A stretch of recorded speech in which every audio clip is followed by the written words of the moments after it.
I may be a mad scientist, but bringing the age of industry to the Minecraft server, that is truly nuts.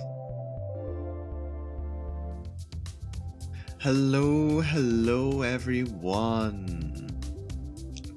How are we doing today? How are we doing today? I'm doing good. I'm doing very good myself. I'm a bit sleepy. Guten Morgen, thank you TV. Guten Morgen to you too. Yeah, no, I'm doing good. I'm a bit sleepy. I had a good sleep last night. Did have to wake myself up. I've been awake for a while. I woke up an hour ago. But I'm all good. I'm all good. I am ready. I'm awake. I'm ready to be productive. You know, I've got to be productive in some way, so it may as well be in Minecraft. So yeah, that's what we're doing today. We're playing some Minecraft. I don't have very much in the way of bookkeeping for today because, you know, it's only been like 12 hours since my last stream. So I don't have very much in the way of brand new information to disseminate. But I do have one piece of information. I did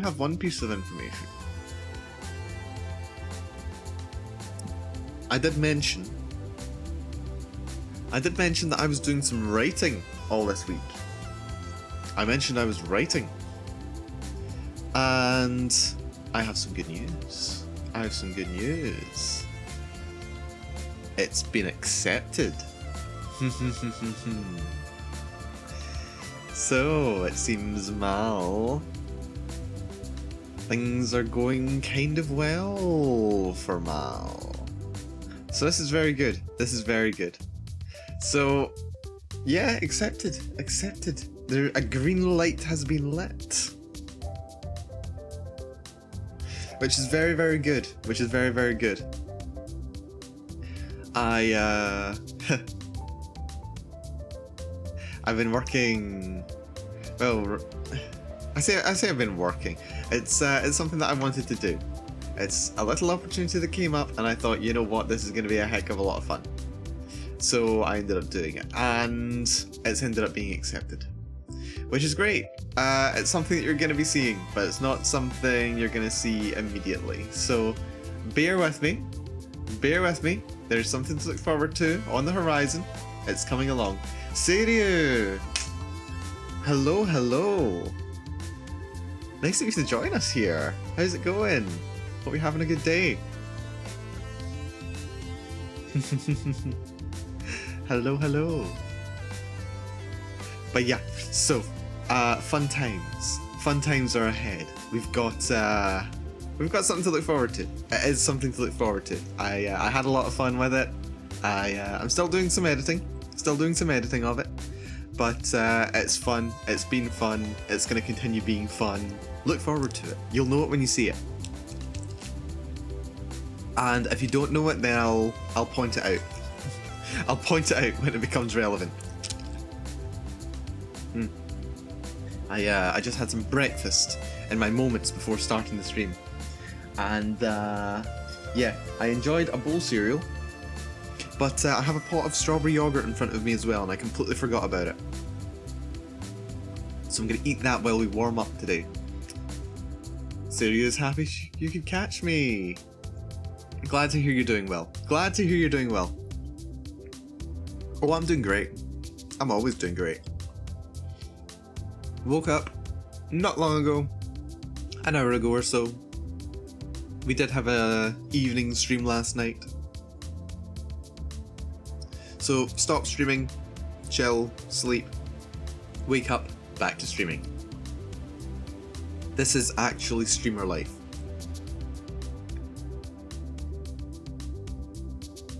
But yeah, no, we're good today.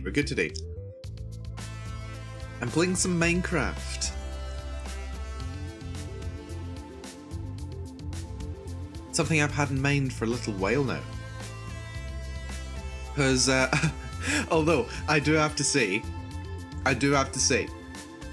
I spent a lot of effort over the last several weeks building up a slime farm. Like, it took me, oh jeez. It took me like a full day's worth of digging. Somewhere in the region of 6 hours to dig out 4 chunks for the slime farm. And then it took me a whole other stream to actually put all of the mechanics of the slime farm in place. So that took a whole stream. That's just to get 1 layer of the slime farm done. And then it took tons and tons and tons of AFK time as well. And you'll never guess. It turns out the tunnel board design that I'm going to be going with today only requires like 4 slime blocks in the entire thing. So I didn't need, I could have done this at any time. I didn't need to have all of the slime to get this built, but you know what? You know what though? The slime farm that I built is going to come in useful. This is a simple tunnel bore design. This is an entry level tunnel bore. I think we're going to have a look at potentially doing a few different designs. Okay? We're going to look at some different designs today. This is a nice simple one. We'll go for a bit more of an advanced one after. I just need to gather some resources before we get started for good. But I think we should be able to look at popping over to the game. I just need to make sure we are on Minecraft. Is that Minecraft? That's Minecraft. Lovely, lovely. Adjust the dimensions. There we are. Fantastic, fantastic. Yep, let's head on over there. And I always forget to change my little info panel. What's appropriate? Boom, boom, boom, boom. Perfect, that'll do. So yeah, today we are going to be building a slime farm. Not a slime farm. The slime farm's down. Wow, forget the slime farm now. Time is moving on. Right, we need shroom lights. We only have 2? Really? I mean, really? Okay, looks like we've got a couple of resources to gather before we really get started on the slime farm. We also need a bunch of redstone components. Fortunately, I have them all in my storage silo. So what do we need? Let's get my shopping list out. Let's see, we've got our ancient debris in spades. We need 1, 2, 3, 4, 5 observers. 5 observers. Let's get those. Observers. Here we go. We'll take a stack of observers. Doesn't hurt to have more than necessary. Let's see. 1, 2 sticky pistons. It looks like 2 regular pistons. Well, we've got plenty of sticky pistons here, and we've got some regular pistons too. And let's see, we've got all the slime. We need 2. Looks like we need 2. What are they called? 2 honey blocks. And 3 slabs. 2 honey blocks, 3 slabs. Well, we've got honey blocks. Oh, these are shroom lights. Oh, I was wondering why I had so few. Well, I've got honey blocks. Oh, that's product. We don't use product. Satin stone, please. Thank you. Yeah, we're diving right into it today. We're kind of diving right into it. I do like Minecraft. I do like my Minecraft. Let's see. Slabs? We'll go for stone slabs. May as well. I don't even need that many, to be honest. Let's see, that's stone as well. We'll just take 1 stack of slabs.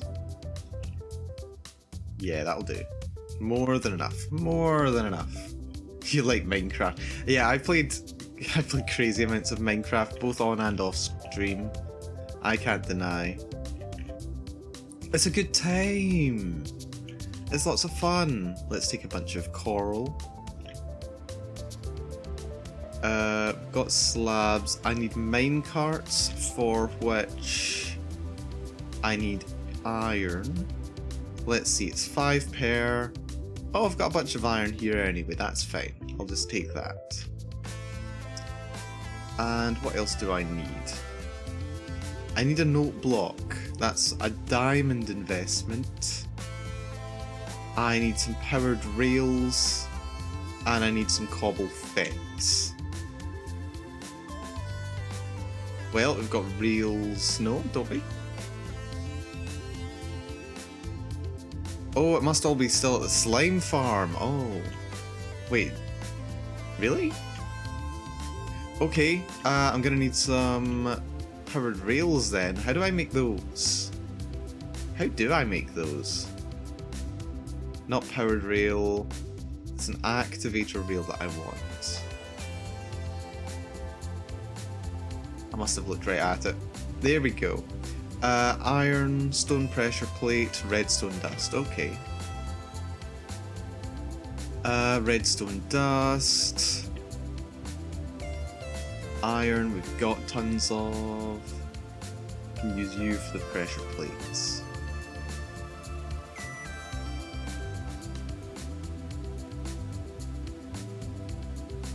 That'll probably be more than enough. Yep.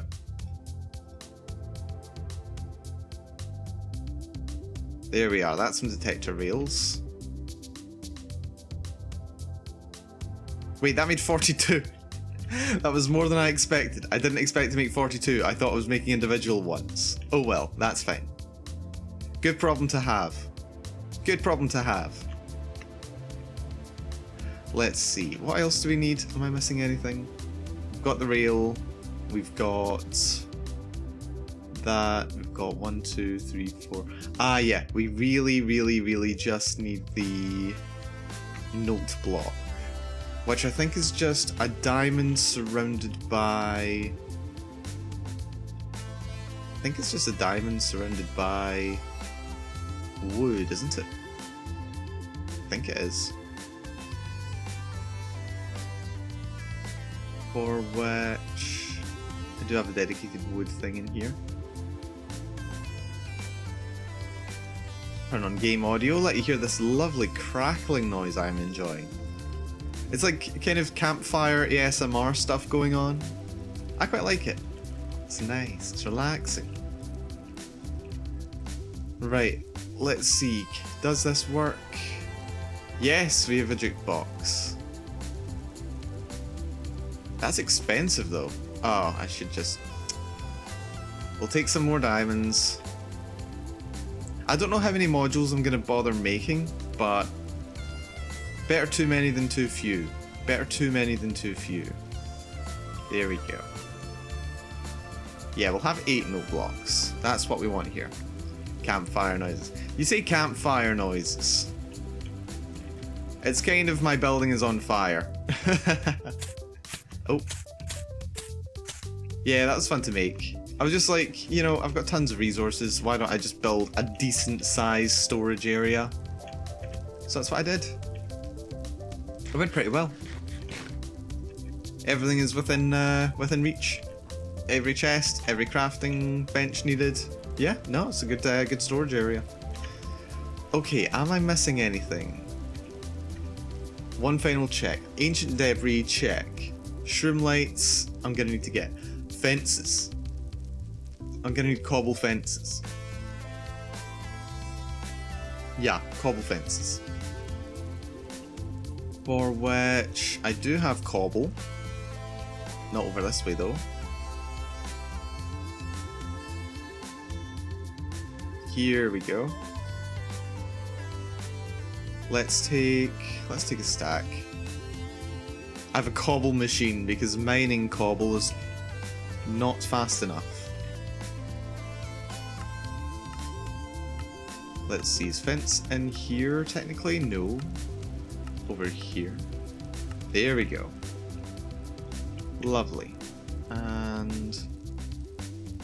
oh, we've got some cobble here. Oh well, that's fine. Doesn't hurt to have excess. Yeah, I think we're good to go aside from shroom light. So let's take a quick hop to the nether. I think we'll quickly jump into the nether. Go find some shroom lights. And that'll get us started. Oh, we need to go into the nether anyway, so that's completely fine. We do need to go into the nether. Because we don't want to be doing this right next to the base. I don't want to be blowing up my stuff. I don't want to be blowing up my friend's stuff. I don't want to be blowing up things unnecessarily. Let's see. Oh, that's a ghast. Right.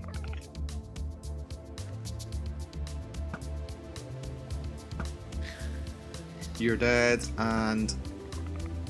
oh, that was so close. Oh, that should have hit. Oh, that was a good hit. Come on. Go down, you little monster.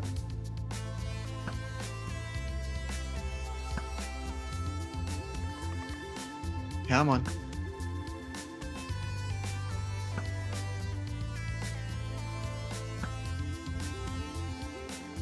Come on, go down. I think he's out of my range. Yeah, okay, I'm gonna make the executive decision and say he's out of my range. Is it this way I want to go? Yeah, this way. This way takes me to the forest. Oh, another one just spawned? Really? Oh, for goodness sake.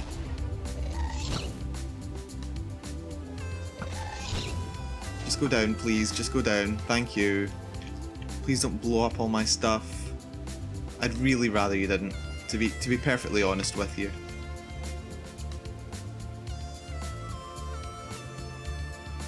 Yeah, I don't use these nether highways very often. I don't usually go through the over nether. I usually go through the under nether, the tunnels that I've dug. The kilometers and kilometers of tunnels. Right, a lot of you guys have spawned, that's interesting.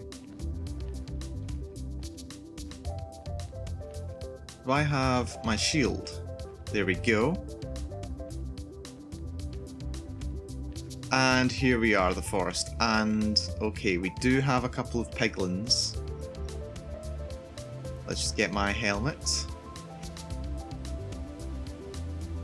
There we are, now they'll leave me be. Hello. Hello there. Wee woo indeed. Wee woo. Oh. Right, shroom lights, that's what we're here for.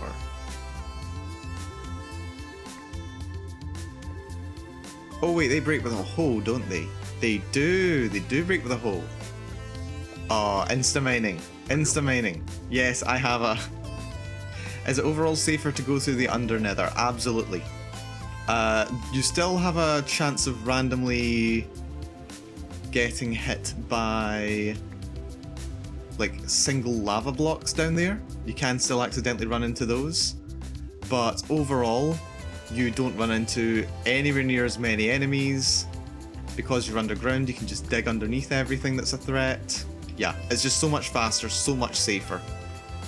Past a certain point, you want to be building tunnels in the nether to be travelling everywhere. Or even better than the under nether, you could go to the over nether, which is even more OP. You just break the ceiling of the nether and do all of your exploring up there. Just breaking the bedrock. Though it can be a hassle to do. Can be a hassle to do. But it's fun to do. Good tip. Yeah, no, absolutely. For general play, if you don't wanna be taking advantage of glitches and exploits, yeah, going underground in the nether is definitely the safest way to travel.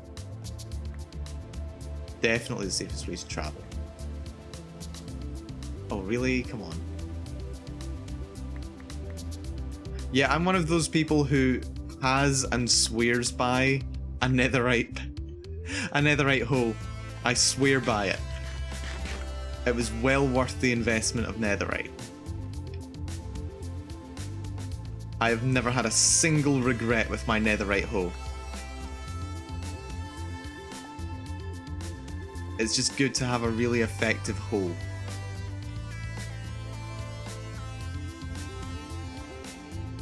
Oh. Right, well, this is a thing. Okay. I think I'm close enough to a mushroom that he's not happy with it. That's fine. That's good. How many are we at anyway? We're 26. How many do we want? That's a good question. Just keep them coming, I suppose. I think I need 3 per module. 1, 2, 3 per module, yeah. So we just need a couple more. There we go. And another, and another.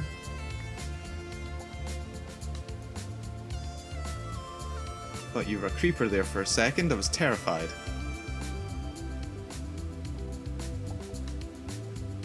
I like the kind of drum noise that the shroomlights make when they're destroyed. Listen. Not sure if you heard it there, but it's like a very low, quiet drum noise. It's like doom, doom. I like it. It's a satisfying block to break. Yeah, 36 I think is probably more than enough. Right, don't mind me. Where's the way home? This way. There we go. Right. And now, let's have a think about where I want to actually build this thing. So I'm just doing some testing of the tunnel bore designs now. I want to make one simple one that uses ancient debris, and I want to use another one that uses a lot more slime. Now let's have a think. And I want to be building it in a place where people haven't really been yet, just so I can make sure I'm getting as much new mining stuff as possible. You know, the others have expressed some concern over the extent of the mining tunnels that I've been digging on the server. They've been kind of concerned by how much mining I've been doing. Because I've been doing a lot of mining. If I need to chill, if I want to chill out for a day, concern in what way? I'll get to that. But if I want to just chill out for a day, what I'll end up doing is if I'm tired but I want to play a game but I don't want to think too hard, what I'll usually do is I'll just log on to Minecraft and do some AFKing, or I'll log on and just do some mining. That's how I ended up getting over a stack of ancient debris. I found a system, it was easy to repeat, didn't require too much thinking, so I just did it. Do we have any? We have some slime. Lovely. But yeah, the others have been concerned about the size and quantity of the tunnels I've been digging. They've been a bit concerned about it. Let's see, what am I here for? More slime? I think we can cram some slime into here, don't you? I think we can fit some slime in there. And redstone. You know what, I do have one design up already. Let's have a quick look. There's another design that is a bit more advanced, but I don't know how it works. That's the problem. The ancient debris tunnel bore is probably one of the easier ones. Wow, some of these older designs are huge. Ancient debris tunnel bore, yep, we got one. Stop it, get some help. Exactly, exactly. I've showed off once, quite a while ago, the tunnels that I was digging in the Nether, which I could insta-mine at the time. And yeah, I think I've ended up digging somewhere in the region of 13 kilometers worth of tunnels. Something like that. Some crazy amount like that. But actually, if we have a look at my achievements, is it not the advancements? Statistics, there we are. Items, blocks broken. Yeah, okay, netherrack, 90,000 netherrack broken. 90,000 netherrack. So if all that netherrack was placed in a single line, it would be 90 kilometers long. If it were a 2-high tunnel, that's 45 kilometers. And stone, I'm not far behind, 50,000. For a 2-high tunnel underground, that's 25 kilometers. 25 kilometers. It's crazy. Yeah, I've been doing a lot of mining. Right, there's got to be a schematic for this tunnel borer somewhere. Not that one, not that one. TNT cannon. That's close to it, but it's not quite the one that I want. That's like up from the one that I'm using just now. Where are ya? Where are ya?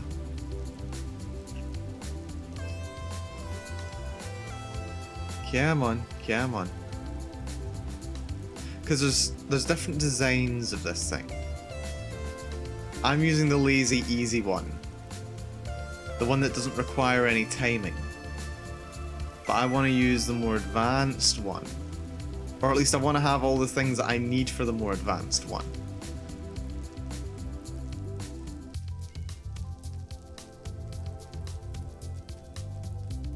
But I don't know where it is. I can't see it. Can't see it. Well, that's a tunnel borer.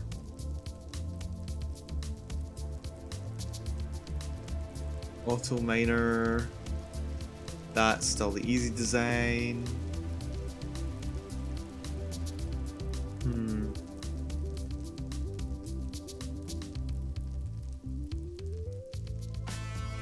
You know what? This one will do me for now. This one will do me for now. I'm happy enough with this design. So what we're gonna do, we're gonna hop into the nether again. Hello cats. Hello cat. Wait, do I need to do some repairs? Not really.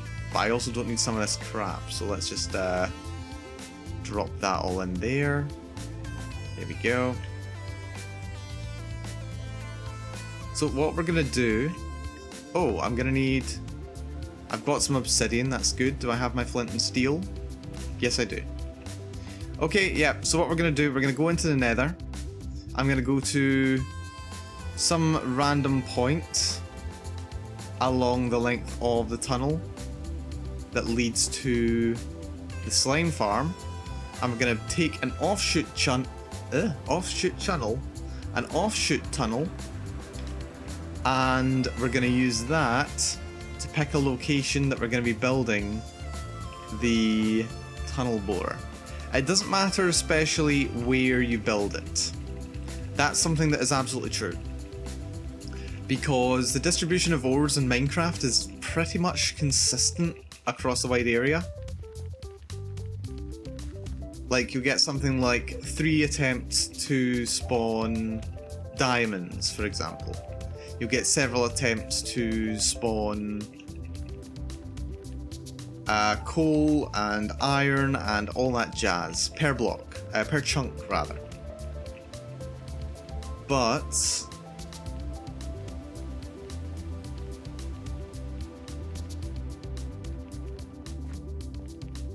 yeah, when you're mining over, if you're mining over a large number of chunks, then you don't need to worry quite so much. because the rates pretty much random out. They average out over time. Right, let's see how far this takes us. I think when we get to the first corner, yep, over here. Let's have a little look at the coordinates we've got to. Right, let's see, F3. Okay, we're about 470 blocks through the nether. That's about 4,000 blocks north of our base. Let's dig this way a little bit.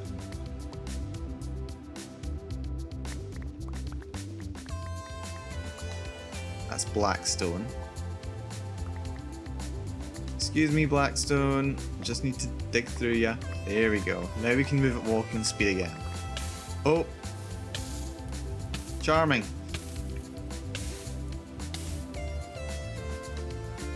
Fortunately, I'm lava-proof. I am well prepared for this. Yeah, this is the one danger when it comes to digging out the under nether. So be careful if you decide to do this. Serio. You can still run into random lava pockets. It is not fun. But if you can deal with those, it's pretty efficient and quick travelling. Oh, like a while ago, let's see, what was it? I was playing with, it was, who was it? I know Shura was there. Was it Sulan? Or was it Chelsea? I don't remember. It was either Sulan or Chelsea. I think it was Chelsea and Shura. We ended up going on an adventure. We went on an adventure in the overworld, and we ended up being something like 8,000 blocks away from home, something like that. Some ridiculous number. So we were like, oh crap, how do we get home? Like, we're miles away, and I thought, don't worry guys, leave it to me. And I ended up finding a ruined nether portal, and we basically just used that to get home. We had to dig a random tunnel through the nether, but we eventually got there. We ran into one of Shura's TNT mines. The areas that she dug out with TNT. And that got us home. It's not actually too bad, like, once you get into the swing of things, you can actually move quite quickly. Like this tunnel that I've dug just now, we're already 200 blocks. It doesn't seem like it would be that far. But 200 blocks isn't too bad. I don't know how far I'm gonna go. Maybe I'll go 500, 500.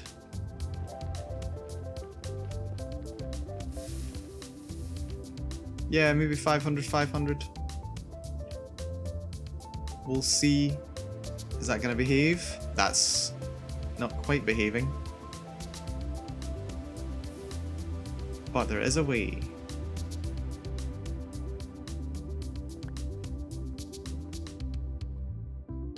Good, good, good, good.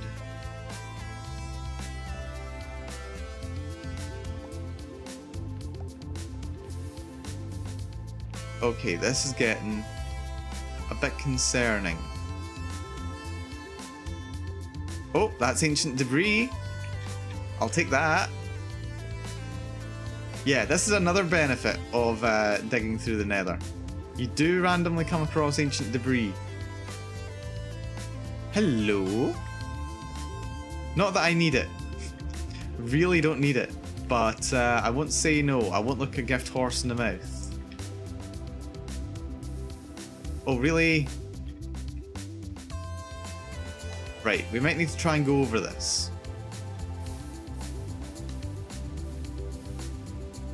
That's kind of a concern.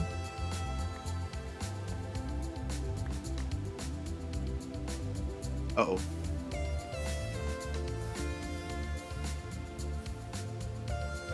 Right, maybe we go back north a bit. Oh shit. We seem to be surrounded by lava. This has turned into a dangerous situation. That's okay. We can just use crazy mining techniques and find the way around. There is always a way around, you just gotta be crazy enough to look for it. And it helps if you can insta-mine. Let's not kid around here.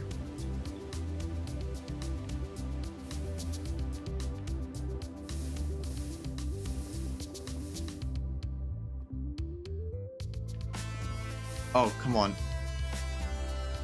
Okay, oh, that's bad actually. If that's there, we can't get back.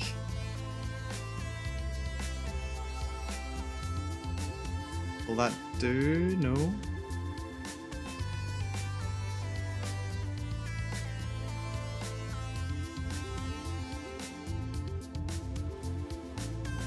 Yeah, gotta make sure we can get back. Oh, shit.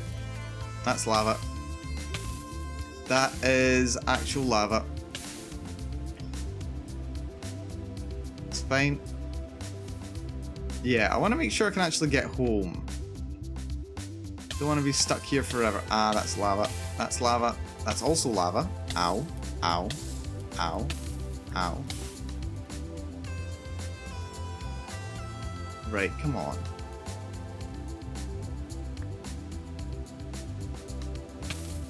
Oh, shit. See, this is why I decided to take lava protection, okay? This is why I took lava protection. I don't want this to happen. Right. But, right, that should clear out all this. And, boop there. And, boop there. That us? We good? Brilliant! Okay, now we don't die. I mean, much.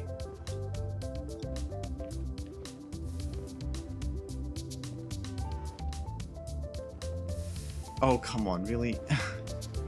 I don't know why all this lava's came out of nowhere. There's just suddenly tons of it. I must have ran into like a mining tunnel or something like that. Must have done. Hooray! More lava. Here we... No! Still more lava. It's almost as if the game doesn't want me to continue digging.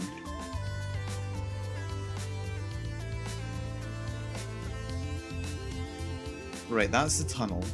Let's just close that section off.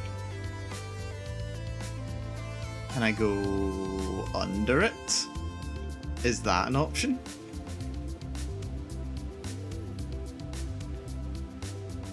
It might be an option. Go down to bedrock. Nether bedrock.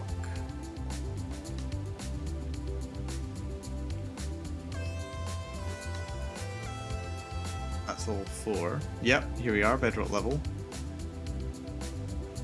Going slightly too low, actually.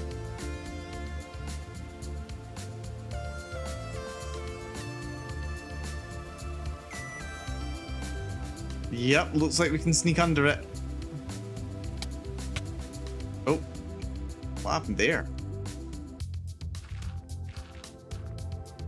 Just gravel, just gravel. I was scared for a second.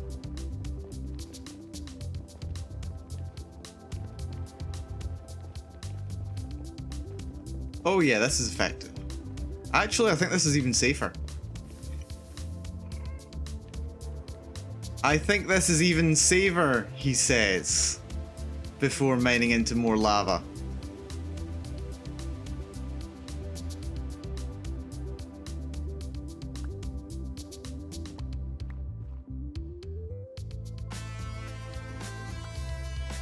Yeah, that's just more lava, isn't it? You know what, we can probably go around it?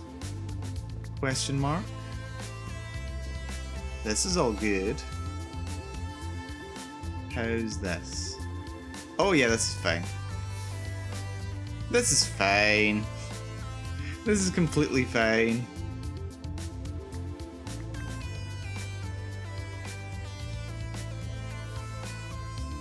Okay, yeah, maybe it doesn't like me. Okay, let's just go in this direction, a couple of blocks, and we'll build the portal over here. Okay? Okay, okay, okay.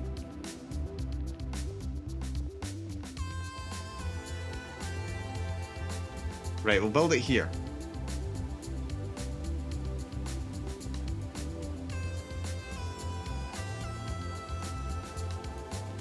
There we go. Okay.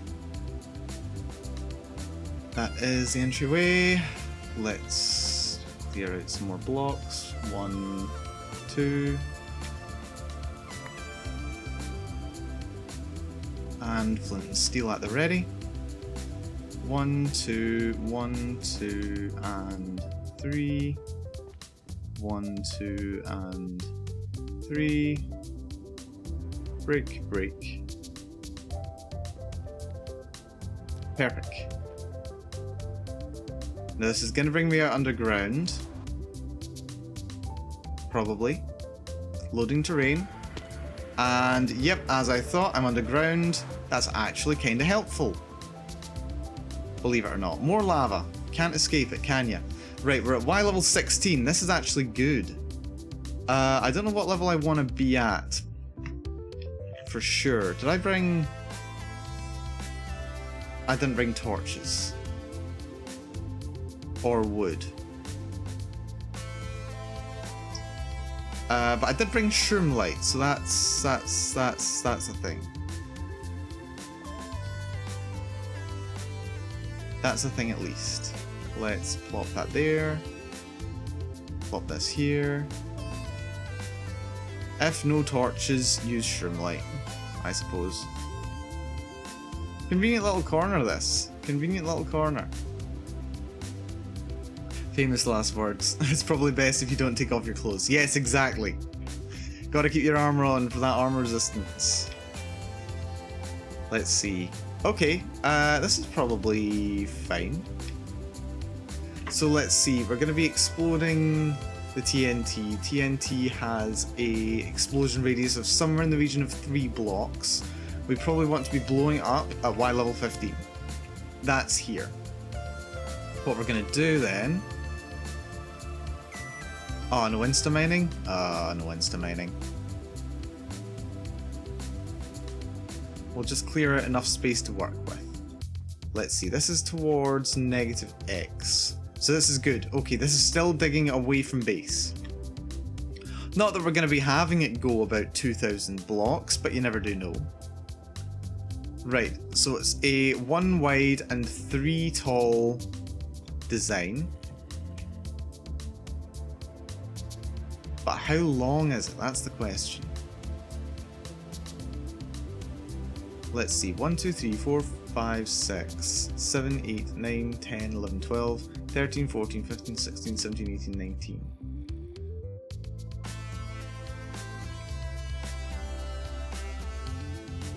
Yeah, 19 long. 19 long. So that's 1, 2, 3, 4, 5, 6, 7, 8,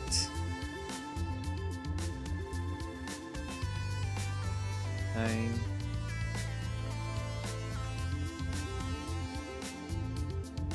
10, and this is going to be a nightmare without torches. This is actually going to be a bit of a nightmare without torches. What biome are we in? Oh, we're in a jungle! Oh, that's interesting. That's really interesting, actually. Okay, what I'm going to do, I'm going to put one of those in there, just to tide us over, and let's dig up to the jungle, because we're going to need some wood.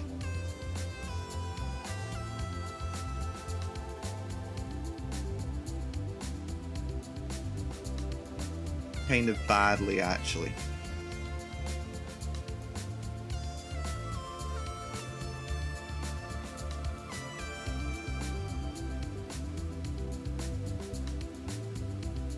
Okay, one direction. I'm getting kind of turned around. Let's increase brightness. It's kind of hard to see. Still kind of hard to see, but not as hard to see.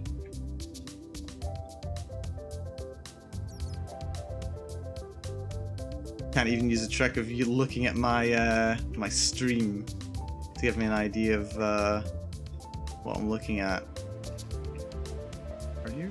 starting to creak.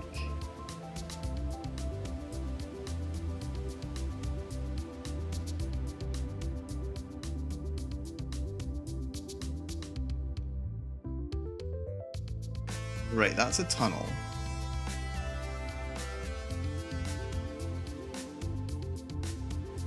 And I'm blind.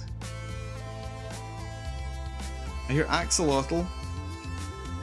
Axolotl are cute.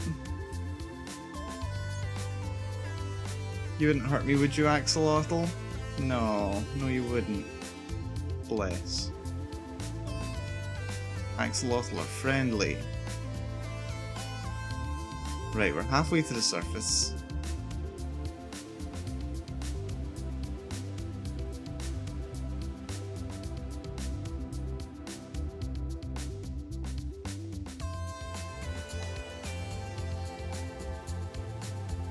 Just keep digging, just keep digging. We're not looking for trouble.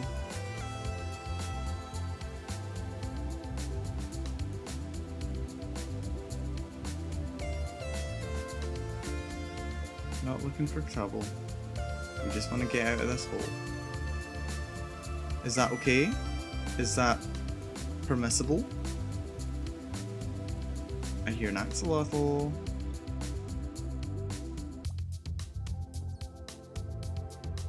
My goodness, it is so dark.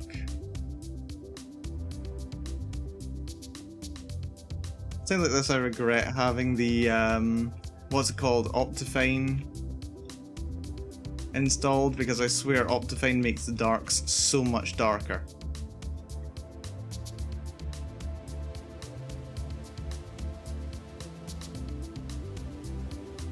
Like, it's so much darker.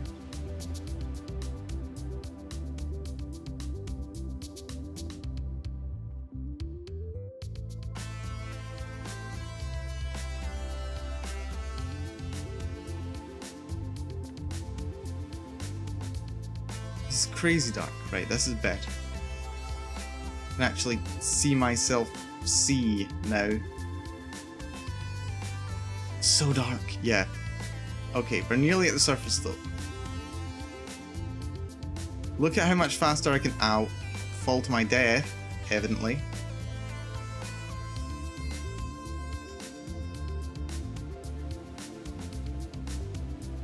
Look at how much faster I can dig though, if I actually see what I'm doing. Oh, I hear soil. That's soil. That means the surface. That's sand. Oh, great, we're underwater.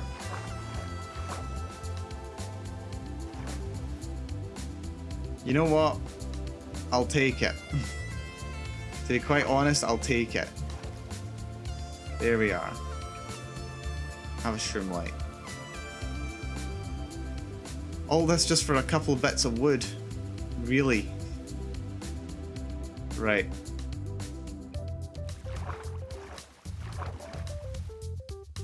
Here we go. Okay. What do we not need? We don't need netherrack. The netherrack can just go. We don't need blackstone. I'll keep the obsidian. You never know when it's going to be useful.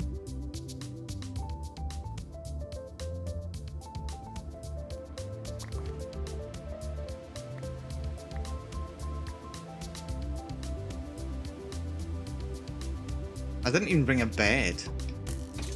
That's a skelly bob. Come here, you. There we go.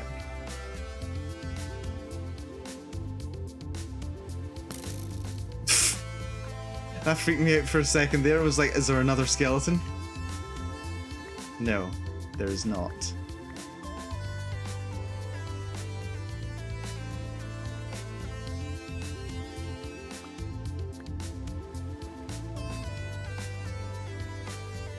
There we go.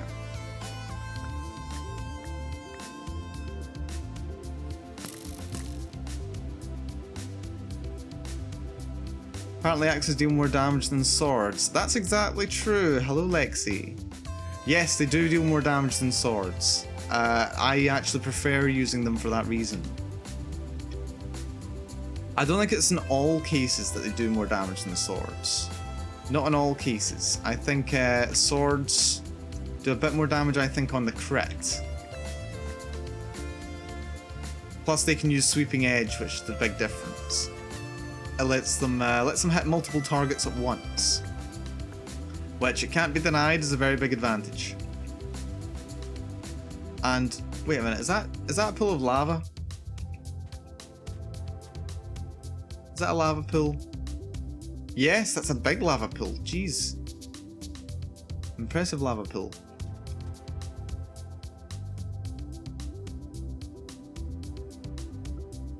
Yes, there are crits in Minecraft, but you don't get them randomly. Like a lot of games you play, you're like, oh yeah, I need to get, you're waiting for a random chance to get a critical hit. Nope, Minecraft, you've got to work for it. You've got to work for it. If you make an attack while you're on the fall, like if you're falling, then your attack does bonus damage. That's why whenever you see me fighting something, you'll usually see me jumping before I hit it. So I can get a critical hit. See, there's method to my madness. I'm not just doing it for style points. Not just for style points. I mean, style points is a part of it, of course.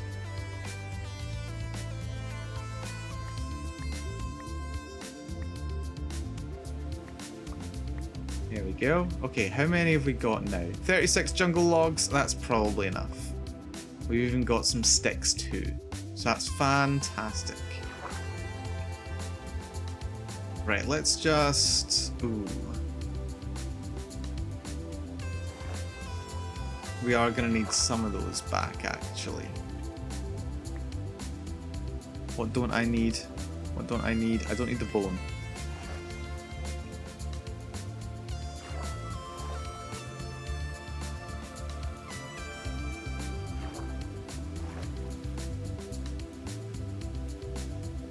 There we go.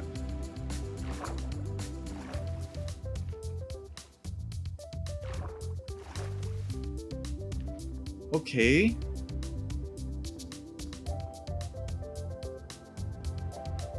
That gives us a safe way down, I suppose. But we still need to work our way in.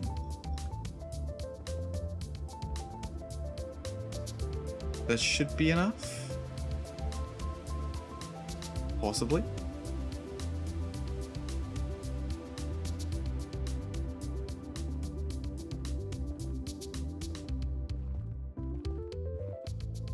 Yeah, that should be more than enough space. Right, doot. And one more gone. Then doot. Hey, we're back to the doots again, aren't we? There we go. Now we can go up and down. This is good. This is really good. And we should be able to get coal while we're down here. Ooh. There's Skelly Bob. Don't think I can't hear you, Skelly Bobs. Where's this go? Oh, that's the original tunnel, isn't it? Ah, yeah. Here we go. Cool. What don't we need?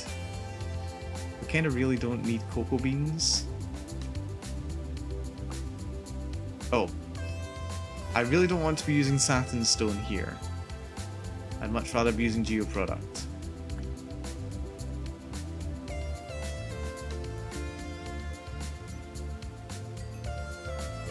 What I want is the coal itself now.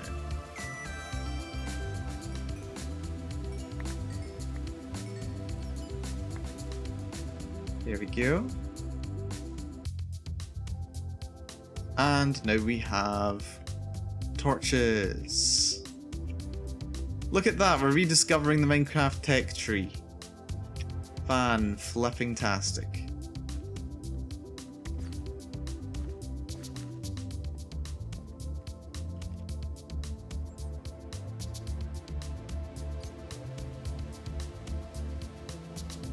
Place some torches as needed.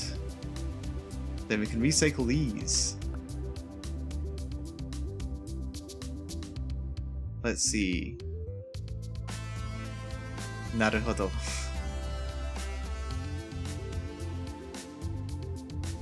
Oh, A piglin spawned, or a zombie one.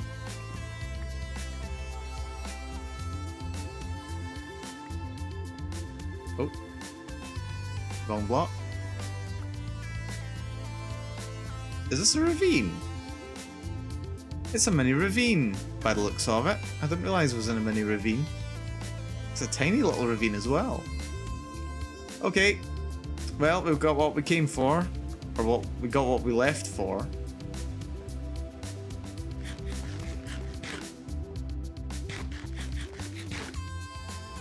Right, let's see. 1, 2, 3, 4, 5, 6, 7, 8, 9.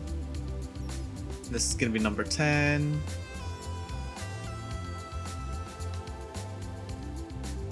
$11.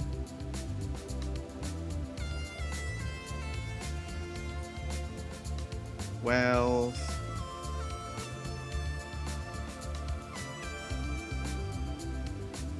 13. 14. 15.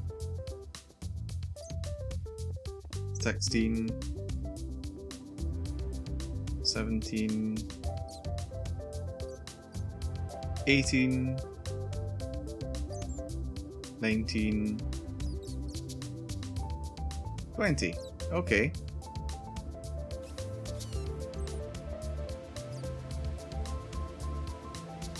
That lava could potentially be a problem.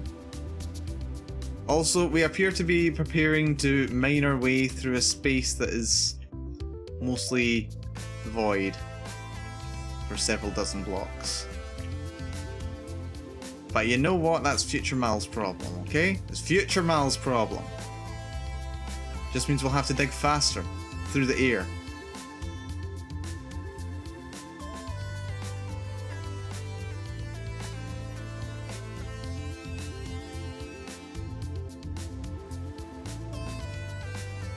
There we go.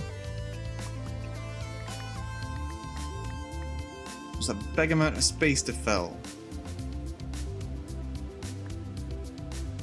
Right, okay. Let's get started on this. Okay. So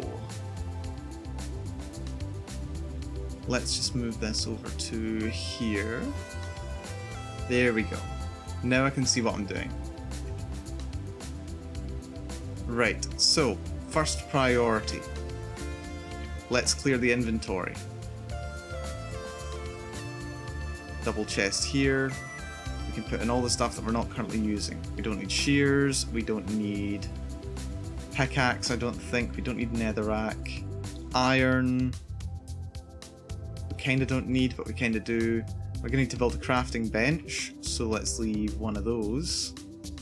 We are not gonna bother with the ancient debris just now. Most of my actual mining gear we're gonna leave. We don't need that. And we don't need 2 stacks of food. Right, okay, so priority 1, we are gonna want ancient debris. We're gonna want shroom lights. We're gonna want observers. Then we're gonna want the sticky pistons. Then we're gonna want all the paraphernalia for the TNT duplication. So we're gonna want the coral. We're gonna want the wall. We've got the TNT. The slabs. And we'll keep a hold of that because we're going to need 1 iron ingot.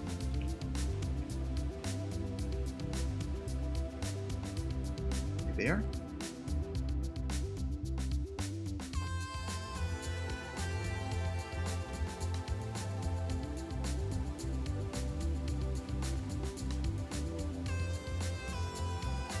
There we go. Okay, that should be us ready to start. Let's start it 1 back. Oh, it was a bat. Right, 3 ancient debris. Now, shroom light. Now we want an observer, which I think is going to be facing forwards so that its signal can go into a sticky piston, which, does it face that way? No, it faces the other way. So I do need a pick. Also, let's clear that out.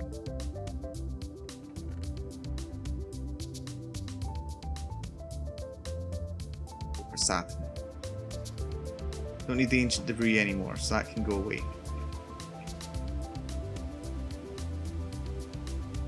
There we go. Okay. So have one facing that way, have one facing that way. Good stuff. Now we want a gap. And now we want another observer, but I'm not sure which way it wants to face. I would assume it wants to face that way, so that when it updates it can power that, which pushes that, which then immediately powers that, which makes that one reattach. I think. What is that contraption? I am working on a tunnel borer device. It's a machine that is going to handle mining for me. That's what we're working on here. And it's the first time I've ever built one, so I'm probably going to have it blow up in my face. But you know what? I can deal with that. We need more. More torches.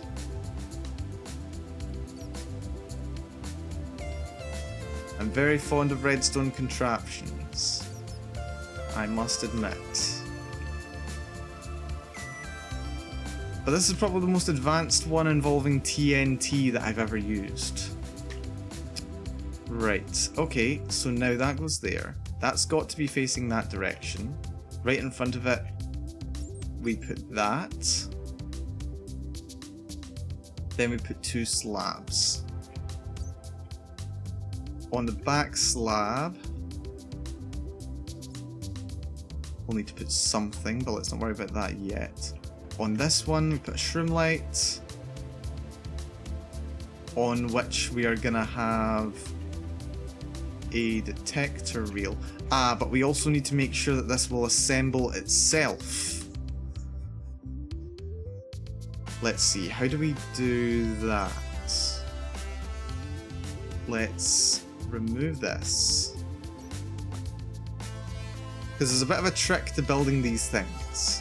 If you don't do it right, the TNT will explode immediately. Which is bad for everyone. Most of all my finances. So let's see. TNT goes there. We're going to put it... Yeah, this is what we're going to do. We're going to separate it by one. We're going to put the shroom light here. Then we're going to put that there. And we don't need that again. So we just need that. Behind this, we put two honey blocks. That's in place. On top of this, let's see, that's where we are now, that's where that is. We put that there, don't we? In line with that. Yes, that's right.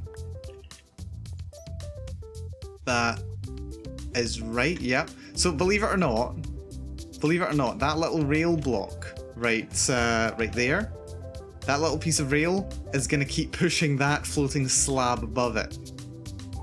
That's just how this works. Right, that looks okay. That's all fine. Oh, we also need a coral block here and a slime block. We don't need the honey now. So go for a slime block there, and that'll hold on to that for me. Okay.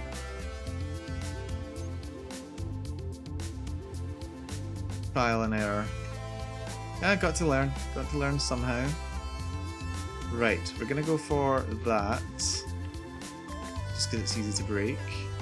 We want a regular piston now. We don't have any slime pistons now. Do we need an observer? Yes, we do. And we still need some more regular pistons. Ooh. One of those might be a sticky piston. I'm not sure. I'm not sure. We don't need the TNT at least. We don't need the cobblestone. We don't need the coral.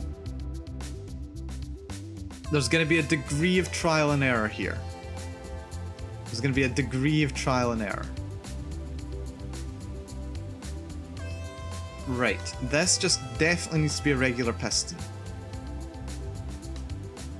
So that goes there. And this is gonna have. Ooh. You know what? This is fine. Just got that there. That'll start pushing that all forward. So we've got that. We can then. Oh wait, we did need that there. That's fine. Now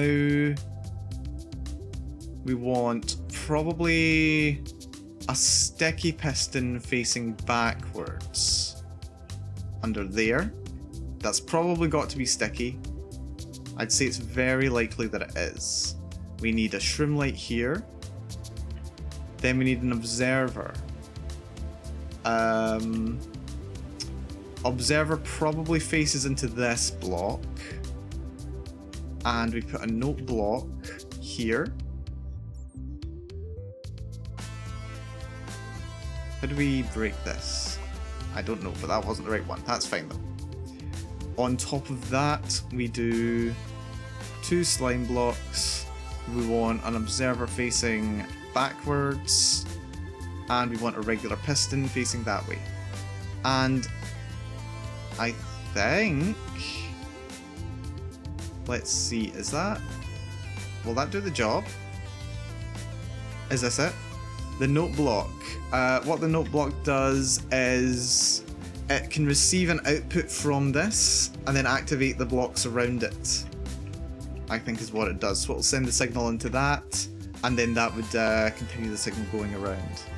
I think that's how it works. Let's see if I... What do I do now?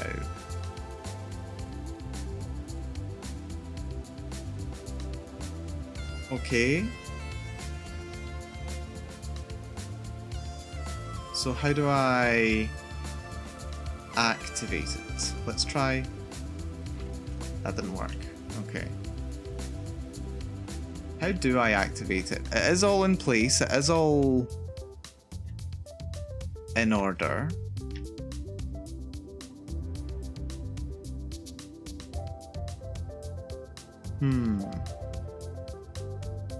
It might just be that I've got my slimes in the wrong place. Let's have a little look at this. Right, that one's definitely a slime. That's a regular piston. The one facing backwards is in fact a slime piston. Oh right, they activated the note block. Right, looks like it's a matter of activating the note block. So why can't I activate it?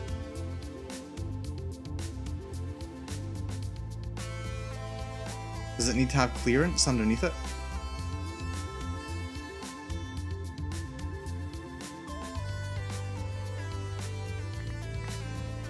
Or wait, is that that's a jukebox and not a note block, isn't it? What's the difference? Is there a difference?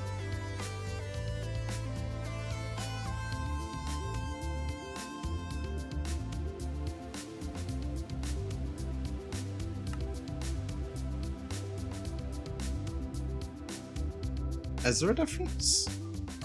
This might be important. There might actually be a difference between a note block and a jukebox.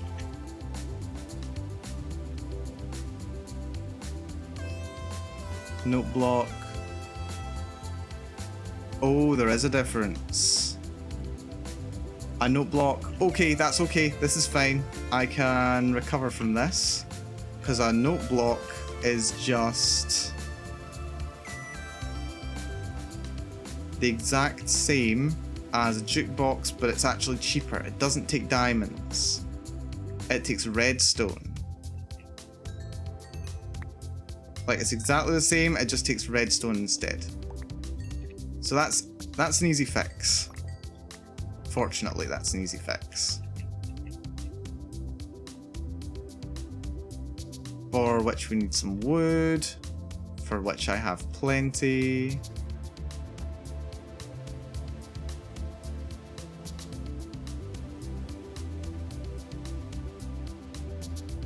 There we are, note block. Much better. You can go in there.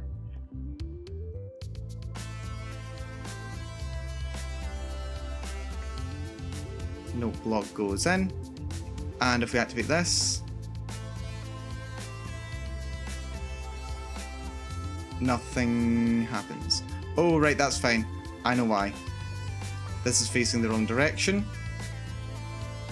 What happens is, note block updates, activates this observer, which powers that block, which powers that, which pulls this one over, which then updates this observer, which pushes this whole section back over one more.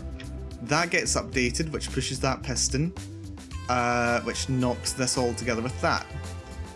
If that was all together, what we would see happen is this section would be pushed forward, TNT duplicates, which gets launched forward. This observer would also update, which activates that piston, which activates that observer, which activates that piston to reunite them all. And these are just doing their explosion-y thing. So yeah, I think we're pretty much good to go now. Although I might not need both of these to be sticky pistons. Yeah, that one doesn't need to be a sticky piston. That can just be a regular piston. It doesn't need to do any sticking, after all. Right. Everything pushes... Oh, did you see that? Did you see that? Yeah, okay, so the note blocks just plays a single note, whereas the jukebox can play the music discs. Note blocks just play single notes, and they also produce a redstone output. So if we push this, we should see a TNT being launched out the front.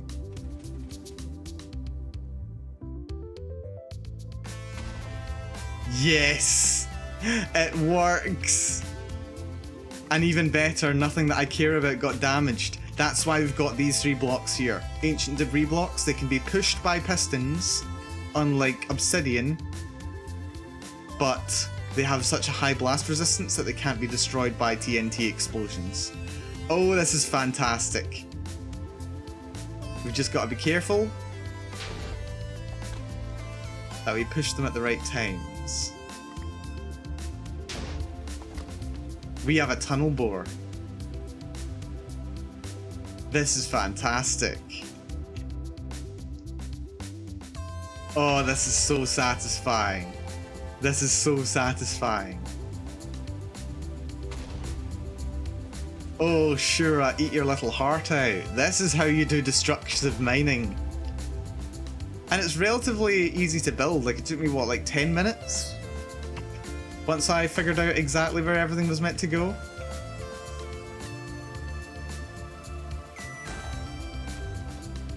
It doesn't mine down though, that's the problem. That's the major problem, it doesn't mine downwards.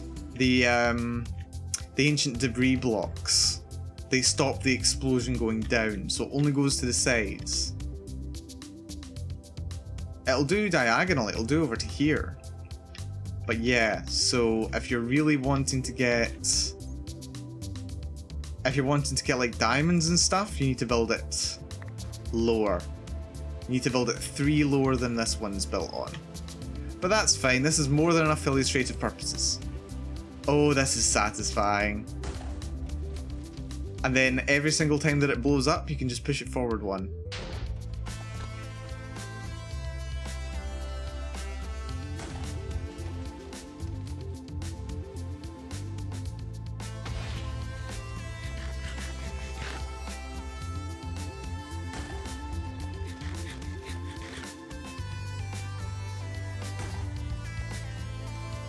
And this is the unsophisticated version of this device. There's a much more sophisticated version. It kind of launches the TNT up and over in front of the device, so it can actually mine downwards. But you know what? This does the job. This does the job quite nicely.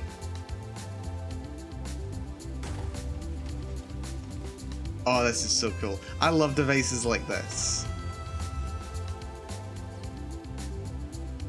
Oh, it's like a caterpillar. It is exactly like a caterpillar. The way it just takes little baby steps forwards. Yeah. Oh, it's so nice. It's so cute. Yep, it just keeps taking steps forward. All you need to do is remember to light up the area behind it so that mobs can't spawn. Because that would be bad. We don't want mobs to be spawning up here. No, we don't. Oh, this is satisfying. It's got a good little radius around it as well. Like, look at the tunnel I built it in compared to the tunnel that it's creating for itself. And I don't think there's really anything that should stop it being able to continue doing this indefinitely. Like, as long as I want to keep clicking, it'll just keep going. And now I can just sit at the front and go, are there diamonds here? Has it uncovered anything that I want to actually pick up? And this will work in the overworld, it'll work in the nether. The only thing you have to be wary of is when it'll expose water above it or beside it that could interfere with it. Can it be fully automated? Yes, it can be fully automated. You just need to replace this block or find a way to update this block that doesn't involve manually clicking. So it can be done automatically. For now though, I like doing the automatic clicking. And it even goes through the new deep slate ore. Or not deep slate ore. It goes through deep slate now. Oh, this is satisfying. This is what I play Minecraft for. To be honest, this is what I play Minecraft for. Why have I never built one of these before? Like, I first watched videos about this design when the Nether update came out.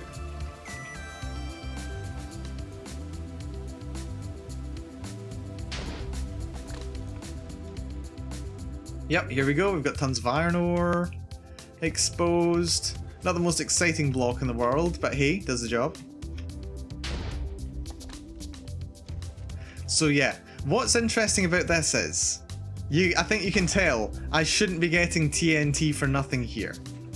I shouldn't be getting TNT for nothing. It is due to a glitch to do with Minecraft moving over not entirely complete blocks, which turns out that you can create... It messes around with the update order of the blocks. The TNT is activated out of sync with when the TNT itself is moved, so you get both the block itself and the entity at the same time. And the thing is, this feature's been in the game ever since the aquatic update, I think. Yeah, no, it's been in the game since the aquatic update. Like, Mojang are very aware of this existing in the game. The problem is, they know how much fun people can have with it.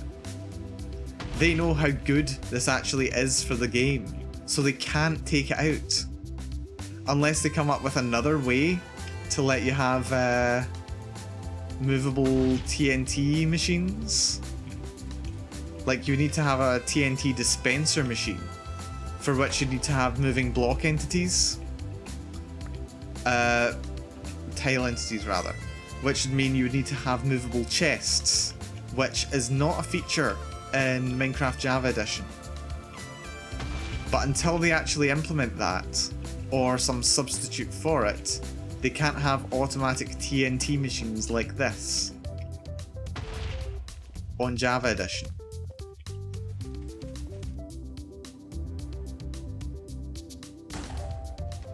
So, ever since then, they've kind of just been happy to embrace the fact they're going to have to allow a glitch to be a major game mechanic.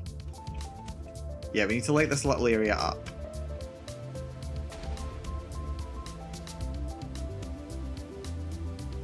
There we go.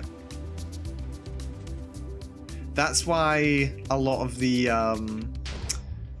empty blocks here, that's why they're shroom lights. The reason why there are so many shroom lights here is basically so that if you were to walk away and like leave this thing having ran, then you don't need to worry about putting down torches in this section because the device itself is glowing. That's why there are shroom lights. Oh, it's so cool. I love Minecraft. I love this being in Minecraft. It's just amazing. And you know, so many of the features like this are things that developers never had in mind when they originally created the game. Like, they know that people will do this kind of thing. But this whole thing with using, like, groups of pistons together, like using 2 pistons facing the opposite direction, and then you've got a flying machine. They did not expect that when they implemented, when they put pistons into the game. They didn't expect that people would want to build a flying machine. That's not a thing they ever expected would make its way into Minecraft. And yet here we are. I think we just blew up a bat. Look at that! It's quite efficient as well. Like, it clears up a huge amount of area. It digs out a massive cross-section of a cave. It's just so efficient. It just does a fantastic, fantastic job. And reliable as well. Like, I've been running this a goodly long distance now. And there's been no damage. There's been no damage, there's been no waste. It just keeps going. It just keeps going.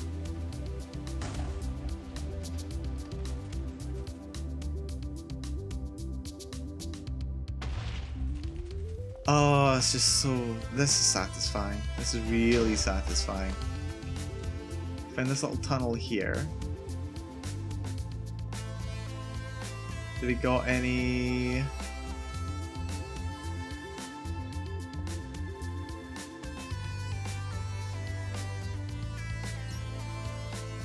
Any diamonds yet? Because it looks like it can actually dig down to diamond level. It can actually dig down to diamond level. It's so oh, this is satisfying. Oh, I'm happy. With some designs, you do need to be a bit careful of things like that.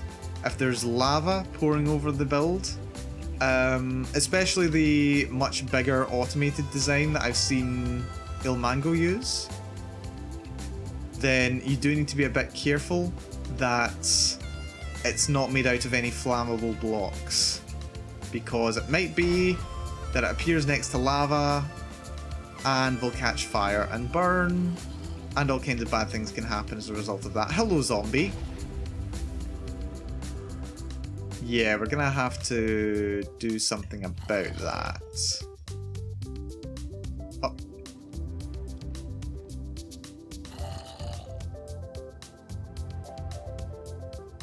There we go, that'll deal with it. Hello, Zombler.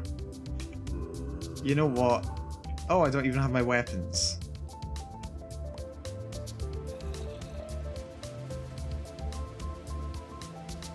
And we're okay, we don't need to worry about those too much.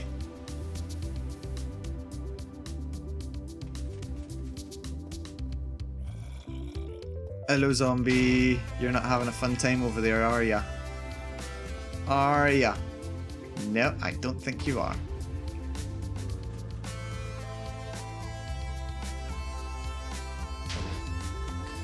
We're just gonna keep on mining. But yeah, look, now it's exposed tons of redstone. I don't care about the iron ore very much, but I'll be happy to take it. That's geoproduct. We'll go for satin stone. We'll just take the ore blocks. Save a bit of inventory space. Let's go get the rest of my stuff.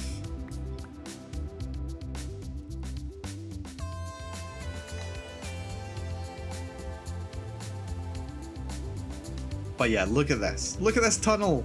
Look at this. This is crazy. In a few seconds. Even if I had a beacon set up and was insta-mining, it wouldn't be this convenient. Right, we can get rid of the cobblestone. We don't need cobblestone. I would like my axe, my flint and steel, my bow, my shovel. Bow can go there. Oh dear, that's a creeper. Well, there's a reason I brought my bow. Hey boyo. You dead. How did you spawn over here? There are a couple of pockets where the light level's below 7.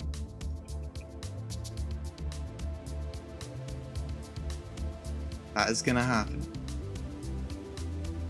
This is also quite good for finding the new... what are they called again?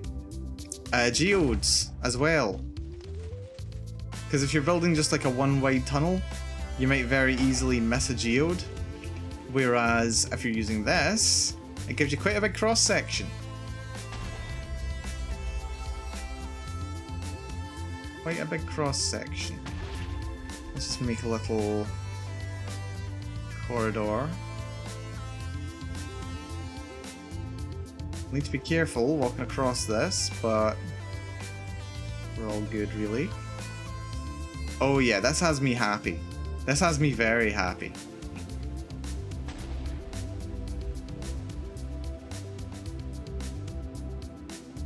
Doesn't take much to make me happy. Block game from 2009, I'm happy. More redstone.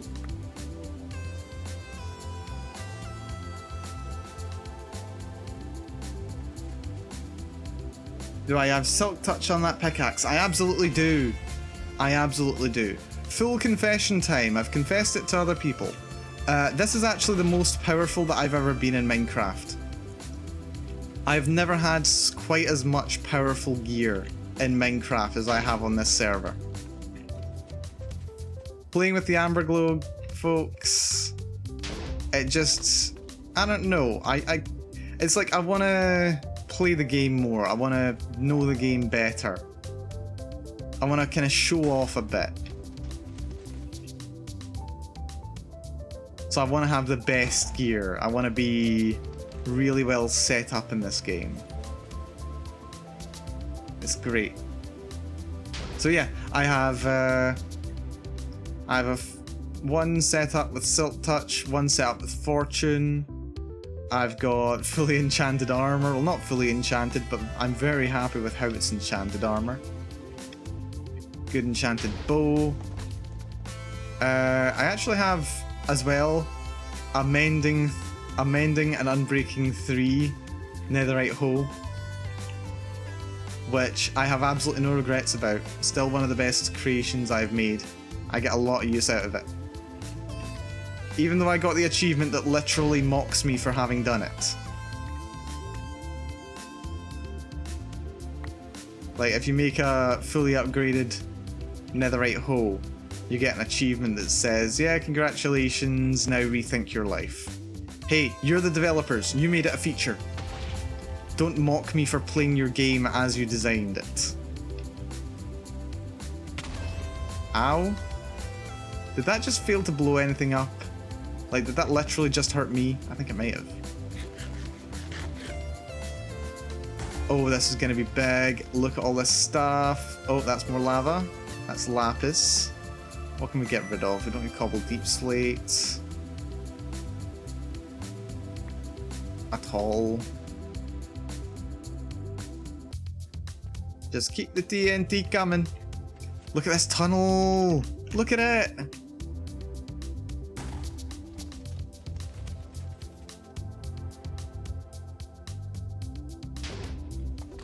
Right, I'm gonna have to go back and make some more. Yeah, I forgot to get even more more sticks while I was down there. I need more sticks. I'll also make some redstone blocks, I think.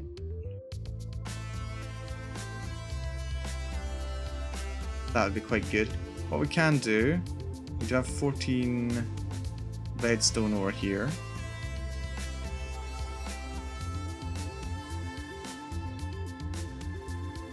Geo product. Redstone for days. Not that I need it, it's just nice to pick it up as you go along.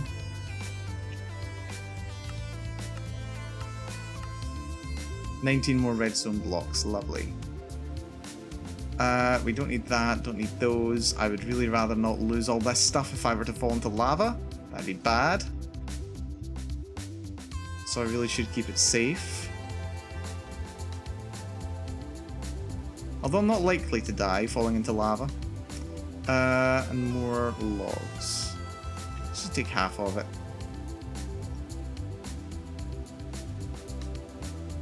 There we are, full stack. Lovely. Lovely, lovely, lovely. Beautiful tunnel. It really is. It really is. It's just... This is the most satisfying thing. I think... Where does this rank compared to my fish farm? I'm more proud of my fish farm, to be entirely honest.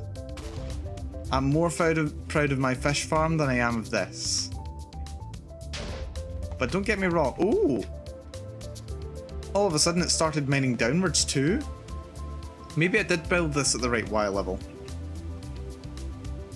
Maybe I did after all. But yeah, I think the fish farm does win out overall. It was much more satisfying to build. It was big, it was complicated, it ticked a lot more boxes for me personally. But this is still a really good build. I think this is more a useful tool, to be honest. This is more like a tool, whereas the fish farm was a whole project in itself.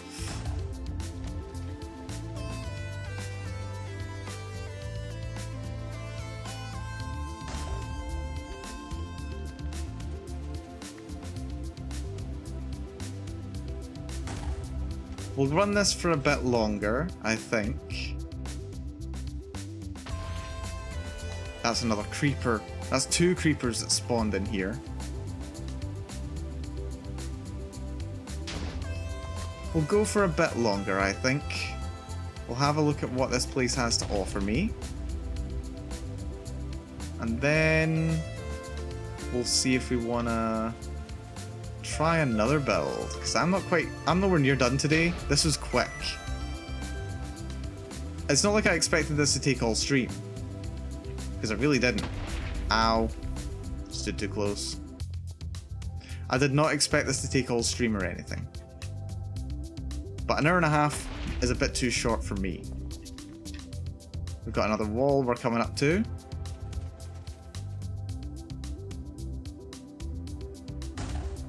It mines at a good rate as well. Like, it clears out a good cross-section of blocks. Let's just pick that up with satin. There we go.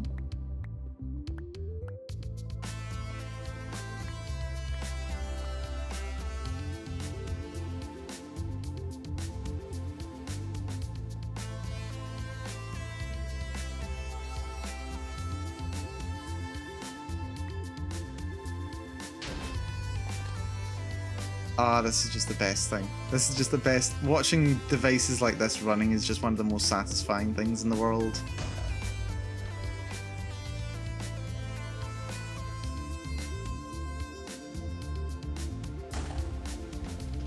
Oh yeah.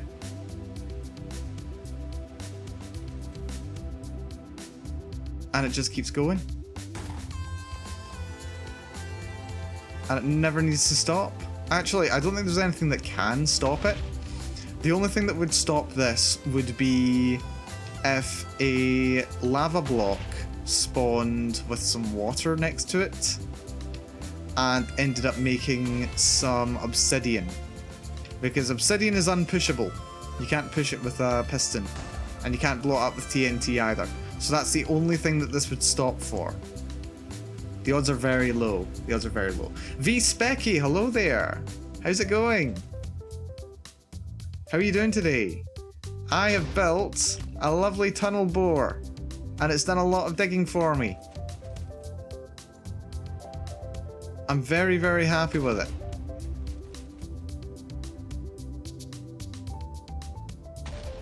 So we're just running this for fun now, basically. We just want to see how much mining it can do for me. Oh, that's more redstone over there. Fantastic. Let's just grab some of that.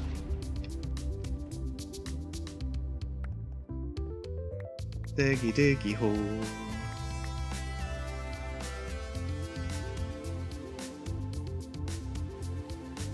Oh, this is just the best. I am a simple man. Really, at my heart, I'm a simple guy. Doesn't take much for me to be happy, for me to enjoy myself. Just give me a button to press and a fun result at the end. That's all I need. This will do me quite nicely indeed. Oh no. Redstone! There was some redstone over here. Oh well. We've still got plenty. We've made a profit actually. In terms of redstone, we've made a profit. And all of this stuff is broadly renewable. Like the note block, really easy to build. Slime, I now have basically infinite of.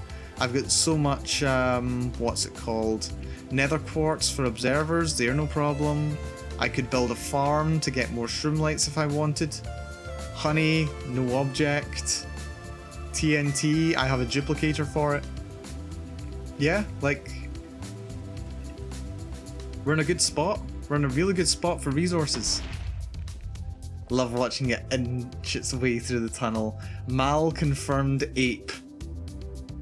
Yes, Mal confirmed ape. Well, I would automate it. The problem is it requires a bit of work to get the block to update at the right rate.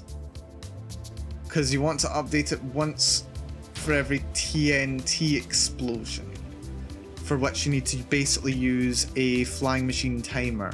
Let me just check. TNT Minecraft. That'll tell me how long the TNT's timer is. Behavior. Its fuse lasts 40 redstone ticks, which is 2 seconds. So I would need to use a lot of pistons to have a delay of 2 ticks.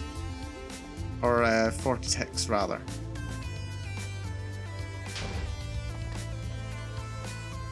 How could I do that? Don't act dumb, Aero! Thanks for dropping by! Good to see you guys! How's it going today? Don't tell me you're playing more Stellaris. I wouldn't be surprised. I seem to have got you guys addicted. Yeah. Oh, well, it was a simple design. I say simple. It was relatively simple design. Not too complicated. Not that many blocks required for it.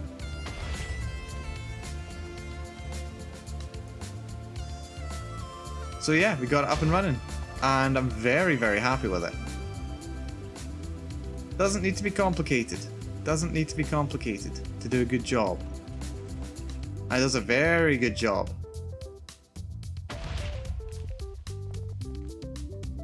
But yeah, how's it going, guys? No diamonds yet. We've not found any diamonds. At least not that I've seen. We've not seen any diamonds yet. Donaka is preparing for his test, and you're doing thesis revision. Busy. Well, you know what? Good for you two. Good for you guys keeping productive. Gotta keep it going, yeah. Don't let me distract you too much. Generally, I like to think that I'm very chill, so don't let me distract you too much. But if you want to chill here for a little while, or have me on in the background, that's cool too.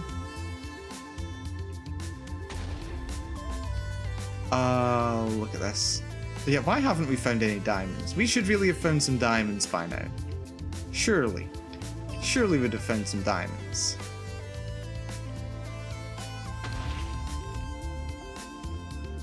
Yes. Very, very good luck to you both. Ow.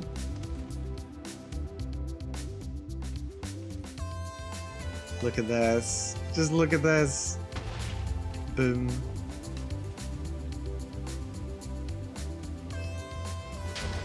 Oh, it's satisfying.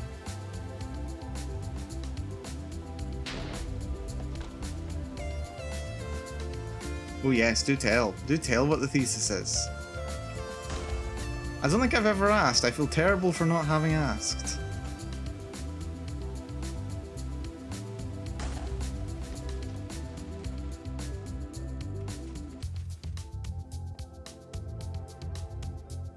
Maths. Oh, the maths. Oh, I love maths. I love maths myself. It does kill me as well sometimes. Kills me as well. But it is a lot of fun. I quite enjoy it. US effort on asteroid mining capitalization. Ooh, that's... Okay, why have I must have asked you about this. I must have asked you about this. You must have told me about this because that is awesome. That is absolutely awesome.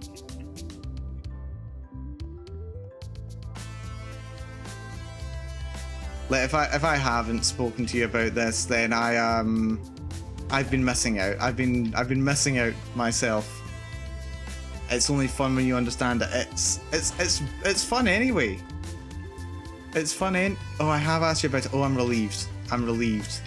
I would have been in dereliction of my duties to have not asked about it. So I'm glad that I have. It is super cool and super important. As time goes on, it's going to be more and more of an important thing to be aware of how space works, especially with regards to politics and ownership. We are not ready. We are not ready for the effect that space is going to have on our society. So the more people who are actually doing some work on it, the better.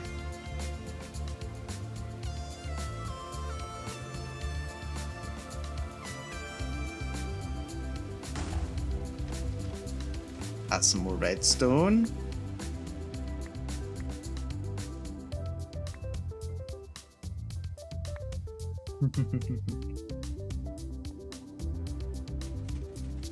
Dear. So, I actually have this friend, okay? We're going during the first 2 weeks. Yeah, I thought it had been a while.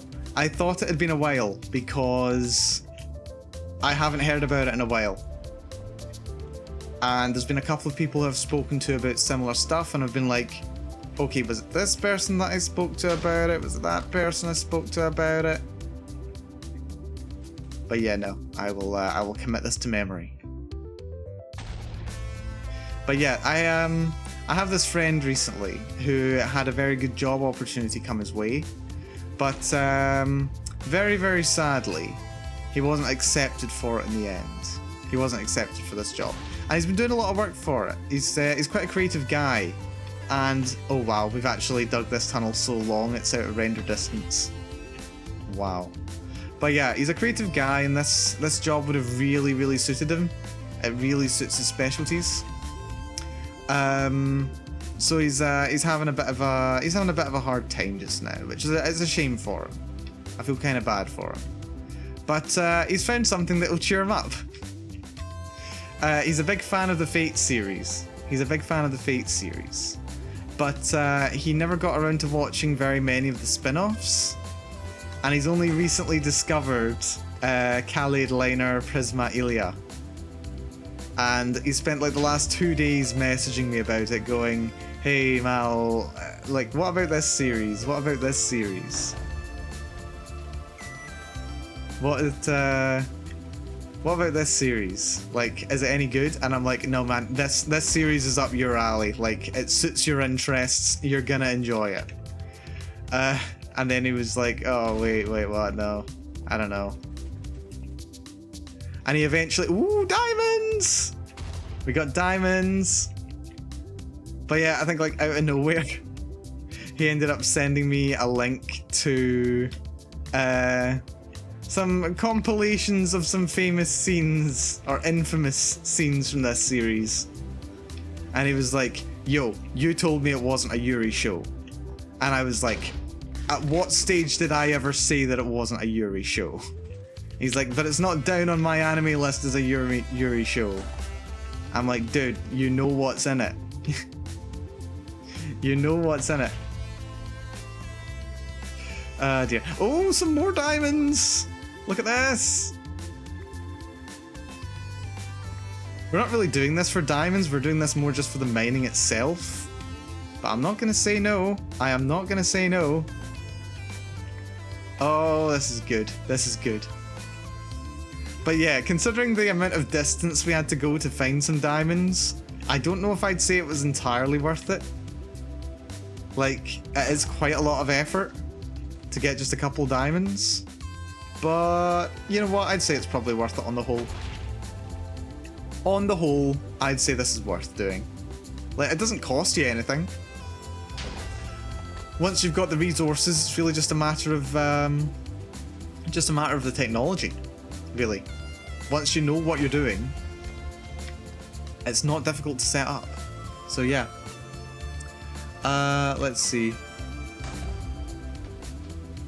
Since I'm majoring in international relations, I use the military and latent power accumulation concept from offensive realism. Ooh, very fascinating. I do have an interest in, you know, I'm a big fan of politics. Not politics more for like what political party is in control kind of thing. I'm really interested in like geopolitics, the running of a country kind of thing, rather than, you know, having a particular loyalty to a particular party or way of thinking. I have my biases, but I'm not hardcore committed to one thing. But I love policy. I love looking at policy. I love all this kind of stuff. It's really interesting to me. Plus the number of strategy games I play, I kind of can't not enjoy these kind of things. Oh no. Shoot. Bloody creepers.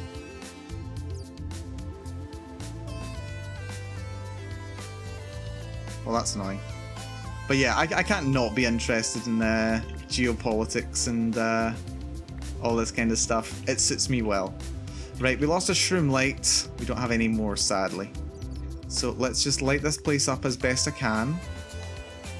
And let's go get some more.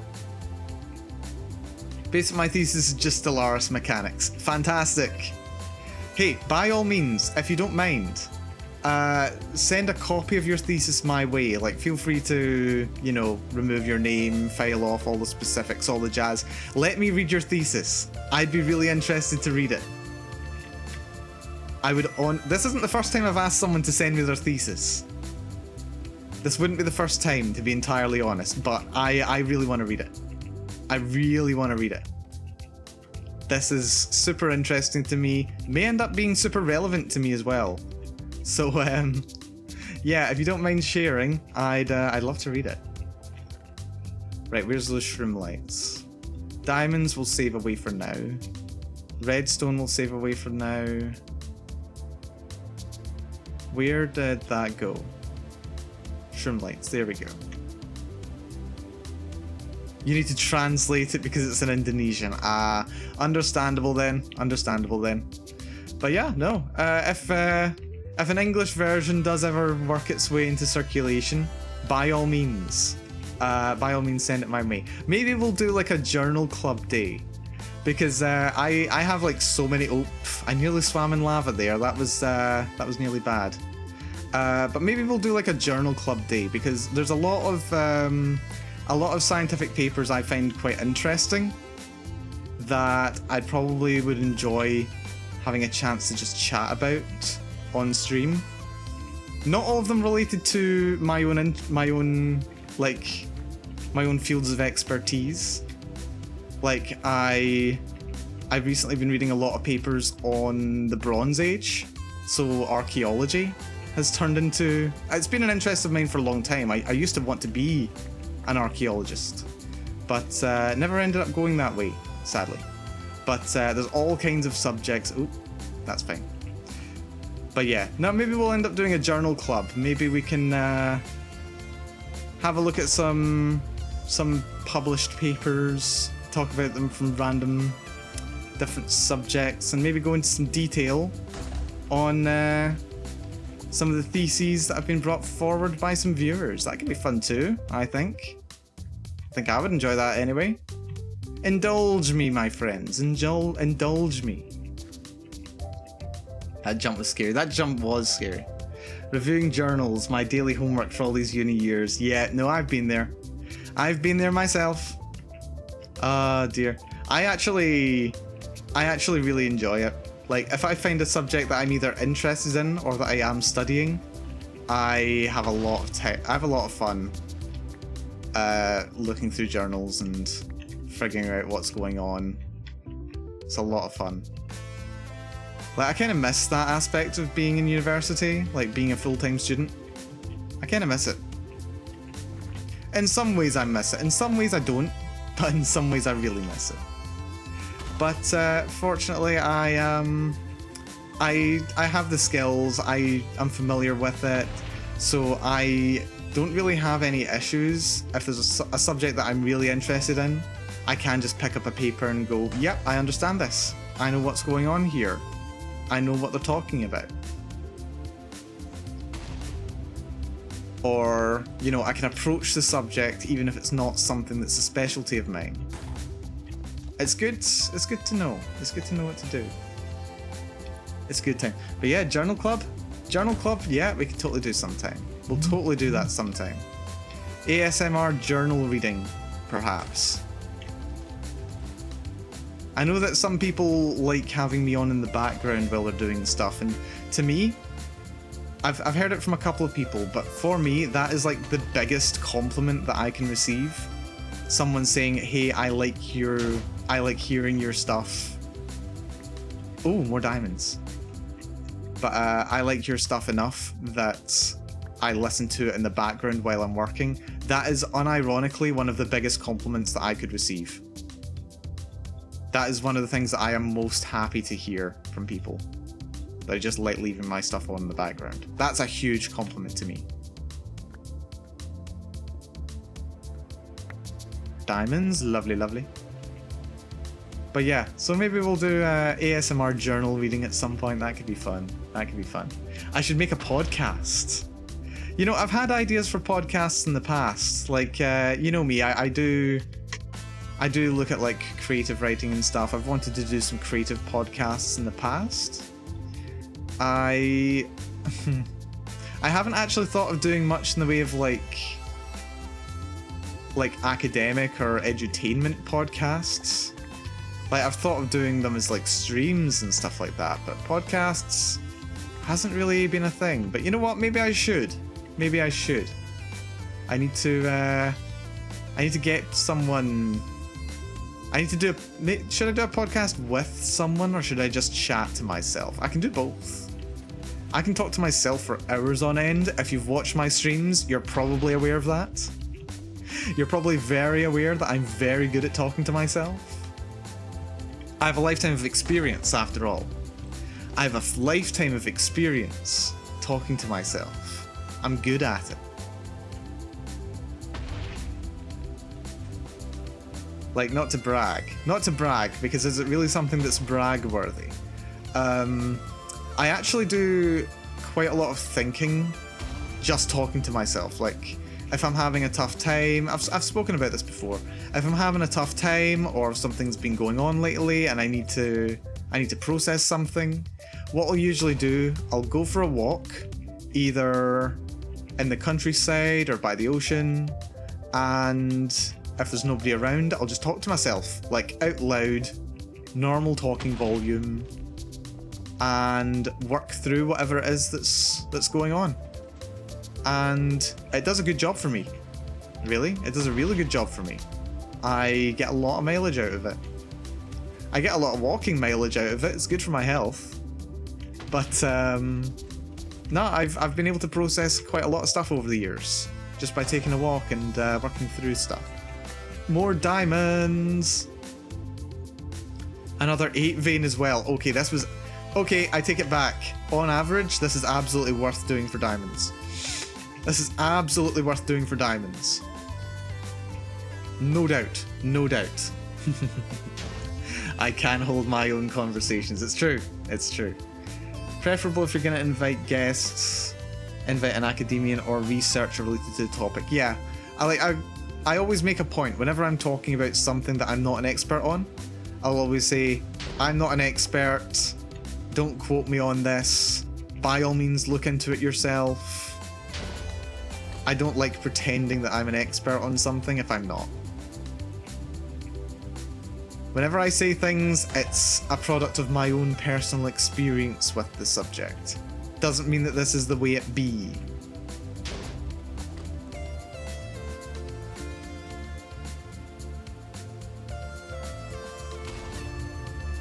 Why do we have this weird wall going on here? Not sure. Oh wow, look how far we've dug. That is crazy, the sun's rising. I look forward to showing this mine off to someone. Like several of the Amberglow members, I was saying earlier, they've already been questioning how much time I spend mining.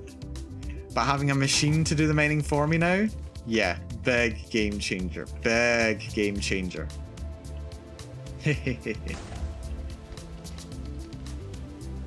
So satisfying.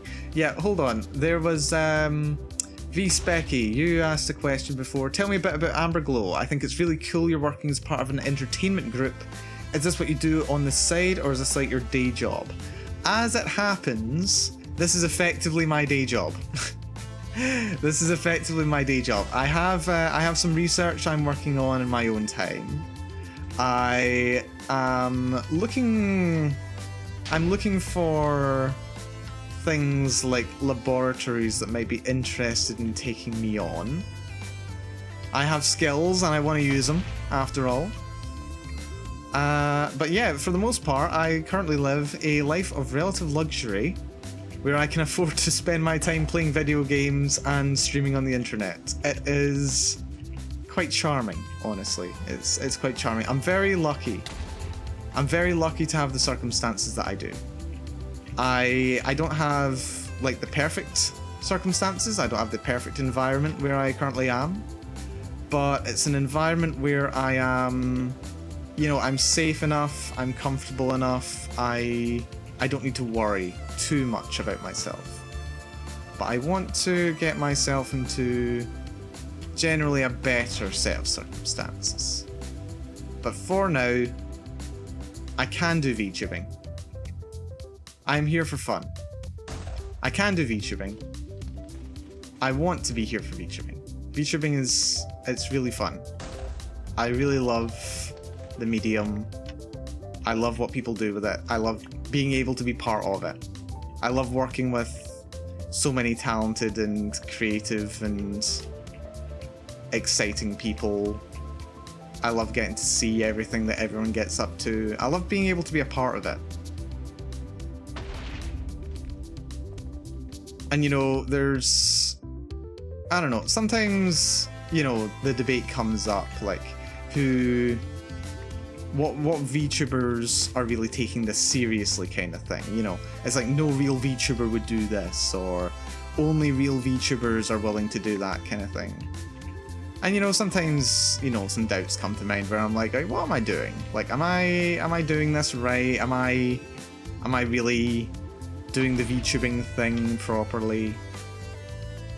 Am I messing up somewhere? Am I not doing enough? Should I be doing more? And the answer is yeah, sure.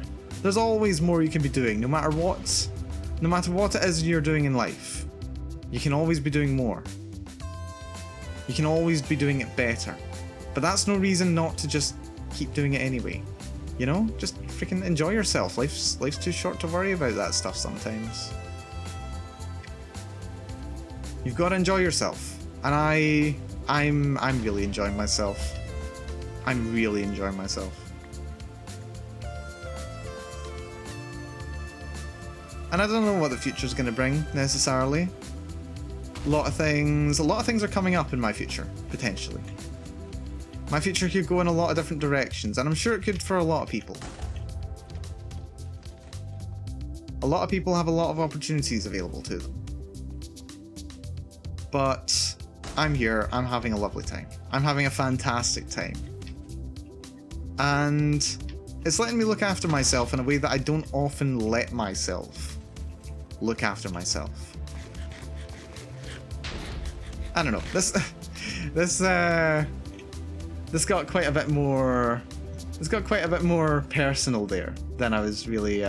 Maybe the original question asked about working as part of an entertainment group on the side of a day job. Yeah, okay, so okay, maybe not. But yeah, Amber Glow. Amber Glow is, yeah, basically just an entertainment company. We all were brought together by good old Boss Raccoon to, you know, give this thing a shot, do some VTubing, bring some entertainment to people, and have some fun ourselves while we do it.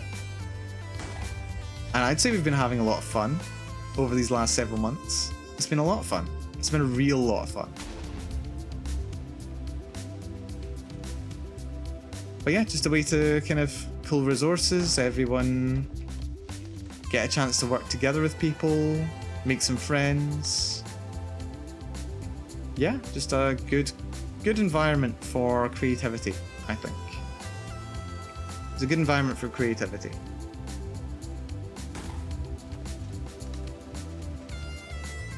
But yeah, of course there's no set rules on VTubing. As long as you're using an avatar, that's all that matters. That's pretty much it, yeah. And it doesn't even matter whether you're using, you know, a 3D avatar, like myself or Sulan, whether you're using 2D avatars, like most of the rest of the girls, whether you're using a PNG. I mean, sometimes my, I've got it fixed now, but at several points, my webcam software would just stop working. So I was basically reduced to being PNG Mal with just a flappy mouth. Oh dear, it happens. It happens sometimes. It happens, you know? There's always a bit of scuff there. It's all good though. It's all good. But yeah, no rules when it comes to VTubing. Do what you want. It's a new medium. People are still figuring it out. No one has a monopoly on what it means to be a VTuber. There's no dictionary definition of what it means to be a VTuber. You can do what you want. Whether on the technical side of things or your personal side of things. Do what you want. Have some fun with it. Next Project Winter collab when? Project Winter collab. When's the next time that I really want to piss people off? Okay. That's a bad question because I'm always down for pissing people off. I'm always down for that.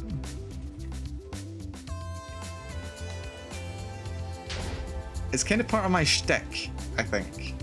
It's part of my shtick. I mean, not pissing people off as in, you know, making people actually angry at me. I think maybe I've done a decent job at avoiding most controversy. I don't know. I don't really bother. I just do what I'm comfortable with. But, yeah, Project Winter. Yeah, it's been a while since we played some Project Winter. Maybe we could play a game of it again. Get a couple people together, maybe do some random lobbies or something. That could be fun. Maybe play it at some point. I've been trying to get some people to play Grounded as well. Because I managed to pick up the Xbox Game Pass a couple of weeks ago now. And Grounded's on that, and Grounded's fantastic. I've not had the pleasure of playing it. I'm going basically entirely on reputation. But I know it's fantastic. It's made by Obsidian, and Obsidian's games are generally pretty great. So I've got some good confidence that Grounded's going to be fantastic. A lot of fun. I was trying to get Sulan to play, but she was alright for a second, and then I mentioned there was going to be a spider in it, so she, yeah, she noped out of that plan. She noped out of that plan. She absolutely noped out of that.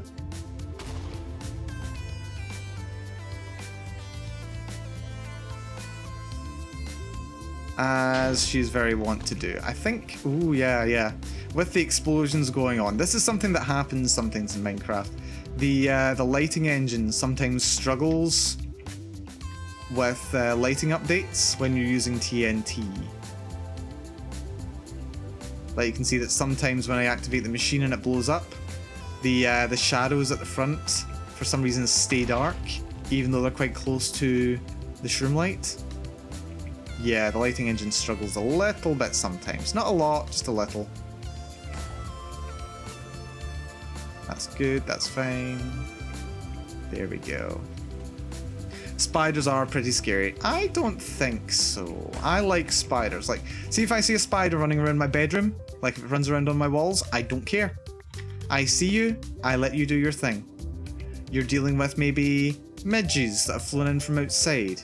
You're dealing with fruit flies that are incessantly persistent in the summer. You just can't get rid of them.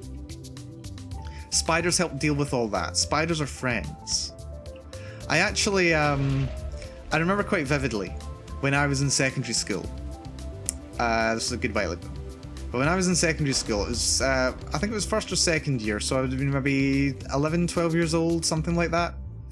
And we were in the music class, and it was in this small kind of building alongside the main building of the school. And there was a spider that was crawling around on the floor, and everyone was like, ah, it's a spider, we've got to stamp on it, we've got to kill it. And I was like, why? Why do you want to stamp on the spider? It's just doing spider things. It was like one of the big ones as well, with a really big long legs, but a very small body. And I managed to get them to not squish the spider. I picked it up in my hands, not even with a bit of paper, and went out the door with it, placed it down, and let it go about doing its spidery thing. And everyone thought I was a weirdo for doing it, and I probably was, but you know what? I was never one to give much of a crap about, you know, peer pressure, what other people think about me. So, yeah, just ended up putting it out. And I don't know if it was the same, it was after the same incident. I don't know if it was after the same incident, but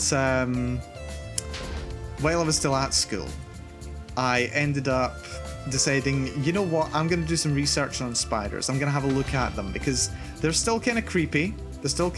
Not my favourite thing in the world.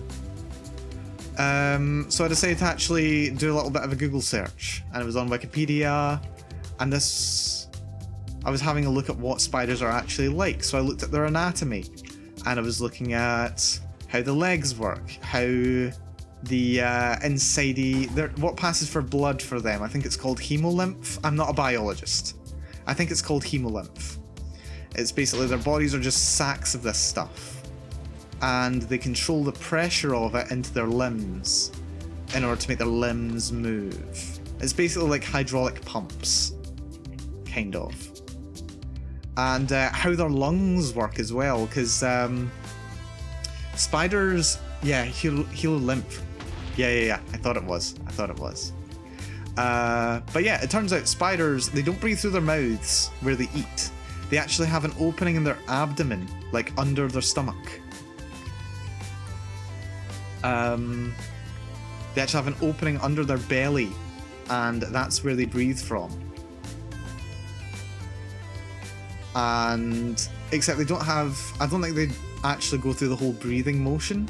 Like a lot of insects are quite small, so really it's more just like a set of little tunnels that run into their body that air just naturally diffuses into.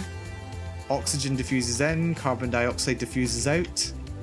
Because they're so small, they've got a very small volume, so they don't need very much oxygen to make its way in. The reason we breathe is because we're relatively big. We need to bring in a large amount of oxygen, and we need to have a very large lung surface area to be able to absorb enough oxygen to keep us going. Whereas for bugs, they're quite small. They've got a small volume. They don't need that much surface area. So they can afford just to let it slowly work its way in and out. And you know what? By taking that little bit of time to have a look at the animals and figure out, okay, this is what they are. You know, just taking that little bit of time to understand them rather than just being freaked out by them. The fear I had of spiders massively, massively dropped. Massively, massively dropped. So yeah, spiders do not bother me at all. Actually, bugs in general don't bother me. You catch a spider, yeet it out the door. That's fair. I can't judge anyone for yeeting a spider at the door. Leave certain spiders alone. Yeah, good to leave the spiders alone. They are friendly. They're friendly animals. They're very friendly. They're very cute. I just assume that most of them are female, generally. Just on account of the fact that the males, not in every species, but quite a lot of time the males, especially with the black widows, they do end up getting eaten. So I find it's just safe to assume that most spiders are female. If they're big, they're almost certainly female. I would say that's quite likely. It's very rare that a male spider is bigger than a female, as far as I know. I've actually had a cockroach crawl on my arm in a biolab. Wow, wow.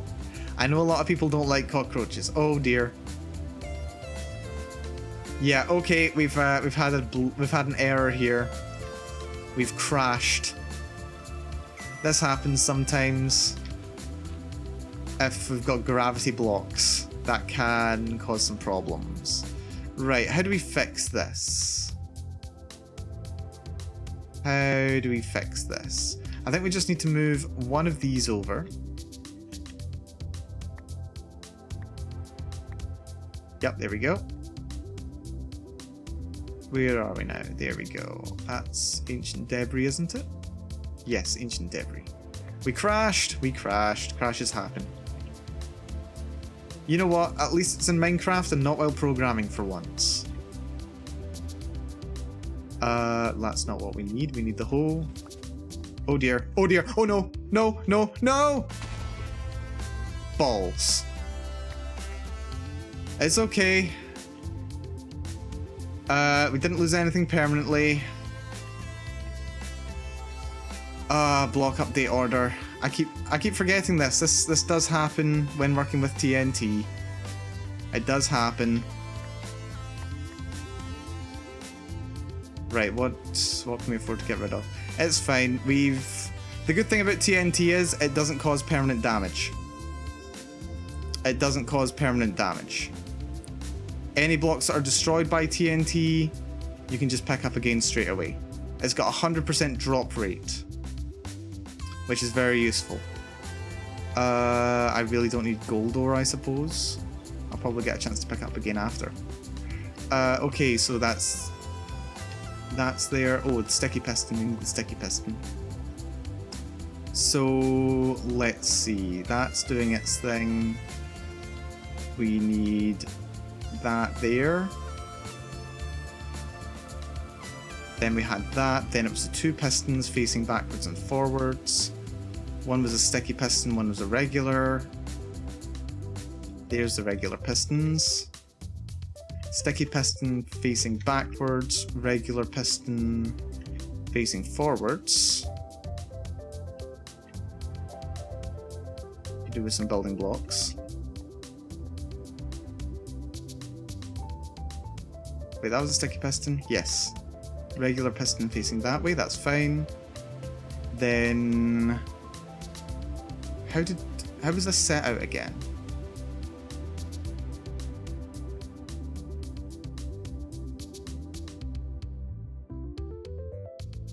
There we go. There we go. Jumping spiders are adorable. I leave those be, but there are these ones I don't know what they're called. Their leg span gives them a circular shape. Those are super fast and I can't help but jump when they move. Absolutely true.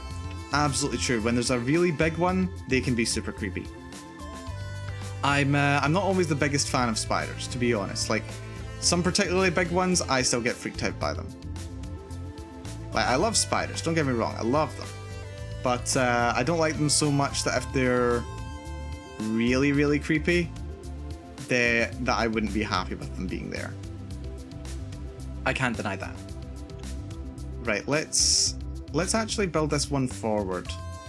Go away, zombie. Because we need to reassemble this device now. We need to reassemble it. And as we all know, TNT can be a finicky thing.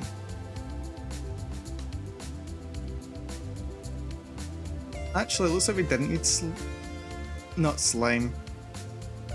It could have been slime that we used for this, but it doesn't matter really, I suppose.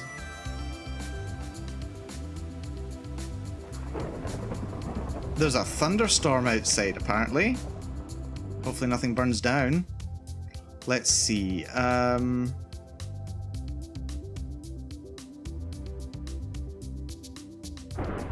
How did I do this? Maybe I need to build that section one further forward as well. Let's see. That's... Another piston goes like that. Just a regular piston. There we go. Doesn't it? Yes. This section needs to be moved forward, and then so does all this.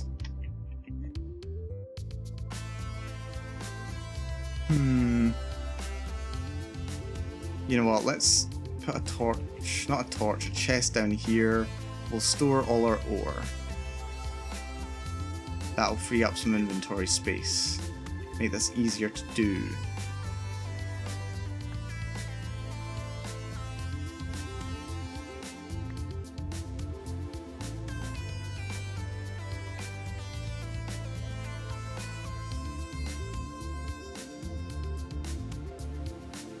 There we are, much more space.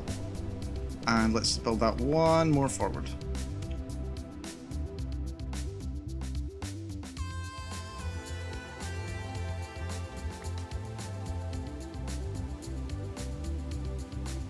Okay. So now it was Shroomlight, Observer,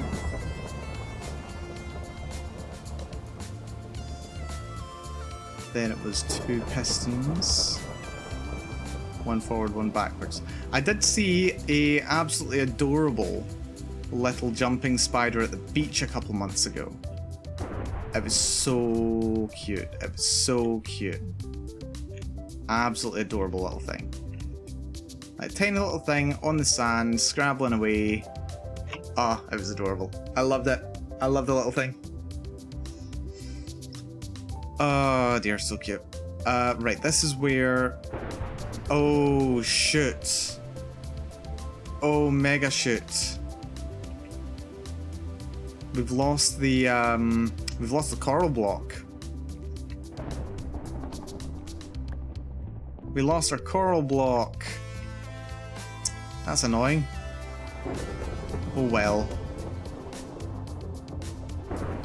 We can live without it for now. We'll need to replace it, but we're gonna need to get another one eventually. Right, TNT gets to go there. We lost the TNT as well. Of course we did. Okay, TNT needs to go there. Let's now have a block gap, and then those go there. There we go. And then Shroomlight. 2 of those. We did get the rail, and we still have the minecart as well. There we go. So now what we need is TNT there, and the coral block there. And then we should be good to go. I don't think I'm missing anything, am I? Nope, I think that's all that's lost. We still have the engine in the back. Oh, I will take the ore back home though. Because that ore is really useful. We'll break it down, we'll turn it into good stuff. We'll mine it all up. That's all good. But yeah, I like spiders. Spiders are cute. Bit of a problem in Minecraft, and bloody terrifying if you're playing, what's it called? Absolutely bloody terrifying if you're playing... Oof. Oh, the names escaped me. Yeah, that Obsidian game that I mentioned before. Words escaping me. But yeah, no, generally speaking, I like spiders. Spiders are cute.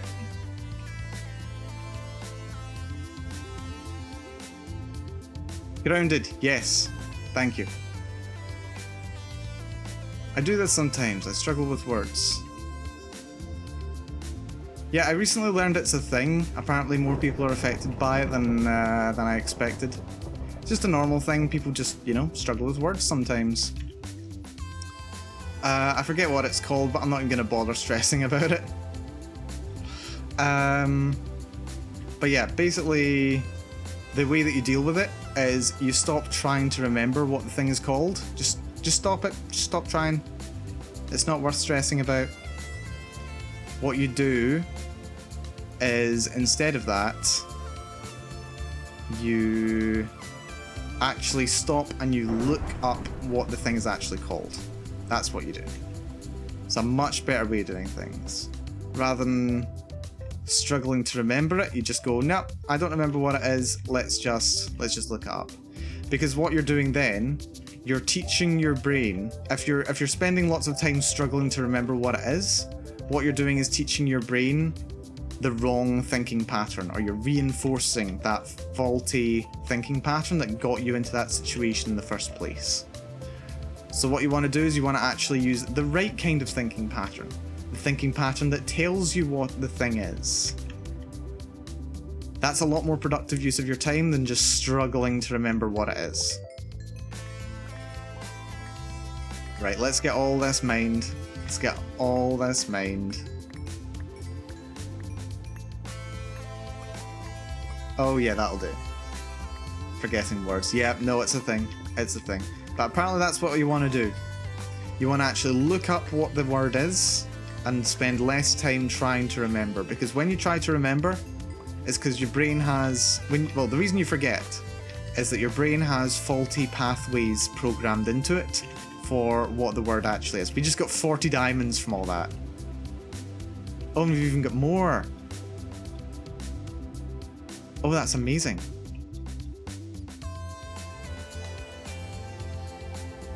But yeah, you've got faulty pathways. You just not learn things in a way that you can reliably retrieve the information from.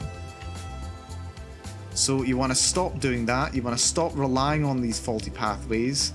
You want to stop trying to get the faulty pathways working because they're faulty.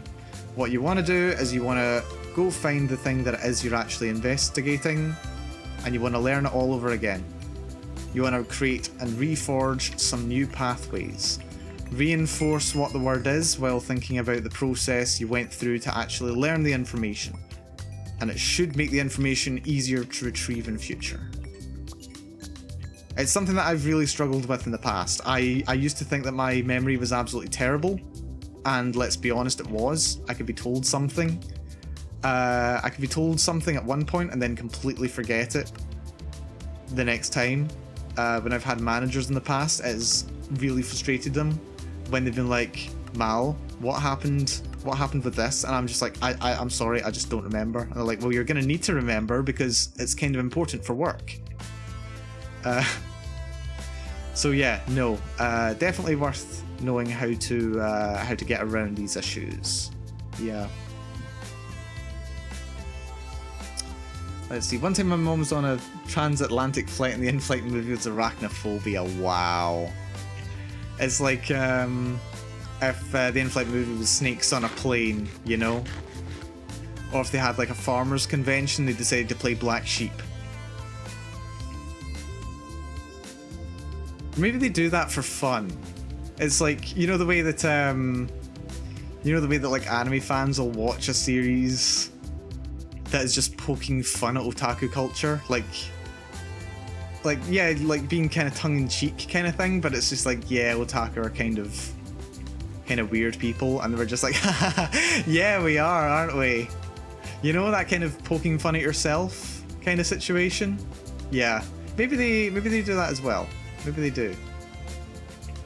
Like, oh, wouldn't it be really funny if like air stewards and like pilots, if they really liked aircraft movies, like aircraft disaster movies, they just watched them and laughed at how badly everything was done. It's kind of like how there's this one podcast that I quite like, or it's kind of set up like a podcast anyway. It's basically this group of people who are either engineers, architects, or whatever, and then they talk about engineering disasters and stuff, like things that have really gone wrong in engineering, like buildings collapsing or disasters, that kind of thing. And they just constantly gut themselves laughing. Like, it's really tragic, the stuff that they're talking about, don't get me wrong. They know how tragic... Oh shit, I've got to rebuild this now. Ugh. Okay. I think I can get away by doing this lazily. No, I can't. I can't. I've got to do it properly. Otherwise, we're just going to end up right where we started. But yeah, they talk about engineering disasters, and they always talk about other disasters, and like, if you were personally affected by one of these disasters, you'd probably find it quite offensive, but it's just kind of funny, you know? So I like the podcast. It's a funny one. It's a funny one. I like watching it. A lot you can learn from these kinds of things. They have their interests and biases, but you know, you can learn a lot from them. There's a reason why they're able to laugh about them. It's because they're familiar with the topic. They know what's gone wrong, and they know how they would fix it, basically. Or it's kind of like a, you know, it's like a hindsight is 2020 kind of thing going on, and that doesn't seem good. Break that as well. Coral on top of it. That TNT goes here. That should now assemble itself. Let's test it. Assembled and active. Thank goodness. That's it. Have I seen the video of the collapse of the Tacoma Narrows Bridge? In fact, I have. Oh, I can tell you a little story about that, actually. It's not much of a story. It's not much of a story, but while I was studying, it was a waves and dynamic motion course that I was doing. This was at university when I was studying physics, and yeah, one of the things that came up was, okay, you've got to think about oscillations. You need to think about circumstances where oscillations are going to be significant, and they showed you, like, it wasn't an engineering course, but they actually showed us a recording of the Tacoma Narrows Bridge collapsing, and we're just saying, yeah, this is what happens if you don't dampen your oscillations properly. Like, for some reason, this engineer thought it was a good idea to be, they thought it would be a really good idea to be amplifying the oscillations rather than, you know, what's the word? Diminishing them? I don't know, words escaping me. But yeah, no, it's a good video. It's a good video. It's really interesting. Really interesting to see this kind of stuff. One of the many interests of Mal, watching buildings collapse or what have you, and or bridges.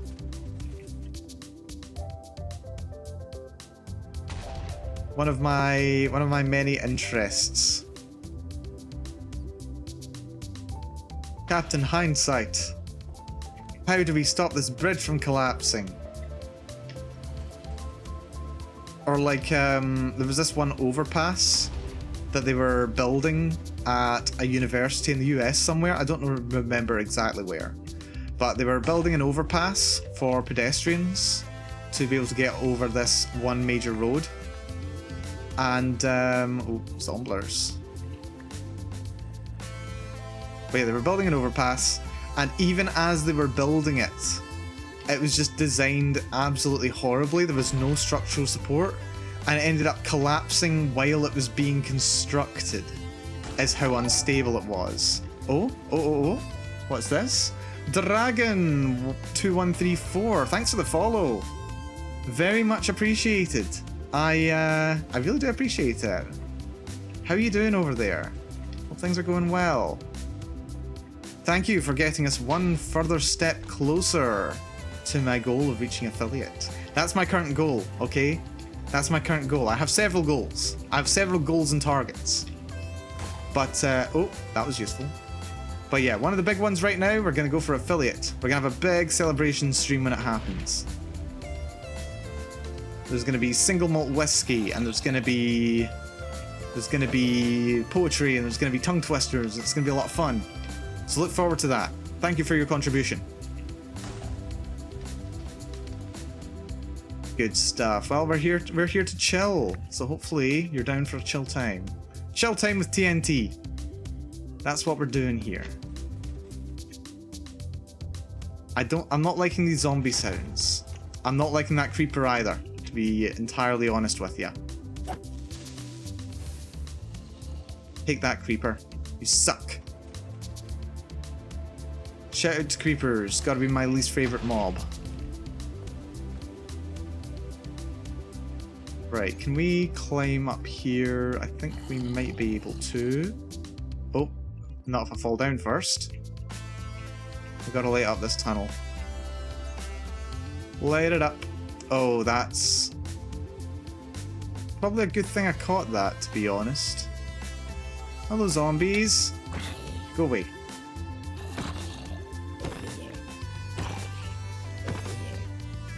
Is there a spawner over here or something? Because this feels like a lot of zombies. No, doesn't seem like it. Yes, there's a lot of zombies around here. That's fine. We can deal with zombies. Let's just block off this section. Just so that we don't end up flooding ourselves. You don't want to be flooding yourself. It's a bad time. I don't know if we're likely to, but probably better to nip it in the bud. There we go. Love me some TNT. TNT is the most satisfying thing, and I'm not above using duplication glitches to use it. Not at all. Not at all. What is my preferred region and brand of scotch? Okay, so I don't actually drink that much in the way of whiskey. It's not usually a go-to of mine. Campbellton, the Campbellton area is very, very famous for its whiskey. At one point, I believe it was basically whiskey capital of Scotland. I think I had, let's see, was it Glenfiddich? I had like a Glenfiddich whiskey. I think that was last year, and it was, oh, it was a lovely whiskey. It was a really, really nice whiskey. But yeah, if you get one from the Campbellton area, you're probably on track for a good time with whiskey, I would say. Yeah, it looks like it was worth filling that little section out there. So that's all good. But yeah, Glenfiddich whiskey, it was nice. It was nice. Sadly, I don't remember exactly what was so nice about it. I just remember it was particularly delicious. It's been a while since I've had a nice single malt, actually, which is all the more reason why I want to actually be having one. That's why I'm wanting to have one for the celebration. That's how I'm going to celebrate. Isle of Islay. Yeah, Isle of Islay is, I think they're good for their whiskey too. Never had one from Islay, actually. Maybe I should. I probably should. I probably really should. Let's see, was that a tunnel going over here? No, just this little tunnel here. Well, let's just light this up a little. Just so that no zombies can easily come around the corner and surprise me. What is...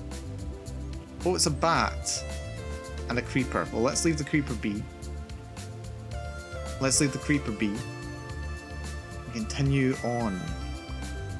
Yeah, I think I did actually build this at the right height. I thought I might need to rebuild it a bit lower, but if I did, it would probably just mean the floor was lava a lot more. They're quite peaty, so if you don't like that, you might not like them. I don't mind peat in my whiskey, actually. I don't mind a nice peaty whiskey. I like the flavour. Oh dear, oh dear, oh dear, oh dear. God damn it, no.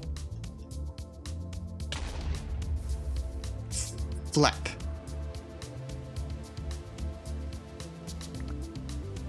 Okay, we blew up again. Thanks once again. AJ Zulu, thank you for the follow and thank you for your contribution. We're getting one step closer to affiliate. We're gonna have that celebration stream to look forward to. Ah dear. What a time to be following. It is appreciated, but yeah, half my stuff just blew up. Which is a bit annoying. I won't kid around. But here we are, we're good. Where are we going? We're going nowhere, we're chilling. We're just doing some mining for the most part. We've got a good number of diamonds, we've got over a stack of diamonds from this, and just, let's see. Yeah, I think about an hour of clicking the go forward button. We've ended up getting like a stack of diamonds. We've been very, very productive here. But you know what? It's all good. We've been taking it easy. It's been a good time. But yeah, how's it going? Hope you're having a good time.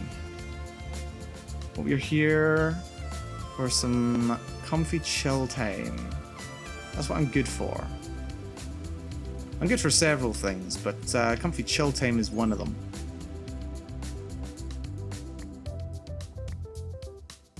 Right, we need to replace all this now. I really should have brought some more stuff with me, so I don't need to go quite as far when I'm rebuilding this thing. Let's see, more cobblestone will do the job. Bat, out of the way, I'm building.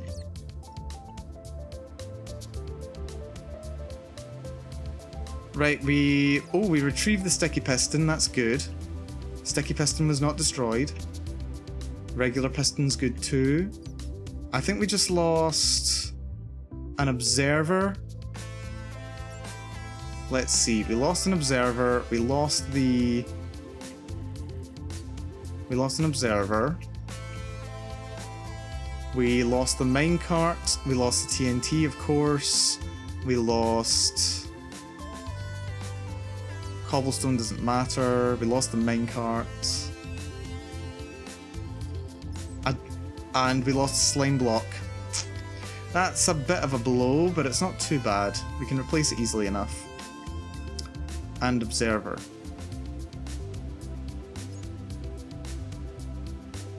Let's see. Replace that. We still have the shroom light. That's good.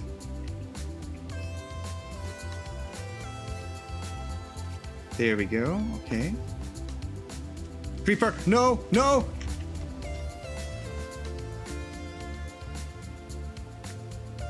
Damn it. How did he even get in here? Did he drop in from above? I bet he dropped in from above. Oh, for goodness sake. How did he even... Ah, up there.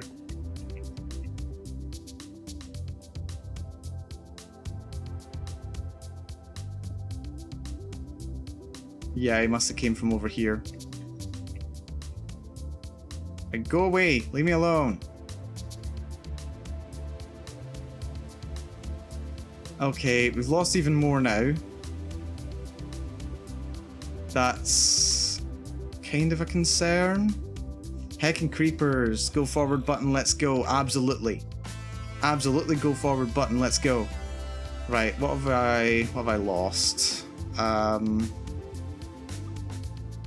Didn't lose a slime block, but we need a slime block there. Yeah, no, we're gonna have to go back for stuff. Of course we're gonna have to go back for stuff. That's fine. That's a shroom light. This needs to be a stacky piston. That's it. Okay, that's that segment back. That looks about right. So then there's the one gap. We need a regular piston there, which we don't have. Let's dump all the stuff that we don't need. We don't need rotten flesh. We don't need that. We don't need you. We don't need you. We don't need you. Well, actually, we might need some of you. We're going to need platform blocks. There might be some at the front. Some. Yeah, we're going to need more platform blocks.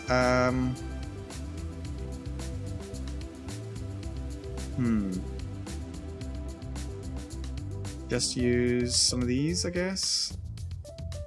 Take a little layer out along the side, along the bottom. Oh.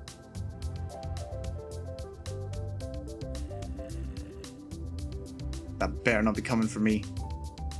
Better not be coming for me after this. After all this, that better not be a zombie coming for me. Oh dear.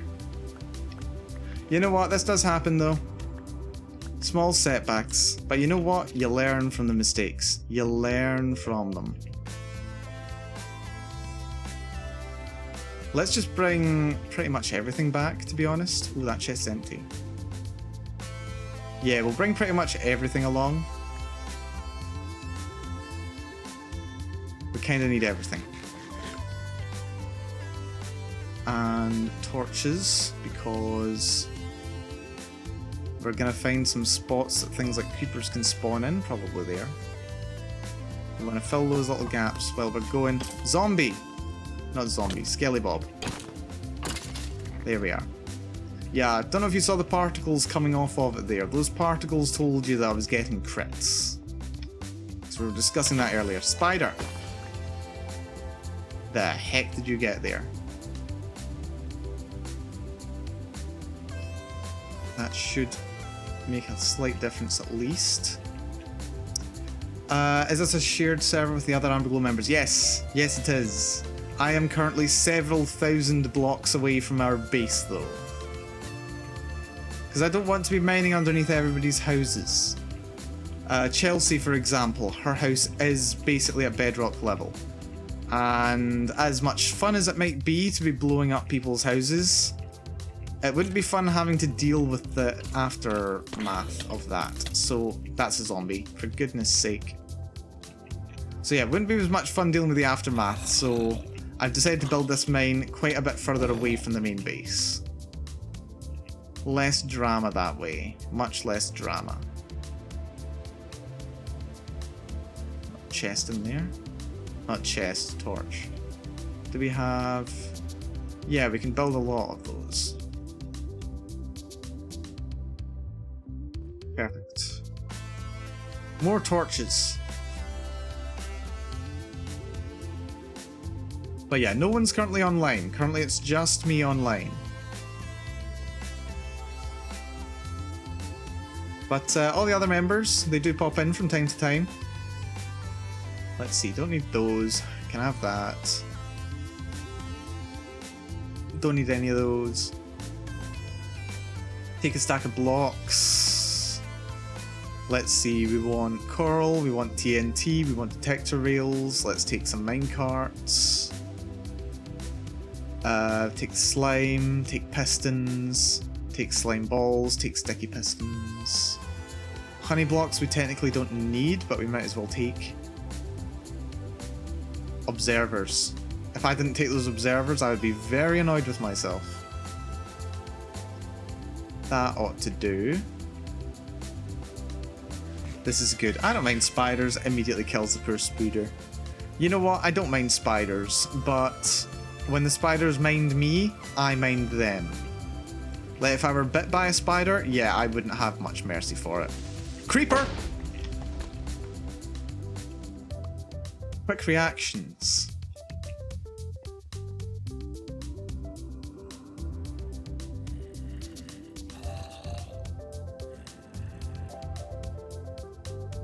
I didn't even realise that we dug through a ravine there. There we go. That'll make a slight difference. We may still get creepers dropping on our heads sometimes, but we're fine. Look at pro gamer reaction speed.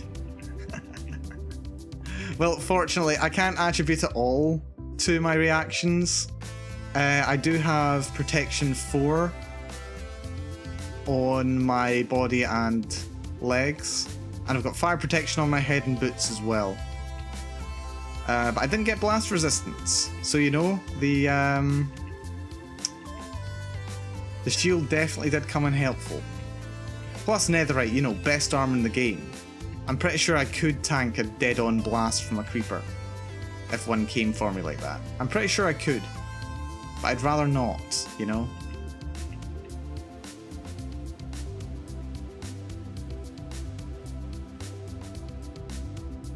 But yeah, I'm not very good at games that require massively quick reactions. It's not my go-to kind of game. So like, I don't play very many like FPS games. I don't play many... mostly games that require a lot of PvP. PvP games, because they require big, quick reactions, that's not usually what I go for. Mostly I tend to play games that are more strategic, or it's more about gathering resources, or preparing for a fight. Like getting a build going, like RPGs or strategy games. They're much more my speed. They are much more my speed.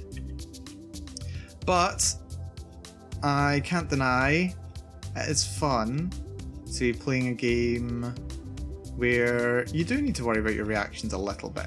Minecraft's a good balance of that for me, I think. I think Minecraft is a good balance of that. Right, what goes here? Regular piston. Regular piston. We're just going to use 2 of those there. Here we go for shroomlight. On top of it, we put detector rail and minecart. Then 2 in front of it, we put cobblestone wall. On top of that, TNT. In front of that, we put observer facing backwards.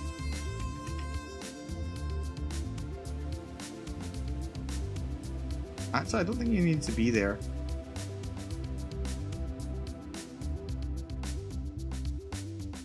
Yeah, you could have been one further forward, but that's fine. Doesn't matter too much.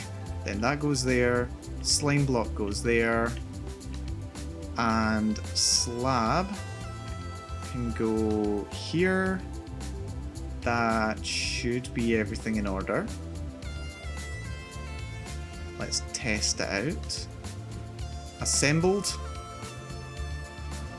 Pushes forward. And it works. We're back in business, people. We are back in business. And it feels so good. Right. Let's put a chest here. Not over that spot though, or at least not like that. Let's not have any risk of losing any good items. Right, the rest of our construction stuff we're going to store here for now. Remind me to come back for this, because this is a lot of resources, okay? This is a lot of resources, and I can't just be leaving that sitting about. I might be able to... Well, I'm going to have to come back here again anyway, and it's going to be well lit. So I'm probably going to remember it's there, just in case. Double torch on top. Double torch on top. I don't know... Excuse me? Why did you not activate? Oof, that was scary for a split second there. I had no idea where I was, what was happening. Right. Ah, these blocks got in the way. They just maxed out the push limit. Okay. I think the quickest way to get this back is to break this block. No? Is this at the push limit or something? Why is this at the push limit? It shouldn't be. 1, 2, 3, 4, 5, 6, 7, 8, 9, 10, 11, 12. Is that at the push limit? Is that too high? 1, 2, 3, 4, 5, 6, 7, 8, 9, 10, 11, 12. 1, 2, 3, 4, 5, 6, 7, 8, 9, 10, 11, 12, 13. Ah.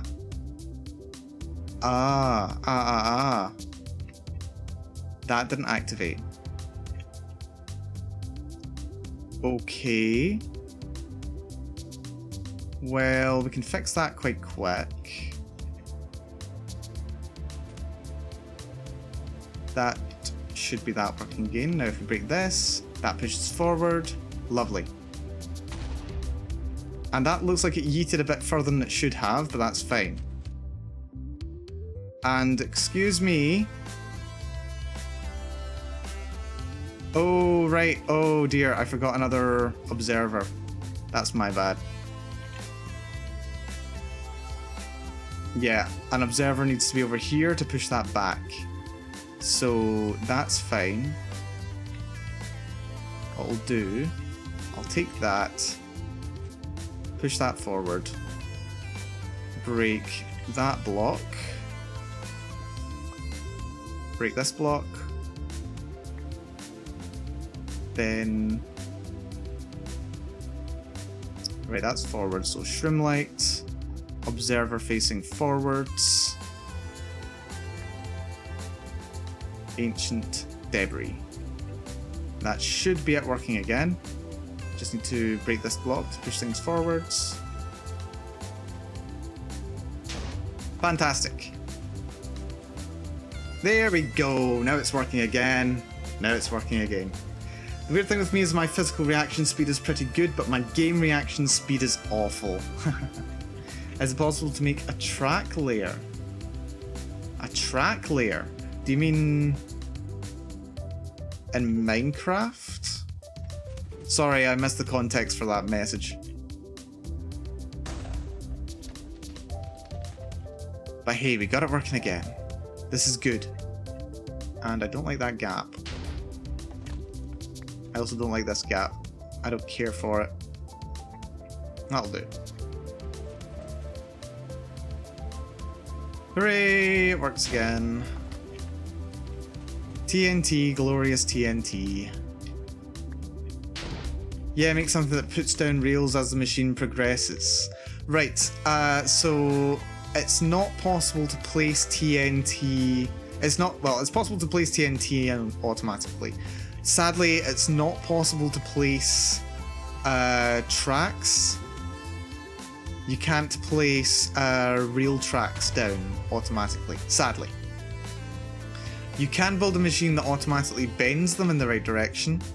You can make things like, what are they called?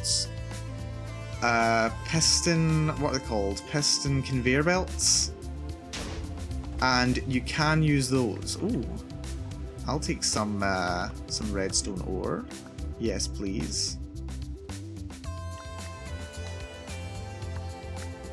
But yeah, you can bend it if you're making like a piston. Is it a piston conveyor? It's something like a piston conveyor. It's called. I forget what the actual name is. But you can get them to curve automatically, but you can't place them automatically. Wait, can you? Can you?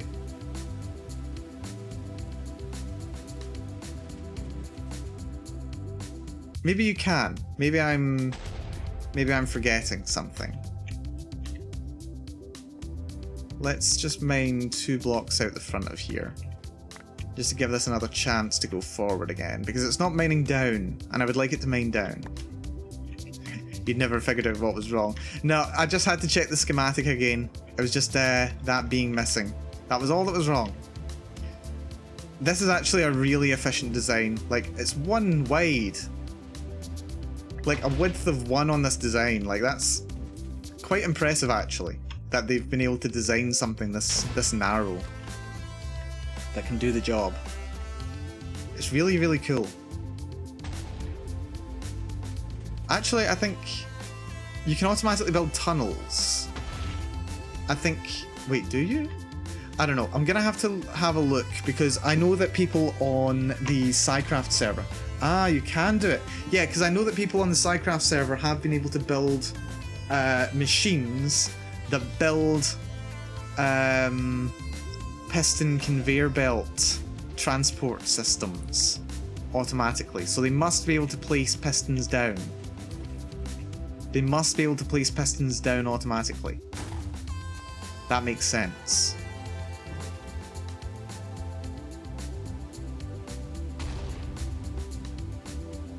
But yeah, believe it or not, being good at Minecraft actually tracks very well with being decent at programming.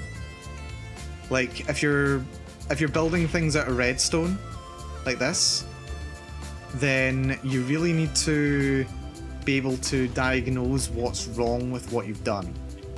You need to be able to figure out where you've made a mistake, and you need to figure out how to fix it.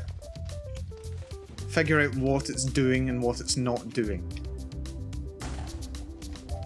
So I'd say I wouldn't be surprised actually if people who got into Minecraft, like as young kids, ended up becoming good programmers.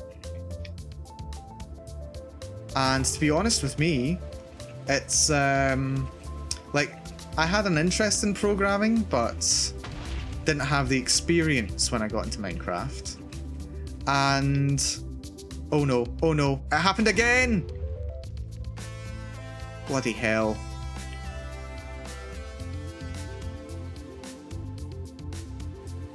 Ah, bloody hell. Okay, it's alright, we lost one shroomlight and an observer this time. That's all we lost. We didn't lose that much. And we just need to replace this slime block. And no harm done. Right, you do need to be a bit careful with it. You need to make sure that nothing blocks the TNT from being launched forward properly. Like that. Oh dear, is that a problem? That's a problem. Damn it. It happened again. It happened again. There we go, okay. Place that back. Place a shroomlight.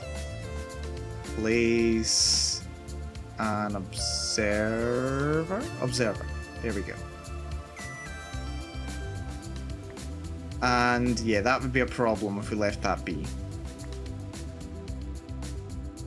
Shovel, please.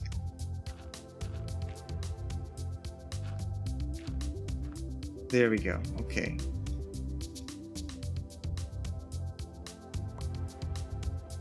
Let's just do a little mining here and make sure, yeah, there's a lot of this stuff here. We need to make sure there's none in the way of the machine so that it doesn't destroy my everything. This has been a lot of work. Oh, I didn't even lose those shroomlights. Or that observer.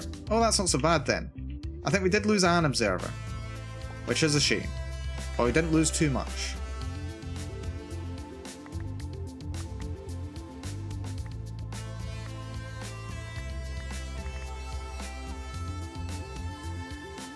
Right, now I need to get out of here.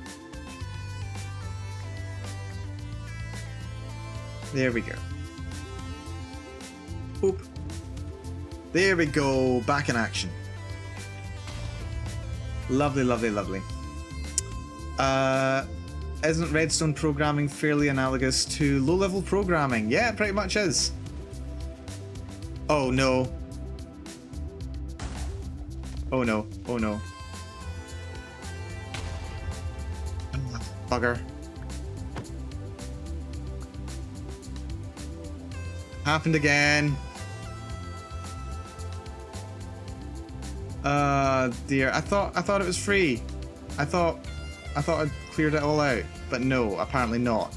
And apparently it needs to be to each side as well, because if it's not, there's a chance that the TNT entity, it doesn't travel forward in a direct straight line.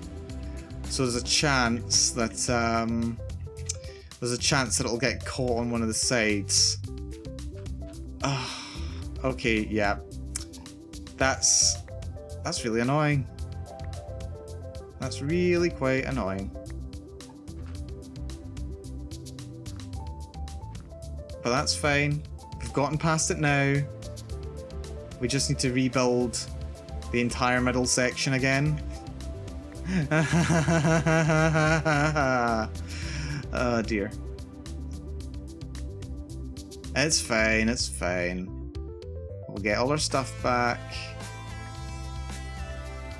Just need to replace kind of everything. Let's light some of this section up so we don't get sneak attacked by creepers. It's the last thing I want right now, to be entirely honest with you. Right. Shroom light. Observer. Not you.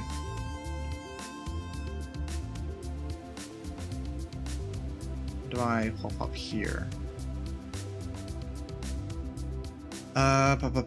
Sticky piston and regular piston.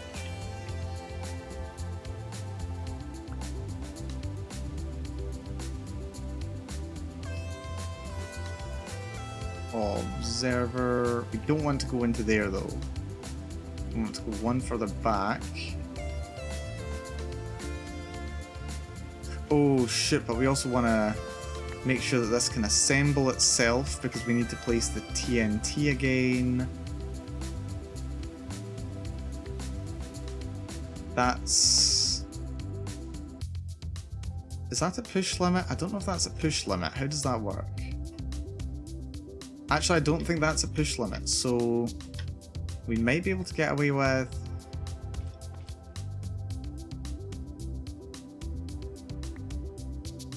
slime blocks being connected to here.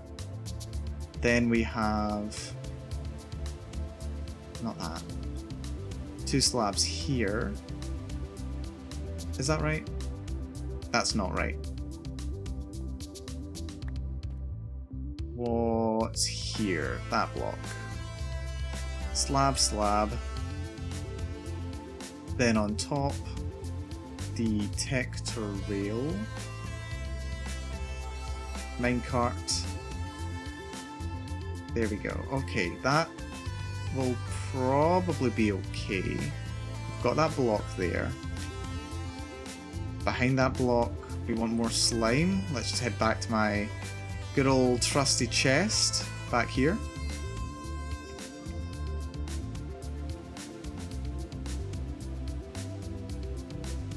Maybe we'll just keep the slime on me. Maybe we'll just keep the slime on me. Right. Yeah, that goes there. This is actually fine. This is actually completely fine. Completely fine.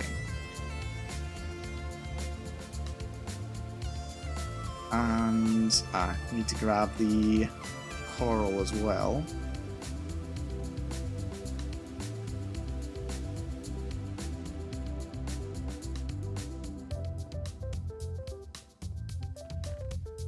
Can you forget the coral? It would be bad to forget the coral. I mean, it wouldn't be bad, it's just that nothing would happen.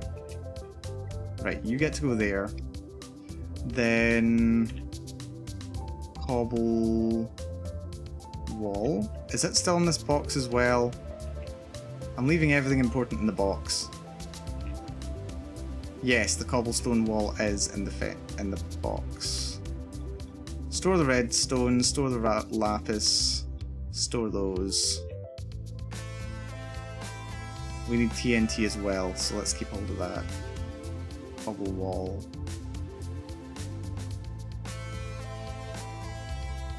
Here we go. Right, so cobblestone goes there, TNT goes there, and I think that's everything in place.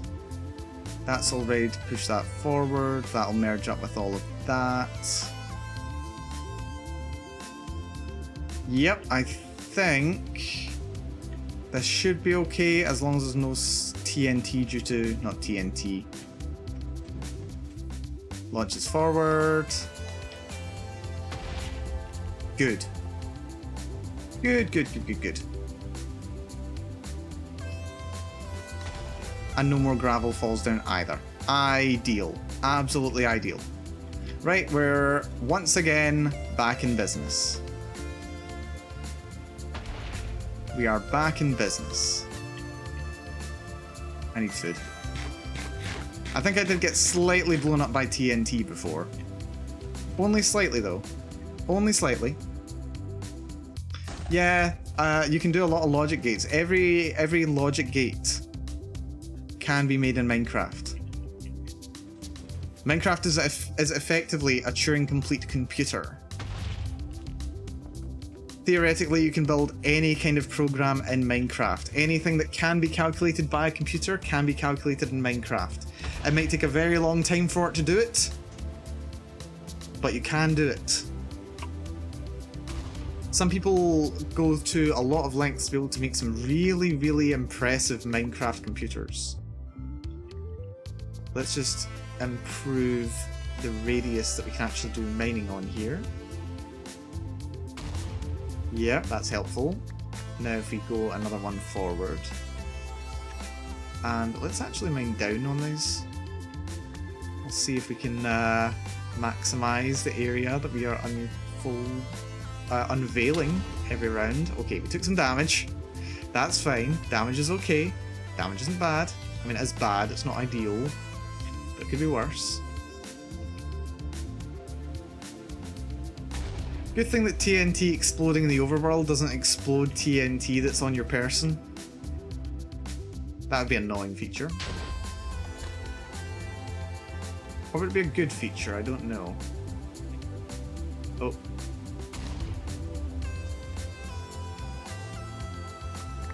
I'll take some of that. Nothing less relaxing than setting off lots of TNT underground. Am I a psychopath? Maybe I'm a psychopath. I'm at least a sociopath. At least. Yep, this machine is doing some good work. Wait, how did you guys spawn behind me? They must just have some space. Let's see, where's my bow? Actually, where's my good bow? That's a bad bow. Right, we're just gonna have to go in and do it the old-fashioned way. Bring me my axe. Wait, did they just despawn? They just despawned. The creepers didn't, though. The creepers didn't despawn. Get over here, you freak. Right, he died. That's good.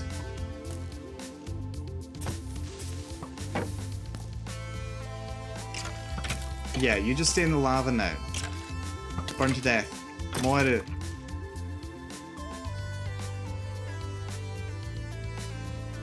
Right, this little corner needs to be lit up then. And that can have a bit of light, and that can have a bit of light, and there can be a bit of light there. There we go.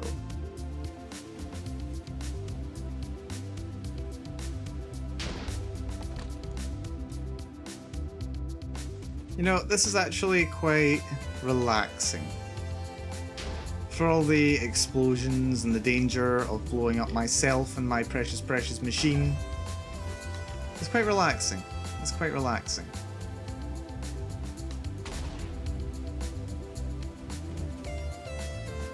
And you know, you never do know, as we were talking about programming before, if you spent any time playing around with redstone in Minecraft, even if you've just been learning someone else's design to make like an automatic wheat farm or something like that, the principles still apply to programming as well. So you never know. A couple of the tricks that you learn in Minecraft, I bet they would, I wouldn't be surprised if they would transfer themselves over to programming as well. I definitely think they do. I think since playing Minecraft, I think it's like similar kind of brain exercise, to be honest. When you're doing stuff like redstone builds, it's similar brain exercise to when you're programming.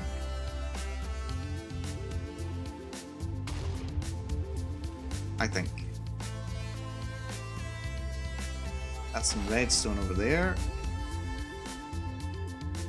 Didn't blow up all of it though. I can't pick it up. There we go. That's what we want.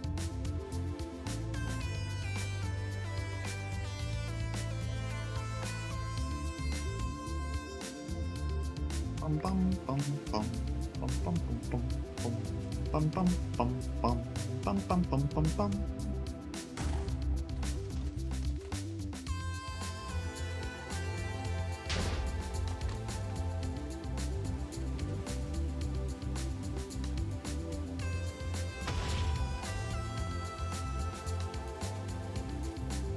Diamonds, diamonds, wherefore art thou diamonds? You know you can burn diamonds. Like, it takes a lot to actually burn them. Like, they don't burn like, they don't go on fire. But you can burn diamonds. If you take a blowtorch to a diamond, they're not forever. As it turns out, diamonds are not forever. But if you take a blowtorch to a diamond, you can actually make it, you can actually turn it into good old CO2. You can turn it into carbon dioxide gas. And one channel that I've watched actually went so far as to turn the carbon dioxide gas from a diamond into carbonation for a drink. They just made like the most expensive carbonated water ever out of a diamond. It's crazy. But yeah, for all people who take diamonds so seriously, yeah. Not really that much different. It's just good old carbon. Same carbon that makes up the carbohydrates in your food. No difference, just arranged differently. And, you know, with less hydrogen.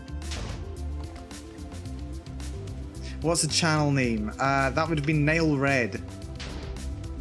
Nile Red. I love Nile Red's videos. If I need to chill out... Oh, speaking of which, that's some diamonds. Yeah, if I need to chill out, I put on one of his videos. It's just nice. Like, I used to really like chemistry. When I was in school, I really liked chemistry.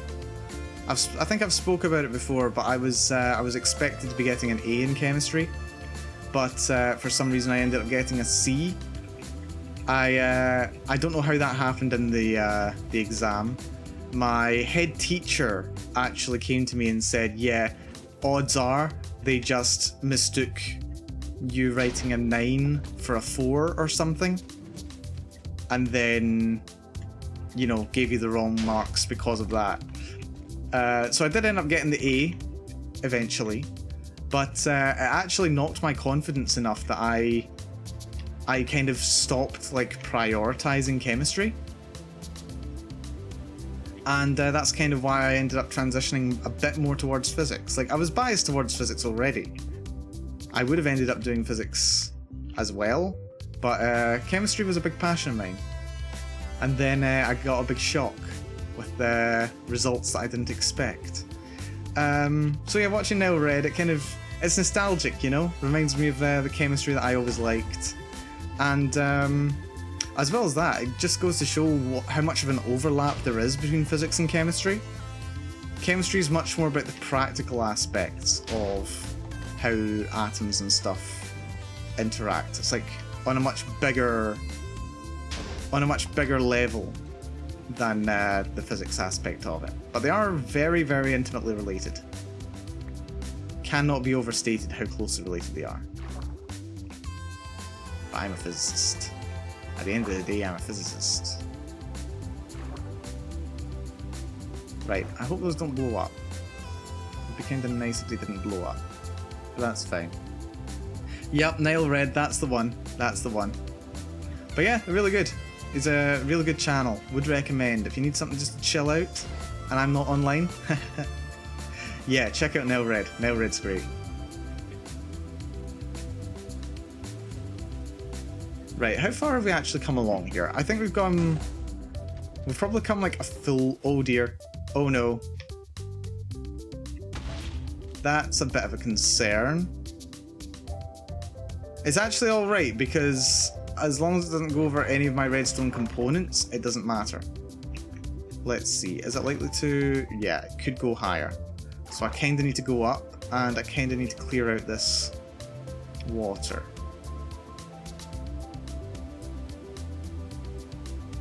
Fortunately, it's just a 1-block source. But yeah, this is another thing you need to watch out for if you're building tunnel borers. If water flows in front of a repeater, or not a repeater, an observer at the wrong time. Oh, hello. Hello, little axolotl. I swear to God. See if I find a blue axolotl in a cave one day, I swear I'm gonna flip. I swear I'm gonna flip. Well, no, I'm not. I'm gonna think it's amazing, I'm gonna capture it, and then I'm gonna gloat. That's what I'll do. I'll gloat. Right. Oh, and that's lava over there. Let's nip that little flaming bud. Looks like it was stopped by the water. So that's not terrible. But I really kind of need it to not be here. Would that be okay, lava, if you would, like, not be here?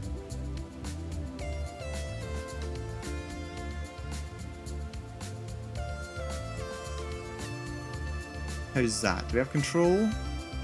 Lava stopped. Lava stopped. Good, good, good. Good situation to be in. With no lava. Lava's generally not a good thing, and that's a creeper. Go away.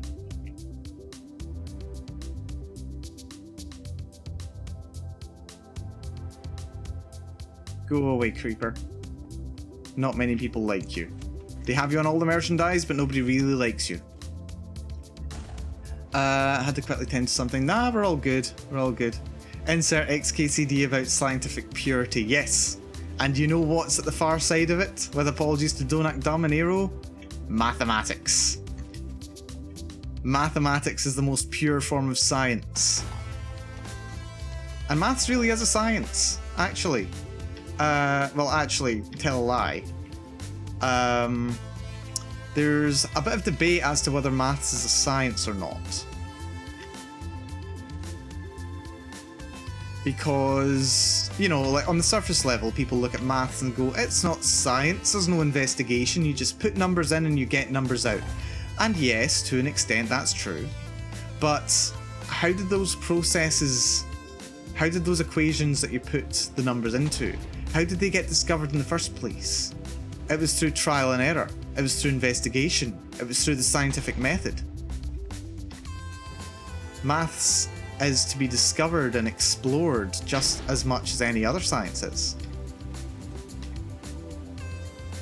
So I'd say I'm sympathetic to the maths as a science argument. But at the same time, it's kind of more than just a science. Because it's more like a language. It's like the language of science. So is it a science in itself, or is it just the language through which science is explored and through which the universe is explained? You know, there's an interesting debate there. There's an interesting debate there, and I like a good debate. I like a good debate. I like a really good debate. Maths, yes, maths. Maths is good. I like maths. I really do. Like, I mentioned earlier that I was looking at papers about the Bronze Age recently. And if you follow me on Twitter, you may have seen the posts about them, because I get excited by things sometimes, and I can't contain myself. I need to talk about it sometimes. I need to talk a little bit about what I've been looking into lately. So yeah, I was looking at Bronze Age coinage, or rather what passed for coinage, and how it got started up. And yeah, it looks like during the Bronze Age, what people ended up doing was, hopefully none of those will blow up. Damn it. That's fine. But yeah, what happened during the Bronze Age is, in order to pay for things, people would usually kind of barter. Well, they wouldn't really barter. There's no such thing as a pure barter economy. Barter did not exist before, you know, regular purchasing. It's a myth. No pure barter economy existed before a fully functioning economy existed. Just did not happen. It's a myth. It's 100% a myth. But what people would do is they would trade little scraps of what is this generally useful thing. Oh, it's bronze. It's the thing that our society is built on. Let's trade little scraps of that. And at some stage they would have swapped between each other, going, okay, I'll give you this bit of bronze, you can melt it down. You can melt bronze really easily. Like, it melts at a really low temperature. It's not hard to reform it into something else that could be really useful. So I'll give you this little bit of bronze for this. You can then melt it down, put it towards something useful. Or you can just keep the little scrap of bronze and, you know, trade it to someone else. So it turned out bronze would eventually have two purposes.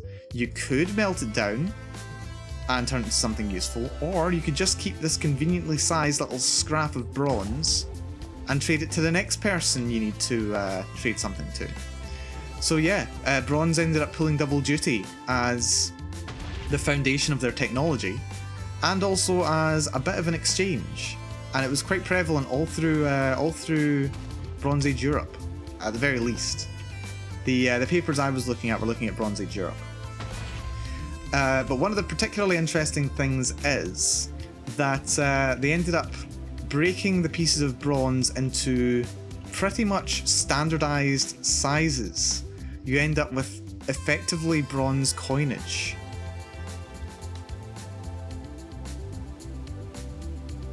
But just all of random shapes and sizes.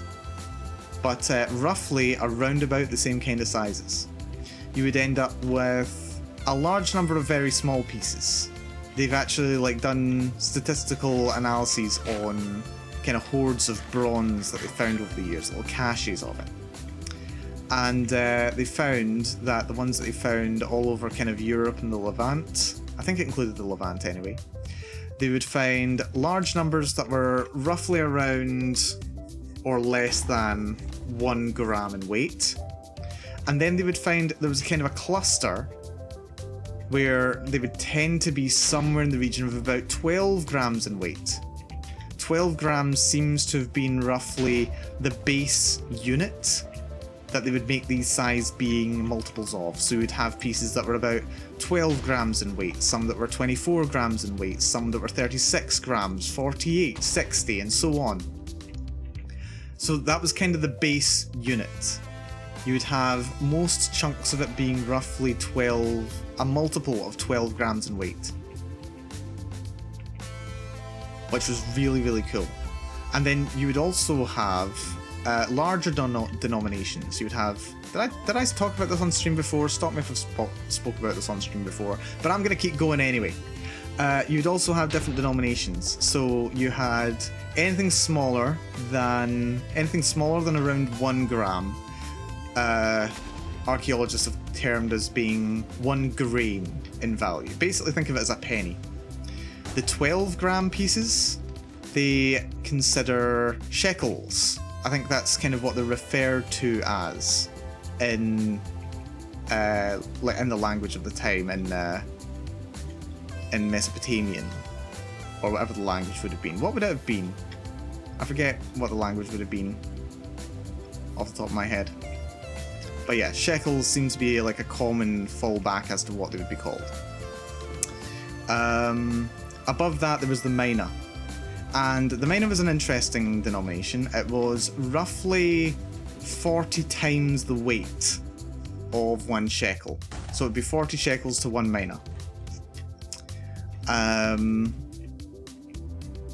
So that would end up being, what would that be? 480 grams roughly. And I ended up playing around with the maths of this because I was like, okay, we've got these denominations as a mina, and it's roughly like a pound in weight or something like that. And then there's a unit of measure that was bigger than that, which was somewhere between, the literature said, between 20 and 30 kilograms in weight. And I was like, okay, we've got 30 odd kilograms in weight, but can I estimate exactly what this is likely to be? Like what the weight is actually going to be? Can I figure this out?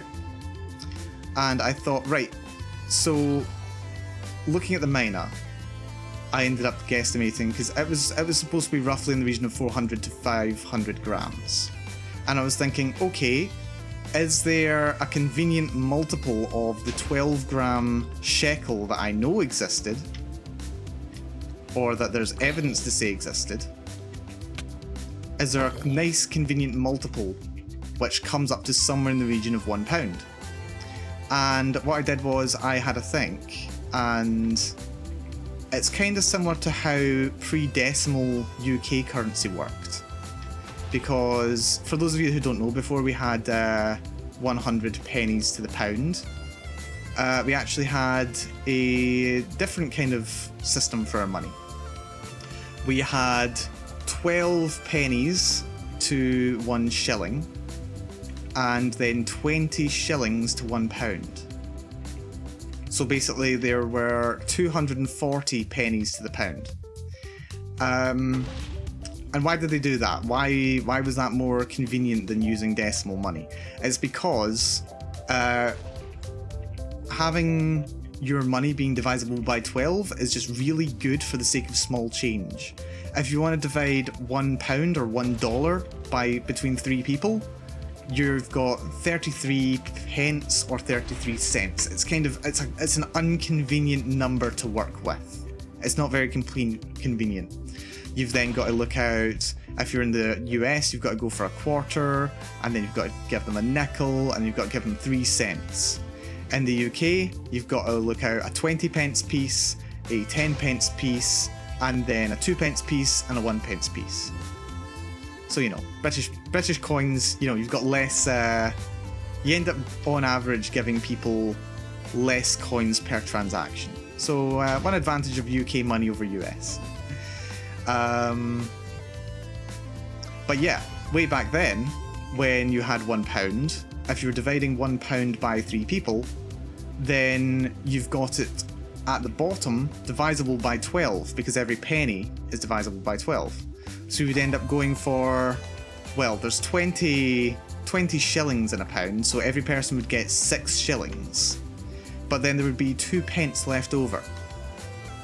2 pence left over. 2 shillings left over. 2 shillings is 24 pennies. 24 pennies divided by 3 is 8. So everyone would get 6 shillings, 8 pence. And that would split the pound very, very evenly. This is really useful. And it's useful for a lot of other divisions as well. You can divide it by 4, you can divide it by 5, you can divide it by 6. You can divide it by... Pretty sure you can divide it by 8. Yes, you can divide it by 8 because there's 240 pennies in a pound. 240 is, let's see, that's 30 times 8. So you can divide a pound by 8. Can't divide it by 7. 7's a bit of a annoying number in general. But 8 you can do quite easily. So yeah, it's very convenient for handling small change. The reason for this is that all the numbers associated are what called highly composite numbers. 6 is a highly composite number because it's very small, but its divisors are 2 and 3. 12 is very composite because it's divisible by 2, 3, and 4, as well as 6, of course. 60 is a highly composite number. 20 is not a highly composite number, but it's a conveniently good number anyway, and we've just... Okay, we've lost nothing, actually. We managed to not lose anything. I was too busy talking about maths. I will do this. Let's see, where was I? Talking about highly composite numbers. Where are my pistons? Did I lose my pistons? I didn't lose my pistons. I may have lost one piston. I may have lost one piston. I hope I haven't. I hope not. Nope, we still have the piston here. That's good. That's good. So that there, and then we go observer, and then sticky piston, like that. No, other way. But yeah, so these are highly composite numbers. That's what they're called. And a highly composite number has a lot of divisors, a lot of things that can be divided by. Let's see, I'm going to need another one of these. So they're really useful. So I thought to myself, while I was looking at all this, is it possible that these things have these common divisors as well? These ancient units of money. Do they have these common divisors? Are they based on highly composite numbers? So I went ahead with this wee hypothesis of mine, my little theory, and had a little look at it. And it turns out that 36 is a highly composite number. Divisible by 2, divisible by 3, divisible by 6. It's actually 6 times 6, so it's a good divisible number. And it came quite close. 12 times the 12 grams rather. The 12 grams of the shekel multiplied by 36 came up to somewhere in the region of 432, I think was the number. 432, which is pretty close to the middle of the range that was given in the literature, which was between 400 and 500. So it was in the right region. It was in the right region. But it wasn't quite exact. I had then had a look at the mina. And I was thinking, or rather that is for the mina. Sorry, shekels to the mina. And then I had a look at the talent, which is the unit of measurement above that, between 20 and 30 kilograms. And I was like, okay, so every mina is about 1 pound in weight, roughly. So how many pounds are there in 20 to 30 kilograms? And what in that range brings us up to a highly composite number? Well, a really good highly composite number is 60. It's divisible by 2, 3, 4, 6, and 10. It's a very, very good highly composite number. And it turns out 60 times 1 pound is roughly somewhere in the region of 35, 36 kilograms, because every pound is about 450 grams. So it came to around about the right values. So it does look like they came round to these highly composite numbers. It was really cool. Drazeric, good to have you here. No hate at all. I'm glad to have you here. You're finally contributing. You are contributing now to the ooh, diamonds, very nice. You're contributing to what is going to be a very, very fun stream. Because when we hit Twitch affiliate, you're going to have to spread this information around, because it seems not everybody is doing their job. People need to be aware that I'm aiming for affiliate over here. But nah, no anger. We're all good here. But yeah, when I get affiliate, and I'm gonna get affiliate, we're gonna have a drinking stream. There's gonna be a Mal drinking stream. We're gonna be doing Scottish tongue twisters. We're gonna be doing Scottish poetry. We're gonna be drinking some single malt whiskey. We're gonna have a great time. We're gonna have an absolutely fantastic time. So yeah, look forward to it.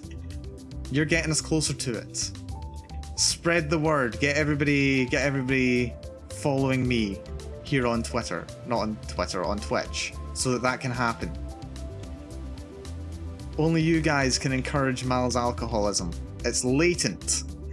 It's latent, but it can be there. If only you'll help.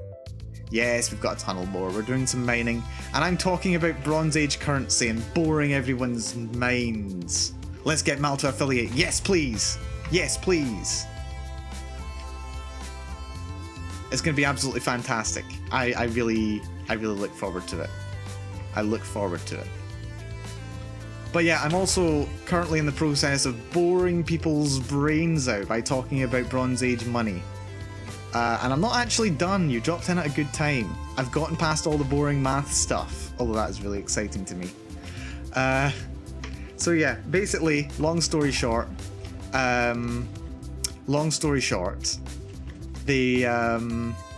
made their bronze scrap be multiples of these basic units of weight, which is about 12 grams or so. 12 grams here or there. It was 12 gram weights go into 1 shekel, as they were called. And then it was 40, roughly. Well, my estimate was 36. My estimate was 36 shekels to 1 mina, which is about half a pound in weight. Or rather, 1 pound in weight. And then it was 60. I'd worked out that it would be roughly somewhere in the region of 60 mina to the talent was the next unit of measurement. The next unit of weight. And it turned out these were actually right. I had a look online, and sure enough, the weight of 1 talent, you can actually look this up yourselves, it's around 25.7 or 8 kilograms. The mina, I was actually slightly out. It's not 36 shekels to the mina, it was 40 shekels to the mina. But as there is a variance in the weights of measurement at the time of around about 5%. So there's a 5% variance to all weights from back then, roughly. So that would be plus or minus 2. I think I'm within error. I think the error bars just overlap, so I'm saying I was right. You did join at the right time. It smells like updog here. Boring tunnels while boring mines. Oh, come on. This is the most interesting thing in the world to me, actually. If we're talking about units of coinage and the Bronze Age especially, I'm all over it. I'm all over it. So I got my numbers right. It was actually... They did actually base their units of measurement on... Well, their units of money. Based on these multiples of highly composite numbers. So I was really, really satisfied by that. I had a lot of fun working that out, and I learned a lot doing it. My next bit of research in that area is going to be trying to figure out what the typical prices for certain goods were. I found it's going to look at basically the English records of the clay tablets that they wrote on at the time. Going to be looking at a lot of those and figuring out, okay, this person paid this much for a huge shipment of copper and silver, so that lets me work out an exchange rate between copper and silver. And then they paid this much for a mule and a cart, and for someone to drive the mule. So yeah, I'm going to try and see if I can figure out some rough estimates for how much certain goods and services would have cost. That's going to be my next. That's going to be my next little mission for this little distraction in the Bronze Age. I love the Bronze Age. I really, really love the Bronze Age. So I'm gonna learn some of it. That's some of my research that I'm working on these days. That's some of my research. It's really interesting to you. I'm glad to hear it. I'm glad to hear it. I'm glad to hear it. This is the kind of thing that I will just do. It'll be like 3 AM, I should be sleeping, and I just end up going, how did they organise their currency system in the Bronze Age? How did money in the Bronze Age work? That's what got me started on this. That's what got me started. And now I've been off on this massive tangent. I have like a page of notes. Where is it? I've got it back here somewhere. I've got like a page of notes on the Bronze Age coinage. Where is it? Always keep a pad of paper in front of me. Where is it? Here we go. Yeah, Bronze Age currencies in Europe. Yeah. Oh dear. Yeah, it's kind of a thing for me. It's a thing for me. Right, go away. You don't even do 1 heart of damage per hit with my armor. Go away. I don't have time for you. But yeah, if you want to interest me with something, you want to talk about old money. You want to talk about old money. History, ancient history. I think I might have missed some of my vacation. I think I would have really liked studying history, or I really could have done archaeology. I would have really loved to do archaeology. Wait till you get to modern monetary theory. I actually, my interest in Bronze Age economics, I can't deny, it has actually came from my interest in economics in the modern era. I know he potentially has some issues. I know there's some memes saying that he's not actually so hot with some of the things that he says. I've seen some real economists react to this person. But Economics Explained on YouTube. I really like the Economics Explained channel. It introduces a lot of concepts to me as a relative lay person when it comes to economics in a way that's actually digestible. I need to look into some of the, I wouldn't say controversy, but some of the criticisms. Ooh, good stuff. Yeah. You've got a friend who's studying that. Oh, that's really interesting. But yeah, I know there's some criticisms of Economics Explained's descriptions of things. I know there are some criticisms. I haven't looked into them yet. I have them on my to-watch list. I will get around to them. But I really like the videos. Malcolm will have a field day the very second the archaeology update on Minecraft drops. I'm not gonna lie. I think that's coming with Caves and Cliffs 2, isn't it? I've not heard any mention of it for a long time. Is it coming with Caves and Cliffs 2, or is it coming with 1.19? I'm not sure. But yeah, no, it's I don't know. It's got the trappings of archaeology. It has the trappings of archaeology. But the problem is, aside from the lore in Minecraft, you're not really gonna find anything like really interesting in a randomly generated mine. Like, it'll be an opportunity to explore the lore. I know there's a good chance to get like diamonds and stuff, so you might be able to make some interesting farms out of it. But, like, there's a potential for that anyway. But what I'm really interested in is the story. What I'm interested in is how societies operate when it comes to archaeology. And it's really, really hard to emulate that when your entire world is randomly generated. If they told me that they were going to work with the Adams brothers from Dwarf Fortress fame, if they were going to work with them to make a really interesting procedurally generated story system for Minecraft, oh, sign me up. Sign me up. That would be really interesting. But I'm not gonna hold out hope that ooh, that's diamonds. That's diamonds. But yeah, I'm not really gonna hold my breath for a really, really good archaeology story system in Minecraft. Like that's not what I come to Minecraft for. It's not what I expect from Minecraft. So I'm not gonna hold my breath for it. I'd like it, don't get me wrong. I'd like to be mistaken, but nah, I don't expect the Minecraft archaeology mechanics to really be all that. Not really. I don't expect it to be groundbreaking. But alright, it's a separate update. It might be that it's a separate update. But yeah, no, I do have an interest in modern economics as well. One video that I found particularly interesting in from what's it called? From Economics Explained was his video looking at banking in the Islamic world, because I do know that in Islam and in a couple of Christian denominations as well, let's not overlook that, that things like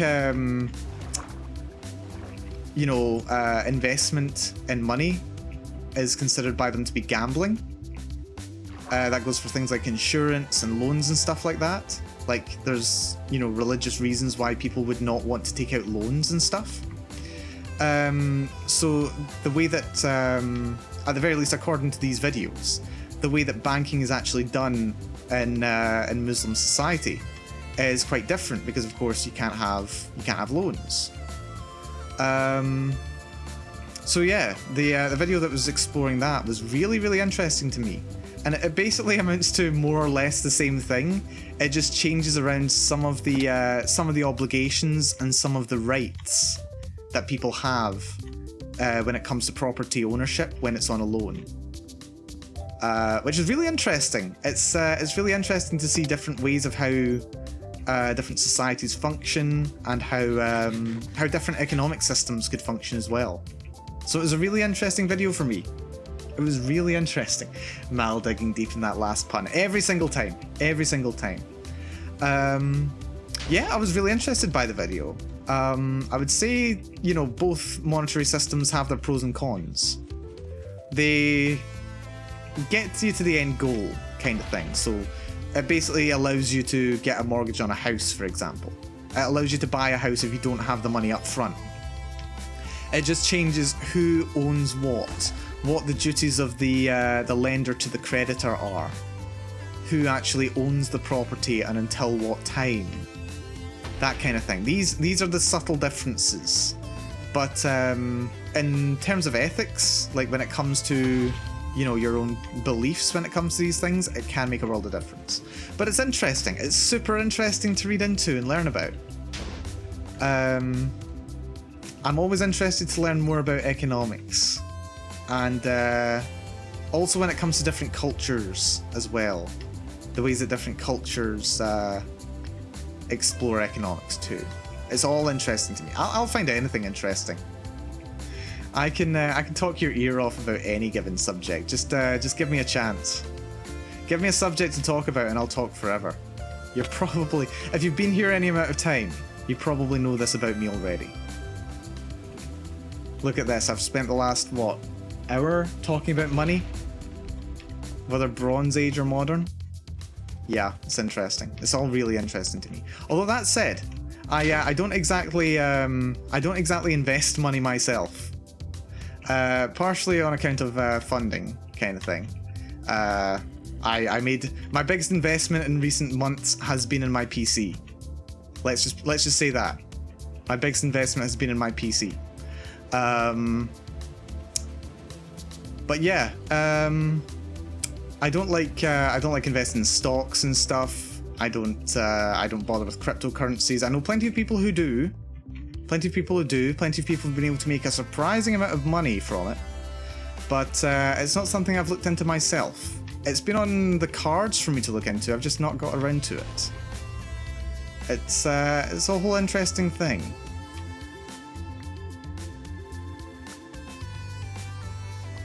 But yeah, it's kind of a thing.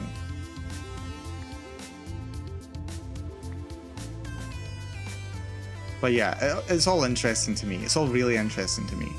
Like when I knew that Bitcoin and stuff were becoming really big and really influential. Like, of course, like, no, I remember in school, actually, there's this one kid at my school who was super into it and ended up trying to mine Bitcoin himself. This was before it became like mainstream to do. He was a real investment hipster in a lot of ways. He was very business minded. So yeah, he was the first person to really talk about Bitcoin to me, and I did not get it at the time. My head was not in the place to really understand Bitcoin and cryptocurrencies. He was well ahead of the curve on that kind of thing. Quick question. Yeah, go ahead. Shoot. I'll talk about my crypto pal again in a bit. How much will I invest in Derp Coin? Derp Coin. Which one's Derp Coin again? I know that it's one of the coins. The one you hear most about these days has probably got to be Dogecoin. Like, if it's not Bitcoin, it's got to be Dogecoin. Thank you, Elon Musk. Derp Coin? Well, I'm pretty derpy at times. I'm pretty derpy myself. Let's start Nuts Coin. You know what? That could be a thing.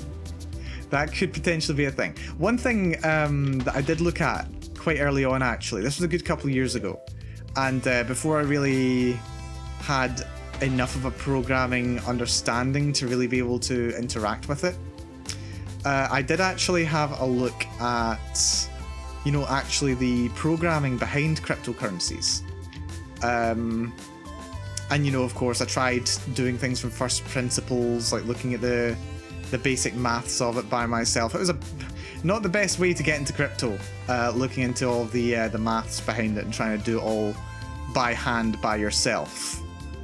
Not the right avenue to attack it from. Let's say that. But it was really interesting to me. I learned some interesting stuff from it, and it's something that I might want to revisit at some point. Might be something that I revisit at some point in the future. But yeah, super interesting stuff. Super interesting stuff.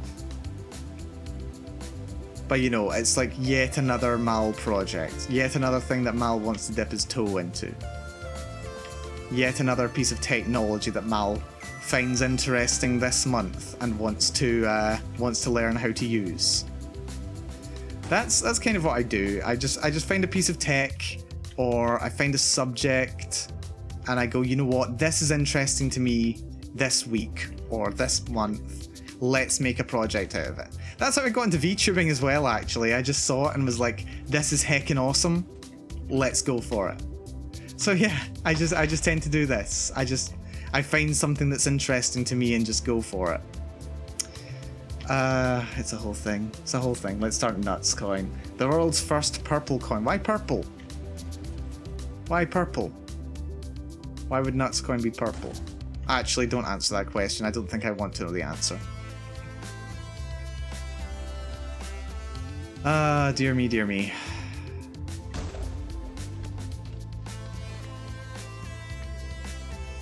But yeah, I got the idea that I kind of wanted to learn how to use blockchain technology, and I still do, to be honest. It's still something that I would like to look at. Probably not to make my own cryptocurrency, although that's probably what most people learning how to use or how to program blockchain tech. That's probably what they learn. They learn how to make their own. They learn how to make their own cryptocurrency. Yeah, that's probably what they do to learn. I wouldn't be surprised if that's how they learned, to be honest. I really wouldn't. That's more of this stuff. Let's clear that out as much as we can. We don't want to blow up our machine again if we can avoid it. So yeah, who knows? Maybe I'll end up making like my own cryptocurrency on like a little private server. Like I'll just run the tracker occasionally and see how it goes. I don't know. Don't expect anything majestic from it. I'm not really going to be making my own cryptocurrency, but if people wanted to get in on it just for the lulz, like literally for the lulz, maybe I could do a thing of it. But you know, that we're talking, I would need to learn for several months what I was doing. I'd need to make sure it was all running. I'd need to make sure it was safe. I'd need to make sure it wasn't ridiculously inefficient. But you know what? Might be fun to learn. Maybe I'll do that at some point. No promises on when, because I have enough projects to learn as it is. I've been learning Rust. I've been learning what was it called again? That graphics library for C++. Was it SDL? SDL, yeah. I'm also I'm also looking into some kind of space simulation stuff. STK? Yes, STK. Which I'm looking at as well. There's WorldQL, which I've had my eye on for making games with. I have so many little projects that I've been working on. So who knows when I'll get around to it. If you okay, full disclosure, like see if I'm working on like a game project or something and I say, yep, this is in full production now, that means that I am actually giving it 100% of my attention. If I say, yeah, maybe we'll get around to it, I literally mean, yeah, maybe we'll get around to it at some point. Don't expect like a due date on any of my projects. I'll get around to them when I get around to them. As much free time as it may seem that I have, I can be quite busy. Yeah, I don't currently have a bot running on the stream. I really need to put one on. I know how to program a Twitch bot. I do know how to program a Twitch bot by myself, but there's plenty of resources out there already, so I kind of don't need to. But yeah, I really need to add some bots to the channel and stuff. So far, I've got the channel safe. I'm not going to get people... at the very least, I'm probably not going to get people hate raiding. I'm not going to be getting like bot accounts spamming me and stuff like that. At the very least. I may get the occasional salty person who decides to swear at me or something. I can ban them. But yeah, I need to add some more tech to the channel, to be honest. We'll get around to that at some point. Probably just need Nightbot or StreamElement. That's true. That's true. Yeah, that's pretty much it. Just need to add one of those and I'm pretty much done. Just need to add one of those. I'll get around to it at some point. Yeah, last week when I was supposed to be writing, I decided to spend the whole evening, like actually going through my my Twitch channel and getting it all actually respectable. Like, it's still not got all the spit and polish I might expect. I'll need to work on that at some point for sure. But at the very least, I got it so I wasn't just going to get spammed by people constantly. Look at that. It's something weird that I've noticed lately. I tend to be most productive when I'm meant to be doing... like, when it's like the fun thing I'm doing when I should be being productive. Like, I should have been learning how to do some Minecraft builds like last week. Like, I was like, okay, Mal, before the stream, you need to learn how to build this thing. You're gonna do a practice run of it, you're gonna build it, you're gonna test it, you're gonna make sure it runs. That was something I was gonna do. And then instead I decided I was gonna learn some programming. Or I decided that I was gonna get my Twitch stream looking somewhat half decent. Like, I am most productive when I should be doing something even more serious. When I should be taking something seriously, I end up just wasting some time. But it's finding the right thing to do when you're wasting that time. That's when I'm the most productive. Like, if I really want to be lazy, I'll play Minecraft. But if I want to actually be kind of productive, I will find something else that I enjoy, that I'm not spending enough time doing, but I still get a lot from. Like programming, or research, or something like that. And it usually works out fairly well for me. Malcolm is 4 parallel universes ahead of Sulan in terms of programming a Twitch bot. Possibly and probably. I know she does do some programming.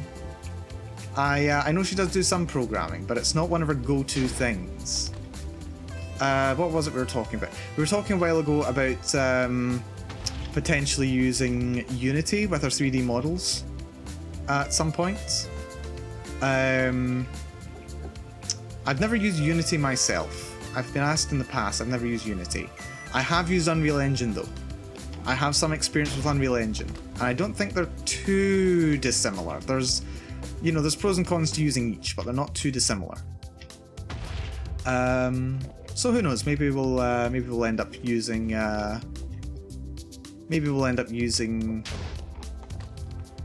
some Unity at some point with the 3D model. We'll find something out. But yeah, Twitch bot. Yeah, I can make a Twitch bot. I'm pretty sure I have made one before and... Wait, have I actually?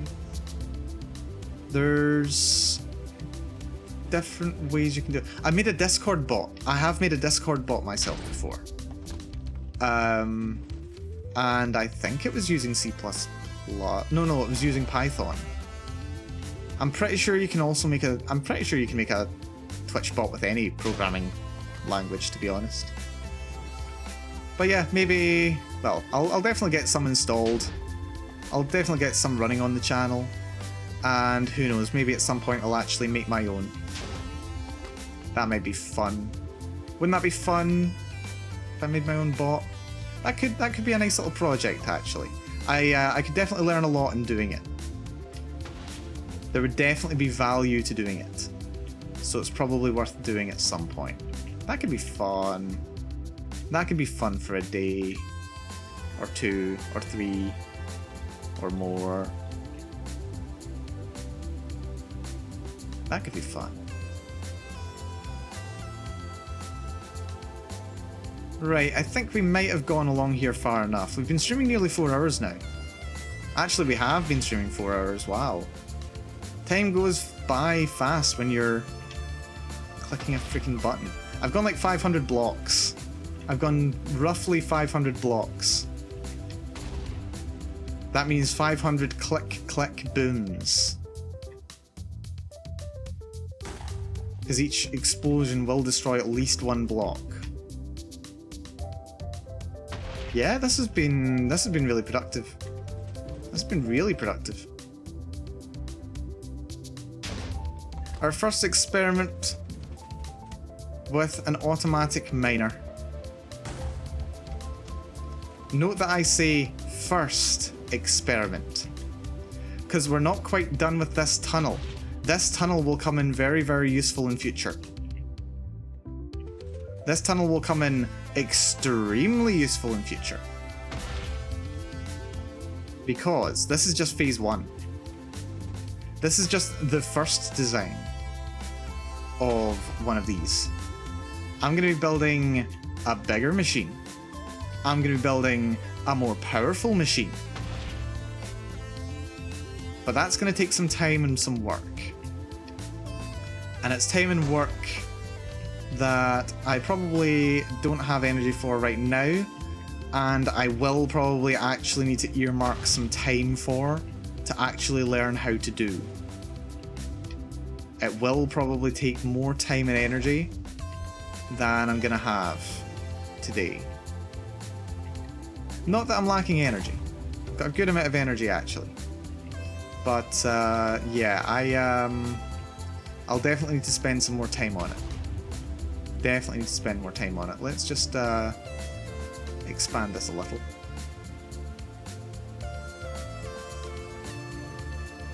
There we go, that goes right to the end. That should be good. Yep, opens up a wider area at the end. And that'll probably just end up balancing out, won't it? Yep. Is Mal gonna build what I think he's building? Oh, what's this? Glowy squid?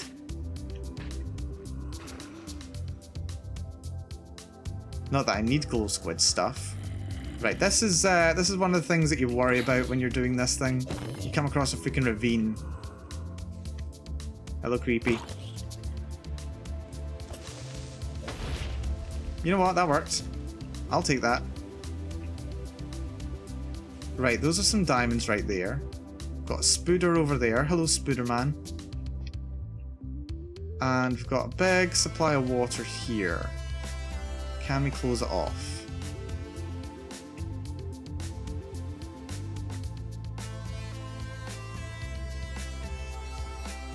That should do for now. Water goes quite far up as well.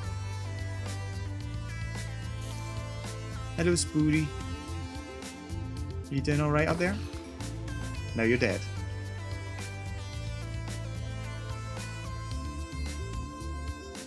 Okay, this is less than ideal, but also far from terrible.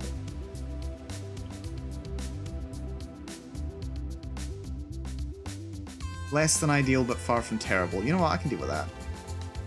We just need to get that water out of the way, and we should be good to go. That's going to go... Okay, it's going to go alongside the ravine. That's not too bad. That's actually not too bad. Let's get swimming. Let's see if we can get to the top. Seiryu, thank you for chilling with us today. Thank you for chilling with me. It's been good having you. Enjoy the rest of your day. Glad you enjoyed the chill time. See you again sometime. What do we got here? We got some creepies. Just the one? No, there's a second. Oh, that's a concern. Okay. Did they both blow up, or was it just one? And also, we've made that water worse instead of fixing it, haven't we? Or was that the creeper? How did that happen? He's gonna make a world eater. I might be planning on making a world eater. But not yet. We've got a bit further up the Minecraft tech tree to go yet before I can build a world eater. What was that? Creeper died. It must have spawned up high and then died. Okay. Oh. Right. It just keeps going.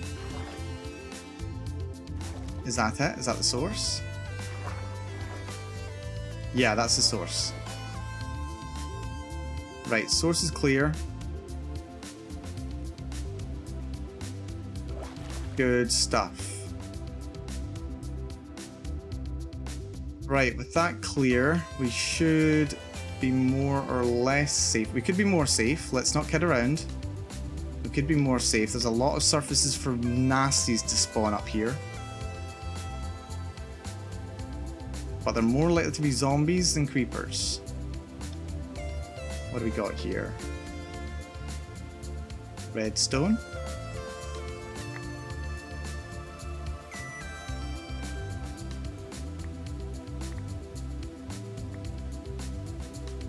Let's see, let's see. Do-do. Right, we should be good to go forward now. Ah. Oh, not another creeper. Not another creeper. Go away. Right, that spawned back here. We need to light this area up. We need to light this little area up. Can't be having creepers spawning.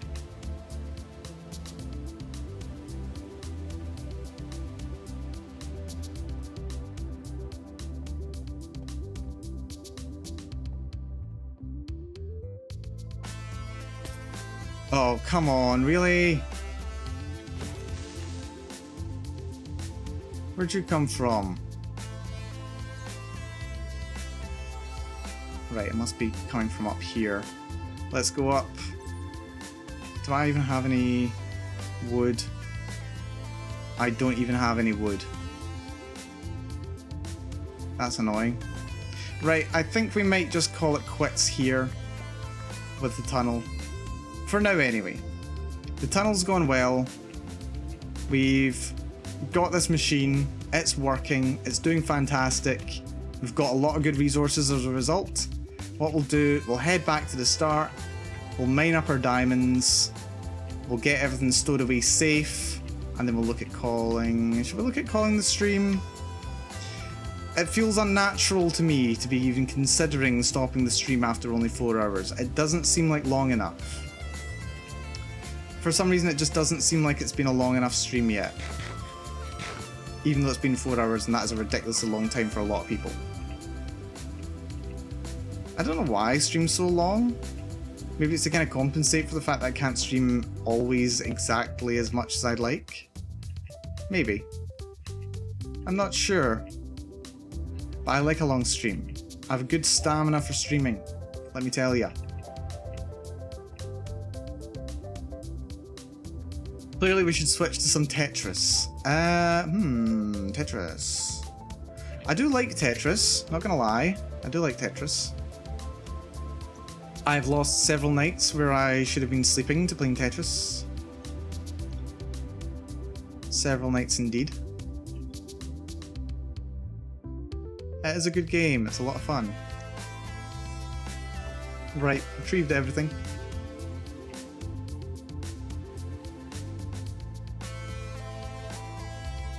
And you know, I think I have mentioned, I have had like Sulan saying to everyone, hey, who has Twitch? Who has Twitch online? We need to play a game. And I have said in the past, like, I don't have it. And I don't really use my Switch. Did I say Twitch or did I hope I've been saying Switch. I've been meaning Switch for the last several moments. I don't use my Switch very much. I do have it. I picked up Let's Go Pikachu. I picked up, what was the latest game? Sword and Shield. But I didn't get any further than like the first town in Sword and Shield. It just didn't grab me very much. So yeah, I don't end up playing it very much, to be honest. My Switch. But and I also don't have a capture card. So even if there were games that I wanted to play on stream, because I don't have a capture card, well, it's not that I can't play them, it's just that, like, if I did, no one would end up seeing them. So it's kind of a issue there. But, you know, I have been tempted. It would be nice to play some Tetris. I've been thinking, like, I could even just have it so that if I was playing with Sulan, say, then she would be like hosting the game. She'd be hosting the stream. I would just be, you know, showing up on her stream and could play like that. That would probably be fine. I'd probably be like, I personally wouldn't have any problems with that. I'd be fine with that. But I could do something like that. That could be a thing that happens. Tetris Effect connected. It is on Games Pass. Yes. Oh, can you play Tetris Effect with people on Switch? Is it cross-platform? If it is, then oh yeah, we could absolutely play some Tetris with Sulan. Absolutely. We can absolutely look at doing that.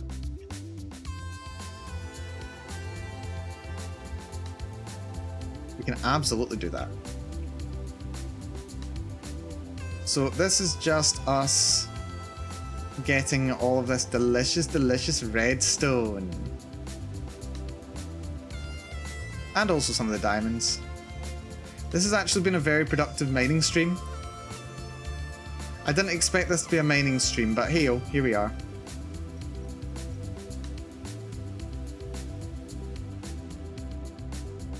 We do have Tetris Effect on it. I've seen it, I looked at it and I was like, oh, that's Tetris Effect. Maybe I'll play that. Maybe I'll play some of that. I don't have it installed yet. I really should though.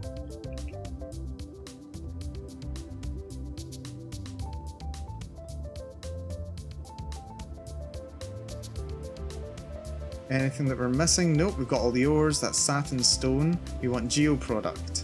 But what we'll do, we'll put satin stone in my offhand so we can repair it while we're mining. It is cross-platform. PlayStation, Xbox, and PC. Ooh! In that case, maybe we'll play some. Maybe we'll play some of that. I also wouldn't mind using my my free trial of Switch Online. I wouldn't mind using my free trial Switch Online to play like Mario Kart with people as a group. I wouldn't be able to stream myself playing it, sadly, but I could definitely, like, I wouldn't have any issues with just being on someone else's stream. So that could be good. Maybe a Mario Kart weekend sometime. I wouldn't mind that. I like Mario Kart. I'm actually good at Mario Kart. In my humble opinion, I am actually good at Mario Kart. It's a game that I've spent a lot of time playing for the sake of chilling out. I do a lot of time trials of Mario Kart. I think I've mentioned before, but I'm very, very proud of my performance in 200cc Mario Kart Circuit. The newer one, the one that came out with Mario Kart 8. I'm very, very proud of my my performance in that. I'm not quite record pace or anything, like I'm not a world record contender. I'm like 8 seconds behind the world record, but I'm not using optimal strategies. I've learned some things optimally, but I'm really not playing optimally. But I'm still very proud of my performance in that game. I'm very proud of my performance in that game.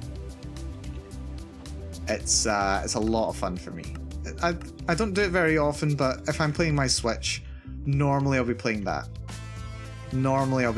It's a good time. It's a very good time. Look at how much redstone we've got. That is insane. Okay, so from this little mining excursion, what do we have to show for it?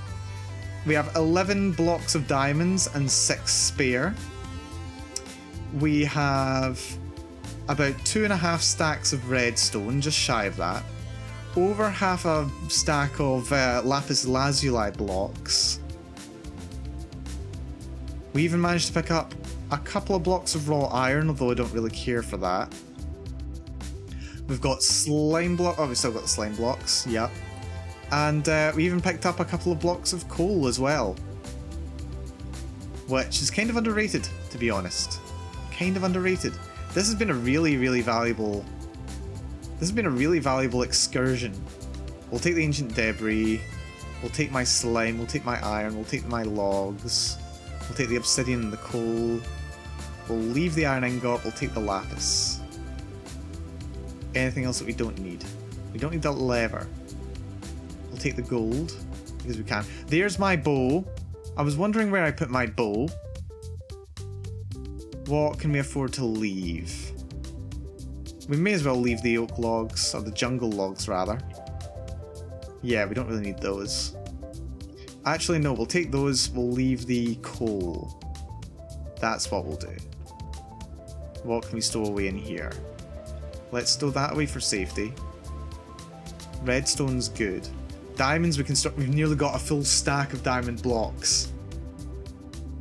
Nearly a full stack of diamond blocks. That is good. That's good to see. Everything else here, yeah, we can just leave in my inventory. What else do I have? Satin stone is good. Right, let's head back through the nether. We'll head home. This is a good spot. This is a good spot. I won several awards, yeah. It's good. Tetris effect. Very good. When did blocks of coal become a thing? They've always been a thing. Actually, ow. They've been a thing for a good long while. They've been a thing for a good long while. They're just a way of basically compressing your coal down so they take up less space in your inventory. But they do actually last 9 times longer than a regular piece of coal because, you know, they're made of 9 coal. So yeah, if you're planning on building if you've got a lot of coal to hand and you're planning on building a very, very large and efficient super smelter, if you're going to be, you know, mining on the order of thousands of blocks, then yeah, might be worth your time converting all your coal blocks, what are they called? The little pieces of coal into core blocks and then putting them into it.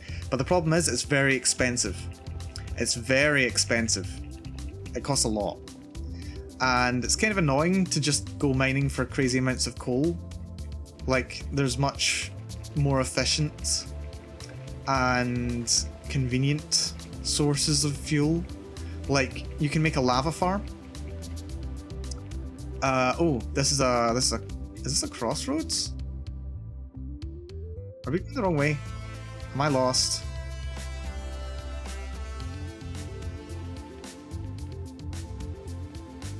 Wait, we are going... Where are we going? That's...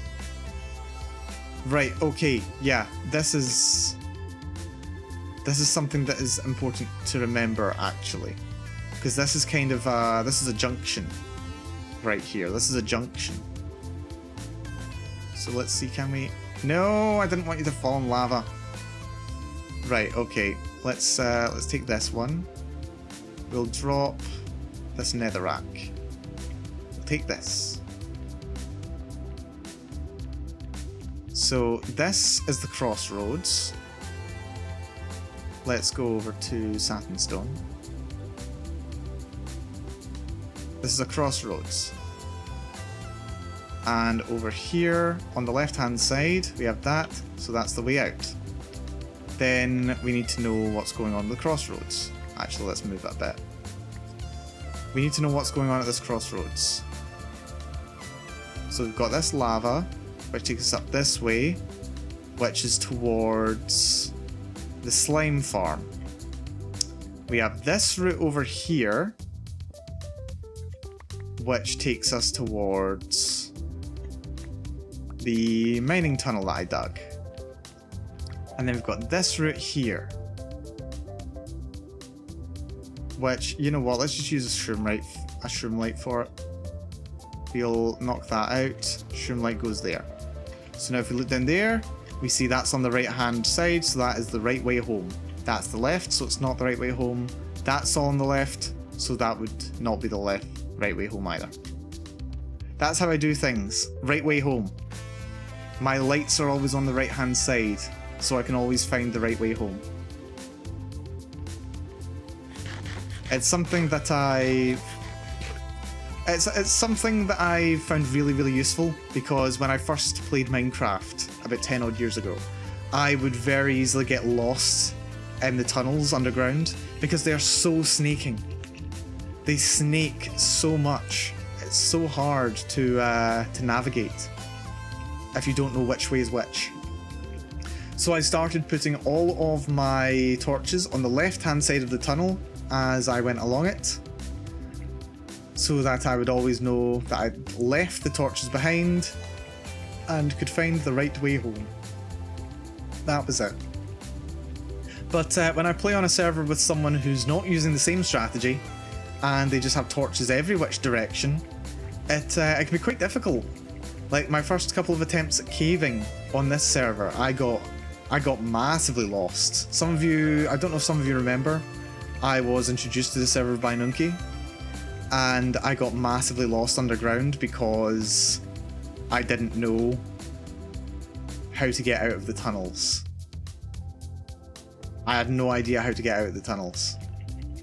That stream was scuffed for several reasons, to be entirely honest with you. I think it was that was even before my debut, to be honest. It was before my debut. But yeah, okay, that's good. Yeah, that was before my debut, and it was before... I think it was the first time I did a collab with anyone as well, so that was fun. But yeah, it was an interesting stream. It was an interesting stream, for many reasons. But yeah, here we go. We've had a successful mining mission. We've been able to test the Minecraft ENVtuber for the tunnel bore design, and it works very well. I'm very happy with it. Very good for getting resources. Very efficient. Can be a little bit temperamental. It's not completely safe to use, but it does a damn good job. It does a damn good job. I'm very happy with it. So yeah, I think we'll take those slime balls. That's pretty much it for the exciting stuff today. And you know what? I think I will look at calling the stream in a couple minutes, because yeah, I need a bit of a chill today, I think. Gonna try and do some chill. I'm probably gonna find something to keep me busy for the rest of the day. Like, I always have something to keep me occupied. But yeah, I think we'll take kind of a break today. We'll not go on for as ridiculous a stream as I have done in the past. Slime. Did I not take my... I didn't take my ender chest. I left my ender chest at the other side. Well. I always keep an ender chest in my inventory. So I can always access the really valuable stuff. Let's see. We need an ender pearl. Fortunately, we have one to spare. And if I don't have blaze rods, I've got nothing. I've got tons of blaze rods. It's kind of concerning how many blaze rods I have. What can I afford to put in here? Just put the netherrack away. I don't need the netherrack. There we go. We've got blaze rods. Right. But it's blaze powder that I need.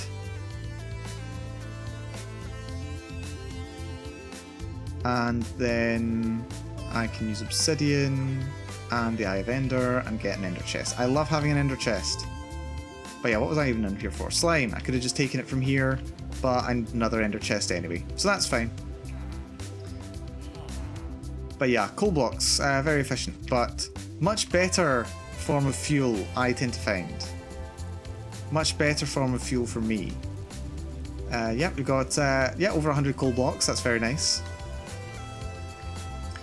The form of fuel that I'm using basically by default now, at least when I'm doing quite a lot of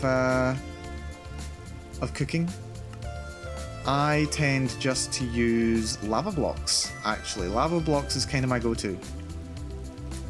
TNT can get put away. Am I missing TNT or did I just never have that much? Maybe both. Honey blocks. I have a honey block chest, don't I? Don't I? Honey block chest? Or is it in my slime chest? Is it normally in here? You know what? I think it's normally actually in my ender chest, but I'm going to put it in here. And let's turn that slime balls into a slime block. There we go. Do I have a shroom light box? I don't. I kind of should though. You know what? That can be a shroom light box. We do have a box for observers. We have a block for rails. We have one. We don't have one for lapis actually. I think I usually just keep it next to my enchanting table. Oh yeah, I forgot. We rescued another villager from being a zombie. This was a zombie villager, but we managed to keep him safe. It's the third one that I've rescued actually. I'm gonna have to try and find something to do with him because I already have a cleric here who I can convert emeralds into redstone for, although that's not even that necessary. I'm mostly doing it for bottles of enchanting these days and ender pearls. I can just buy ender pearls at 1 emerald each. They're really good. Let's see. What else do I need to get rid of? I've got chests and obsidian. Do I have an obsidian box? I don't think I do. I really should though. Let's see, that's blackstone. That's coal. I think I should probably build an obsidian farm. An obsidian farm may actually be useful. Because sometimes you don't need much obsidian until you really need obsidian. Jungle log farm, I'll take that. Gravel, don't need iron. Iron block. Do I need iron blocks? You know what, we'll just fill that up, that's fine. Whatever.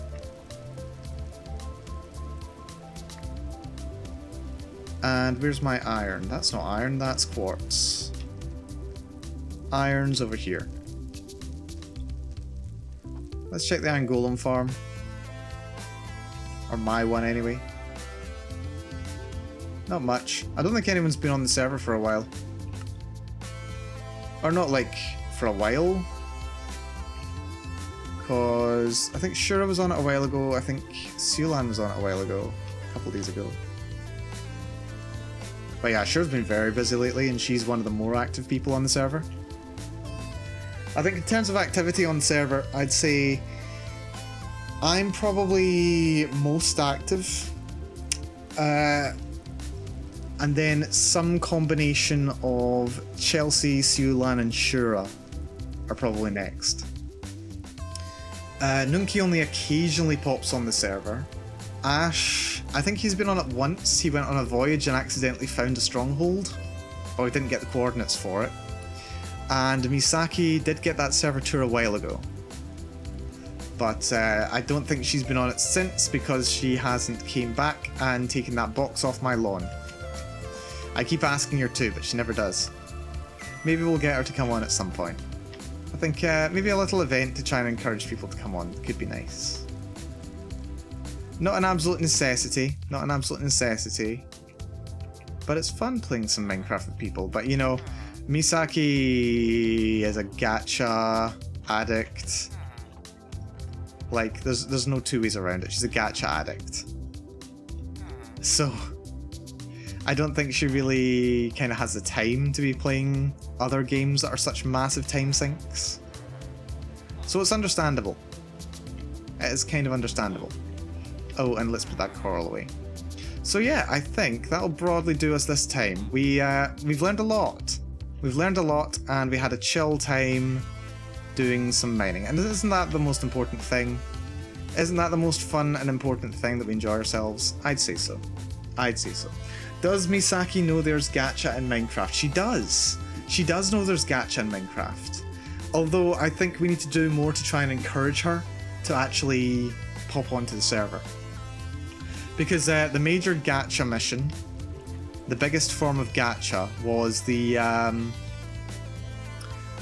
axolotl breeding hunt. That was kind of the biggest. That was the biggest challenge here. That was the biggest challenge. Was getting the blue axolotl. Hello, little Bluey. Hello, Bluey. How are you doing, Bluey? Back in the bucket with you. Yeah, the biggest hunt was getting blue axolotls. That's the most gacha. The next most gacha mechanic these days is piglin villaging. Piglin trading. Piglin trading is the next most gacha mechanic in Minecraft. But the thing is, to do that, you need to have a lot of gold. And for gold, you need to either do a lot of mining, like I've done. Like, I think you might have seen how much gold ore I have over here. Let me just show you. Yeah, I've got a lot of gold ore here. That's a lot of gold ore. And that's a drowned. You're gonna give me some copper. I do like copper. Hey, guy. Down he goes. No copper. Not even any meat. I should have used my netherite sword. It has looting 3 on it. Oh well. Let's just do a little quick check around the server. Oh, look at that. We're being attacked. You know what? That's fine. I don't care. Right. No more notices on the notice board. I decided to make a notice board a while ago. There's enough slime for all of us. See Mal, but no one's seen me yet. Fix creeper holes. That's broadly been done. Ice biome or jungle biome. Contact Chelsea. We don't have many messages. I do wish people would put up some more messages on the notice board. But they don't seem to kind of want to. That's fine. That happens. Hey, hey, hey. Phantom, come get. Oh, you're there too. That was a kill. Oh, and why am I not using my sword? Right, that just gave me more food. That's fine. But yeah, okay. That's... maybe we could... I don't know. The notice board's there, though. We can keep people up to date on what's going on. This, I think, is going to be an aviary. Sure's going to make a... Oh, she didn't make it creeper-proof. Why didn't she make it creeper-proof? Shura! Make your aviary creeper-proof. Don't let creepers spawn on top.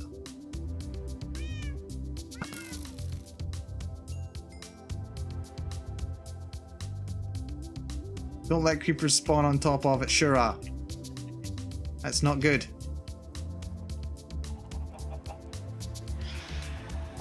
Oh. Phantom. Come get. Come get.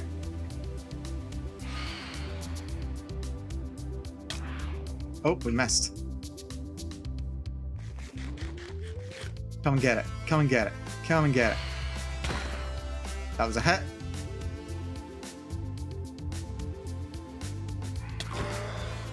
Dead. And 2 creeper membranes. Did it die and then drop? Wait, what's... Oh, that's the AFK spot for Chelsea's creeper farm. I wondered what that was. I wondered what that was over there. What's my favourite construction on the server? Oh, my favourite construction.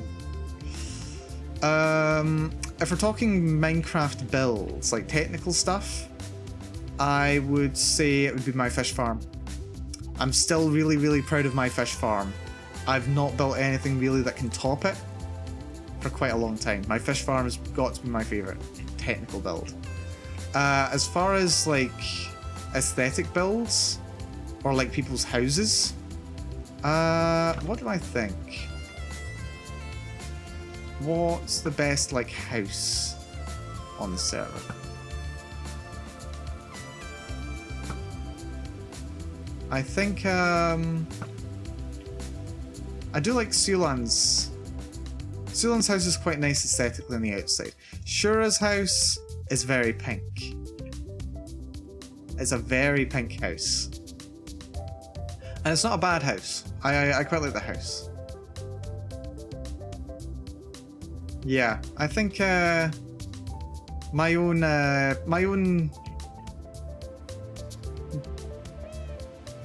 fish farm is probably my favorite thing that I've built, and it's probably like one of the more technical things that's on the server.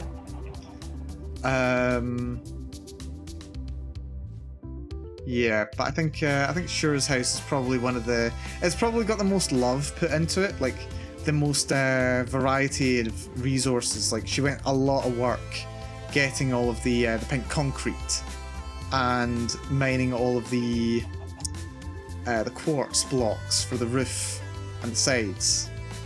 Like she put a lot of work getting in all that good resources and making it look unique. She put a lot of work into it, so I think for those reasons it's probably my favourite. I quite like Saya's fortress over there. Saya's fortress isn't too bad. It's very big and imposing. Looks like Kyoko's been doing some work on her building actually. She she asked for some help getting some resources for getting loads of black sheep and blue sheep, so she could work on this. And oh look, she's got a pet cat. She's got some pumpkins growing around it. She got anything on the inside? Bunch of chests. She got much? Mostly just a good storage area. We're not looting, we're just rummaging. And we've got some food, we've got some iron. Lots of iron ingots. Why has she got so many iron ingots? I can only wonder.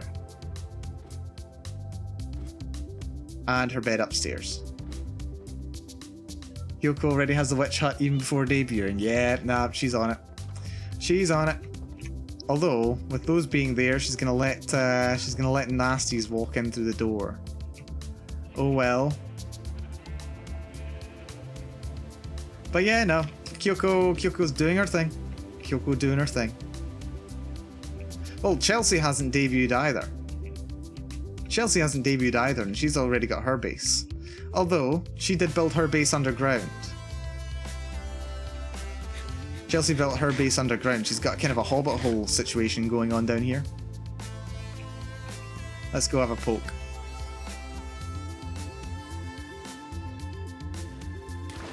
There we go. Yeah, it's still full of animals. She's still got lots of animals just around here. She's got tons of fish. Oh yeah, her beloved fish Tom despawned. Her beloved Tom despawned. I don't know why she decided she wanted to have all the animals in the world, but here we are. She's got tons of parrots in here now. I think that her and, the other day, her and Shura, they were on the server. They were looking for, what are they called? Yeah, they were looking for some more parrots. Because they don't have enough parrots, apparently.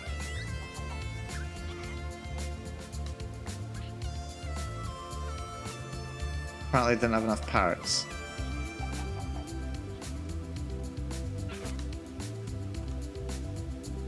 I don't know what's up with this house, by the way. I have no idea. Is it just a chicken house? Whatever. Is it poetic justice if her fish despawn? Oh, you punny fiend. I'm telling her you said that. I'm telling her you said that. I'm telling. Wait, things are still spawning down here? Really? Where did that spawn? What is she doing in here? Not making this place fully spawn proof. Seriously. You want creepers blowing up your pets? This is how you get creepers blowing up your pets.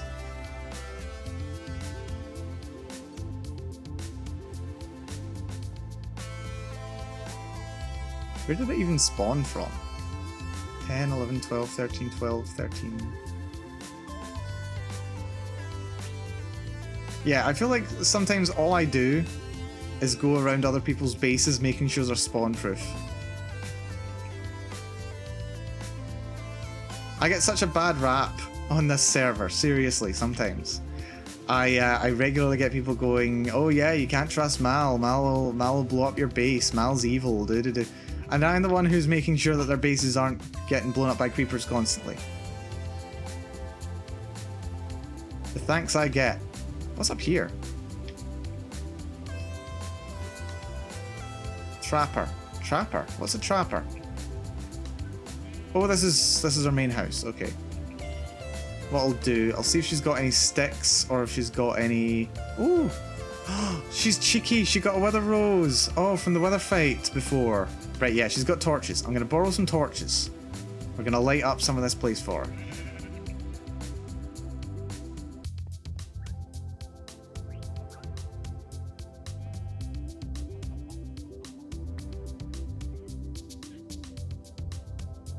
What's she gonna do to me? You don't know. You don't want to know what she'll do to you.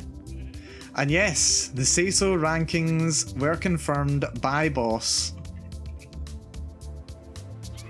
Our raccoon boss has confirmed what the say-so rankings are, and I am currently second most say-so. I am very satisfied by this. I mean, I would be disappointed that I'm not the most say-so, but, you know. We can't... You know, I have to be human. I have to be kept humble, after all. I have to be kept humble. I need to have some flaws, otherwise you won't believe me, eh? That I am such a perfect person.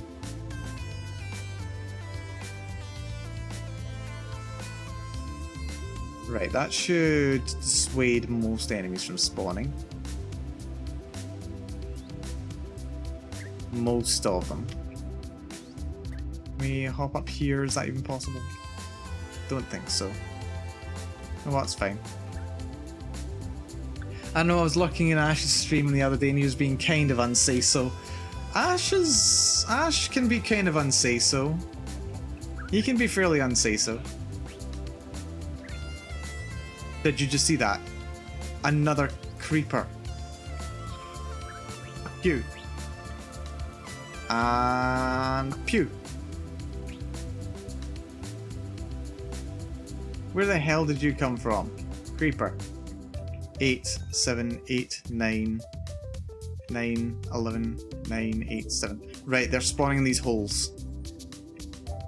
They're spawning in these little gaps.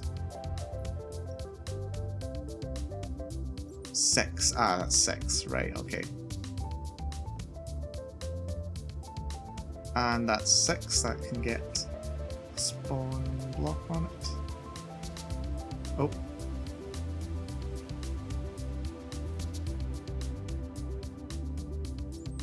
You little canaries. They keep making creeper noises, and because I'm looking for creepers, it freaks me out. Stop it. You creepy little birds. 9998. That's fine. 987. Right, another spawning spot there. 8789. Yep, spawn there.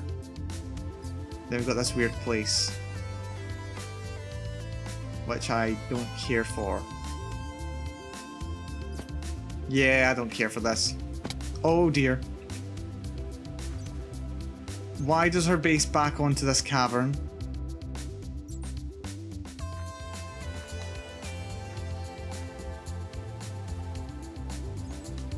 Why does her base back onto this cavern? Well, that's annoying.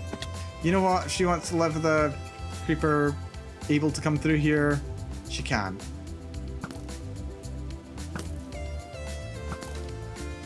Yes, knockback bow is winning at life for me. Also, I feel like spiders can still spawn down here, so let's fill in those corners. There we go. Okay, that'll do. That'll do. I've done my good deed for today, I would say. I've done my good deed. Where is... Oh, this is the wrong side. Here we go. Here we go. Oof, you freaked me out. Right, I'll even give her back the rest of her torches. And a spider eye, you're welcome. And string. There we go. Good deed done for today, don't you think? Yeah. If I had my own ranking, I think I agree with Boss, actually. I think I agree with Boss. His rankings are pretty much in line with what I would think. Although I wouldn't have put Sulan pre-Mindbreak before myself. I would still put myself first. Or I would still put myself before Sulan at least. Misaki can still be first, but I'm still more say-so than Sulan pre-Mindbreak.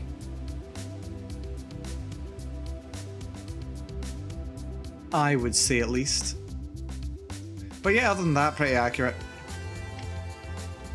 Other than that, fairly accurate. Ah, man. Yeah, no, I do this. I do this. So many times I'll be like, oh yeah, I need to stop streaming. I'm gonna stop streaming, and then I don't. I just keep playing. There's always more busy work to do. There's always more busy work to do. But you know what? Yeah, I think we are done. I have. Oh yeah, I forgot. I do have my one of my weekly and bi-weekly RPG sessions this evening. That's gonna be, I think it's usually like 7:30 we start. That's just me and some friends. That'll be fun. So I'll get to chill out and do that. That'll be great. So yeah, I'm gonna chill out a bit this afternoon. Oh geez, it's coming up on 5 o'clock, so that's not even too far away. It's only like 3 hours. Yeah, so I'm gonna chill for a bit, and I'm gonna see about.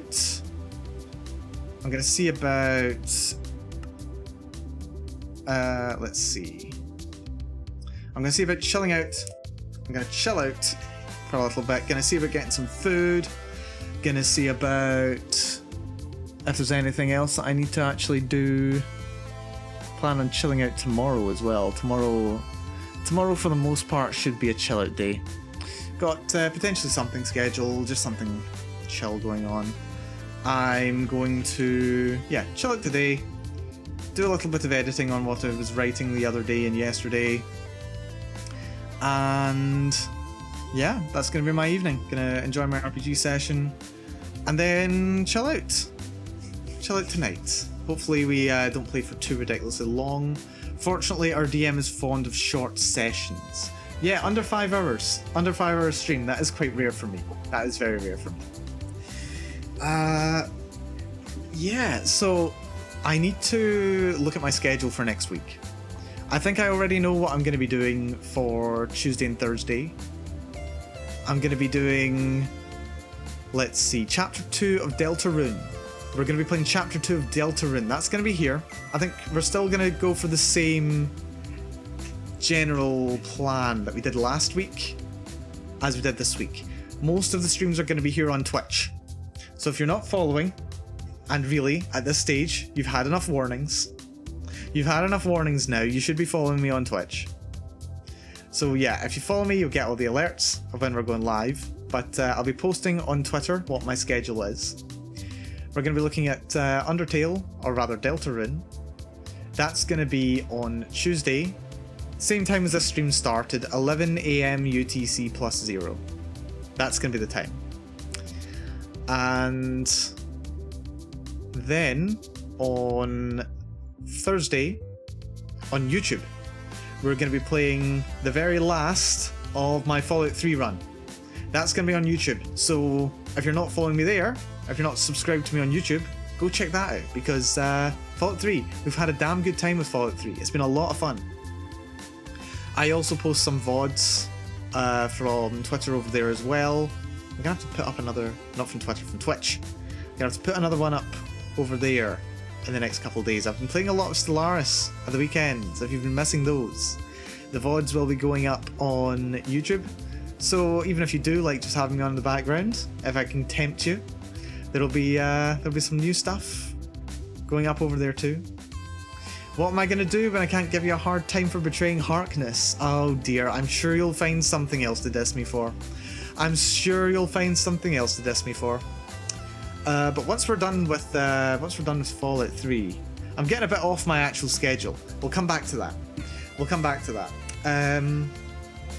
Next Saturday is probably going to be another nice evening stream. I may toss things up a bit. Maybe I'll play some Minecraft on Saturday night, and maybe play some Stellaris on Sunday, a week from now. Maybe I'll do that. Or maybe I'll have a look at my libraries, because I have several libraries now, and we'll see if there's another game that we might want to play instead. But I like my weekend being quite a chill time. Noon Stellaris stream. Yeah, you can actually watch it. You'll actually be able to watch it at a reasonable hour. Yeah, that might be something that we look at doing. Maybe we'll change things around, because I quite like I like a more chill game on a Saturday night. Something that's not as likely to keep me awake. So that might work out quite well. And then you're still getting both. You still get both. You get the best of both worlds. If you've got the energy for it, you can watch me playing some Minecraft. If you don't have the energy and want to actually pay some attention, or, you know, see something a bit more interesting, we'll maybe look at Stellaris. And I do notice as well that Stellaris' Lem patch is getting a patch already. There've been a lot of exploits discovered in the Lem update. So they're being addressed now. Some of the bigger exploits are going to be being sorted. So that'll be fun. Although that having been said, I have noticed that in the run that I've been playing in Stellaris, I could do with some opinions on this, actually. Whether you've been playing Stellaris or not, I've noticed that the run that I'm playing in Stellaris just now, that I've played 2 sessions of now, I've kind of got to the stage where it's really just more busy work. Like, it's just general kind of galaxy management, and it's not really a challenge. But I did just become the Galactic Custodian, so it's still kind of interesting. There's plenty of potential for fun. There's plenty of opportunity for roleplay. There's plenty of opportunity for story there. But yeah, it's not really much of a challenge kind of thing. There's not really much threat there aside from gearing up for the endgame crisis, which, to be fair, is still a valid concern. I do want to gear up for the endgame crisis at 3 times strength, and I'm not sure if I've ever been able to beat one roughly as strong as that. So I don't know. But I could do some impressions on how the game's going. Are you happy with how that game's going so far? Do you think it would be more fun if it was to do a different empire? Or... yeah, endgame... It is hard, but they're generally quite manageable. Each of the crises has a different exploit, and different problems with their game mechanics. It's generally possible for you to be able to overcome them as long as you don't get too unfortunate and they spawn right on your head. If they don't spawn right on top of you, you can usually manage things. You end up being a Galactic Merchant. Galactic Merchant's really fun. Part of me really wishes that Stellaris had something a bit more like an endless mode, where technological advancement basically completely stagnated. Like there was no technological advancement, you were stuck with what you've got, unless there was like a really, really rare breakthrough technology or something like that. But maybe you had to spend science points to be able to build advanced technology. Like, you didn't use it to research the technology, you used science like a rare resource. You used science to be able to build an advanced components on a ship, or to be able to build like certain buildings on your home planet. That would be interesting. That would be really interesting, because then it would be a bit more like role-playing Star Wars, for example. Like, the course of the Star Wars saga takes place over, what, something like 50, 60 years, something like that? Whereas, like, there's a lot of technological advancement in that time. There's a lot of societal change in that time. And, but technology doesn't advance quite as rapidly as it does in Stellaris. And yes, you can play with the technology cost sliders, but really that just slows the game down. That just slows the game down and makes it a bit less interesting. I mean, it can be interesting to play for a change of pace, don't get me wrong. But I don't know, I'd like it if there were some more Stellaris scenarios that you could play. If you could play some Stellaris scenarios where, you know, you could have it on low tech levels, and you had to like really struggle to unlock technologies kind of thing. That would be interesting. But I don't know how they'd balance it with the game being as it is. I don't know how they'd balance it. It would be very much a different game. Very much a different game. There's probably a mod for it. There is probably a mod for it out there. But yeah, I'm wondering, I don't know. I'll probably finish this run anyway. I want to see what it's like being the Emperor of the Galaxy. I want to see what it's like dealing with the internal politics of that. Plus, you're a peaceful empire, trust you. Yeah, we'll see about that. Plus, like, the way that the Galactic Empire works is actually the way that I really wish that internal politics worked in the game generally. Unlimited power! Yes, exactly. But yeah, what was I saying? Yeah, and the politics.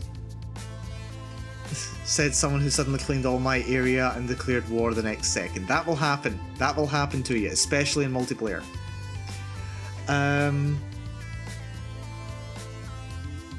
So, yeah. The way that the Galactic Empire works, if you form yourself into the Galactic Empire, then you've got to work on your diplomats. You need to make sure you've got a lot of internal stability, otherwise there can be a rebellion against you from the other empires that you've turned into your subjects, now that you've declared yourself the Galactic Emperor. Which would be really cool if you had to worry about internal politics as well. So if you set up a secondary, like every time that you set up a sector in Stellaris, you've got to install a new planetary governor or a sector governor, and then the planets can kind of do their own thing. It would be really nice if you had to, like, if it was more like setting up a vassal, but a vassal who you could still directly control, and then you had to make sure that it didn't leave you. Not like a federation. A bit more like the Galactic, Empire. when you get to that stage, but instead of being for other galaxies, it's like within your own empire. I'd really like more of a story within my empire. I'd really like that. Let's see. Don't play the player level game, yeah. What happens in the multiplayer game mode if the host has a mod installed? So everyone in the game would need to have the same mod installed to be able to play it.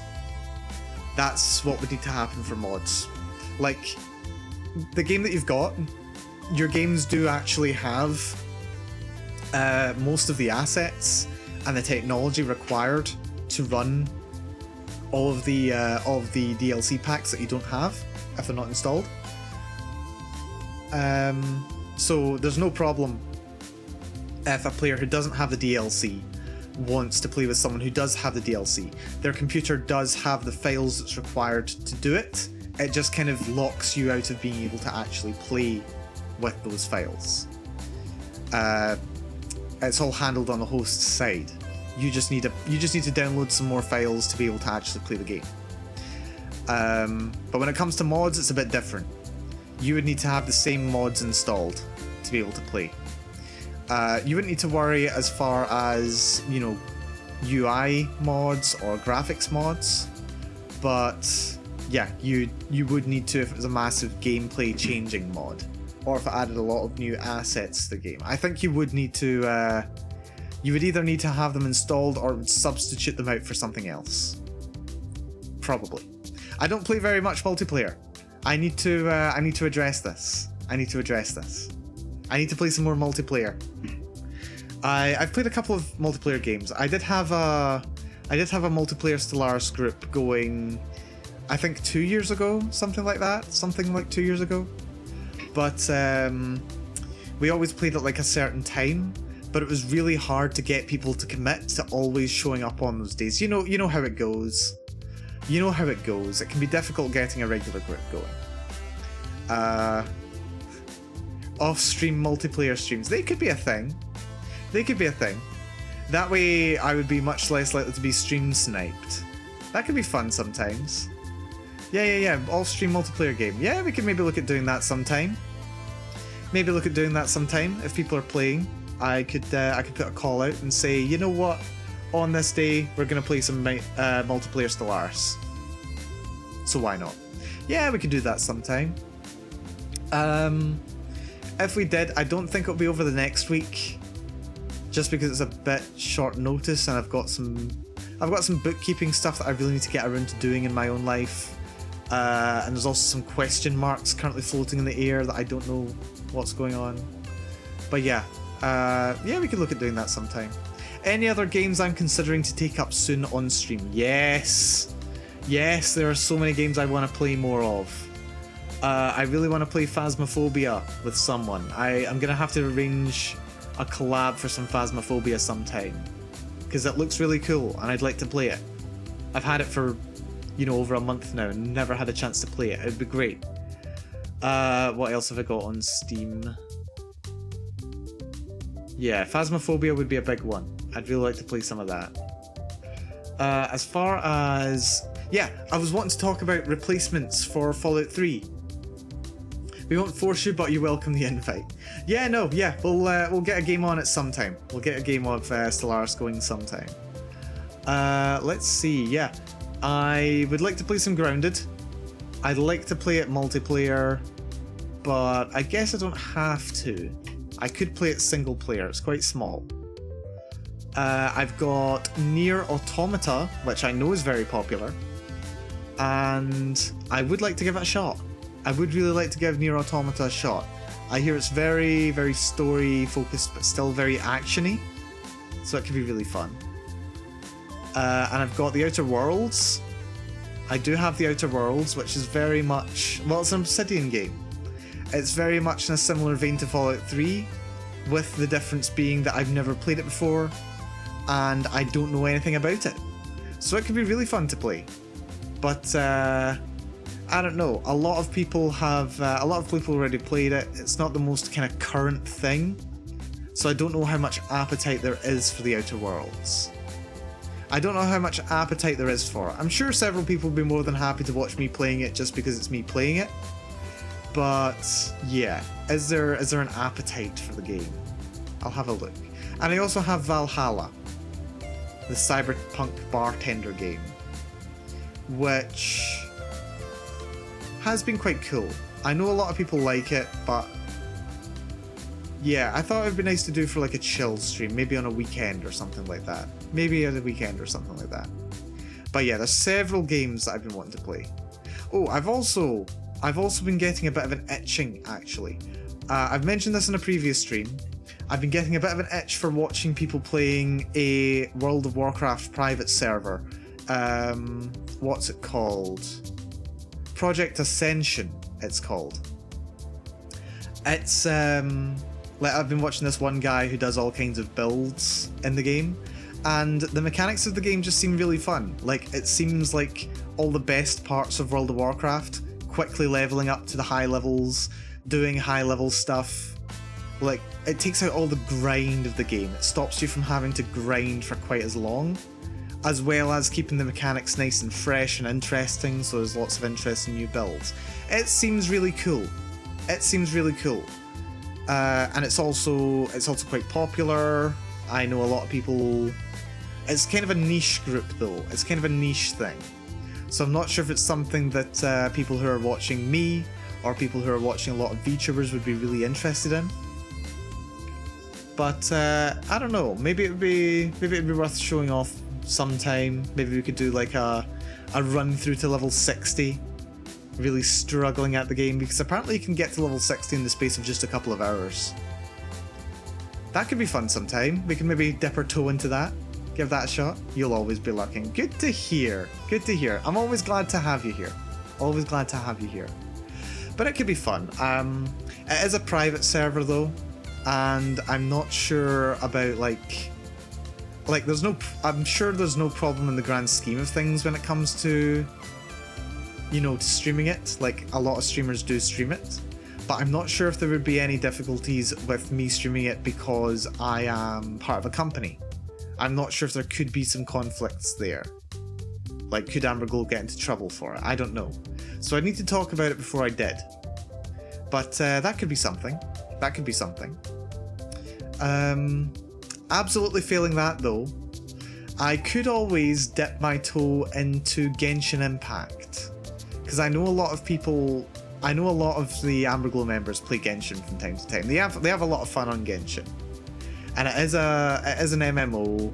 A lot of them play together, or a lot of them are able to talk about it together. It's a gacha game, so it'll scratch that kind of gacha itch. But you know, do I want to invest as much time into it as it would kind of need to get to good levels and to get good characters and stuff? I don't know, but it's an option. By all means, if there's some demand for me to be playing some Genshin, could give it a shot. Although it would probably end up being very much a kind of, this is how a noob plays Genshin Impact. So I don't know, maybe some people would want to watch that. I wouldn't mind playing it. To be entirely honest, I wouldn't mind playing it. I've had some interest in it. I did have it installed previously on my previous laptop, but I never had it installed. Like, I never actually played it. I just didn't make the time to actually play it. But yeah, it's a possibility. I'll have a look at some other games that I can play too. I'll have a look at some other games. Maybe, let's see, Tetris Effect. Is it multiplayer or is it just single player? Yes, Tetris Effect Connected is multiplayer. PC, Xbox One, Xbox Series as well. So yeah, it is multiplayer. It is multiplayer. Yeah. So yeah, I could probably play some of that. That would be fun. Maybe play that with Sulan if she's got it, or if she's got a similar game. But yeah, we've got plenty of options. Plenty of options. But yeah, I think I'm gonna call the stream here. We've gone on for over 5 hours. You'll be happy to hear. We've gone on for over 5 hours. It's been great. It's been a great stream. We've been productive. We've learned a lot. We've had a lot of fun. We've had a lot of chat. Thank you everyone for coming by. It's been great having so many people here. It's been great chatting with so many people too. It's been lovely. It's been lovely. Thank you, TV. Thank you, Donut Dumb, Aero, Techno, or Techneo rather. Should get that right. And Drazrick as well. Drazrick dropped by. Sarah, you dropped by too. Lexi Kuro, I saw you earlier. And D-Dragon dropped by. Yeah, we've got several people dropped by today. It's been a great crowd of people who've came by today. It's been fantastic. It's been absolutely fantastic. So thank you everyone for coming by. Thank you everyone for coming by. Raguna, hello. You came in just as we're leaving. I know. Oh, you timed it so poorly. I'm so sorry. But no, I do need to head off. I need to get some dinner. I need to play a game. Yeah, just a bad time. Bad timing. Too bad. But yeah, we're gonna... Maybe next stream. Yeah, well, I'm next streaming on Tuesday. We're gonna be back here. We're gonna be back on Twitch. We're gonna be playing Chapter 2 of Deltarune. And I had a lot of fun with Chapter 1. I hear Chapter 2 is both terrifying and features 2 characters that I've been really looking forward to seeing some more of. I am gonna love Chapter 2. I can't wait for it. Knowing me, I'm gonna get through the whole thing. It'll take something like 6 hours. I'm gonna love it. Yeah, no. You're definitely gonna want to be here for it then. Do your best to be here for it. It'll be starting at my usual time, 11 a.m. UTC plus 0. That's 12 midday for me. But yeah, so that's gonna be great. But yeah, I'm gonna head off now. Thank you to everyone who's came by. Whether you've been here for the whole thing, whether you've been lurking, or whether you've just dropped by, Raguna. Dear, such a shame. But yeah, no. Thank you everyone for coming by. I'll talk to you again soon. We'll enjoy the day off. Oh, that's my resetting stream. End card. There we go. Bye. And I will have a great day. You all have great days as well. Now, why did I get an alert on Discord?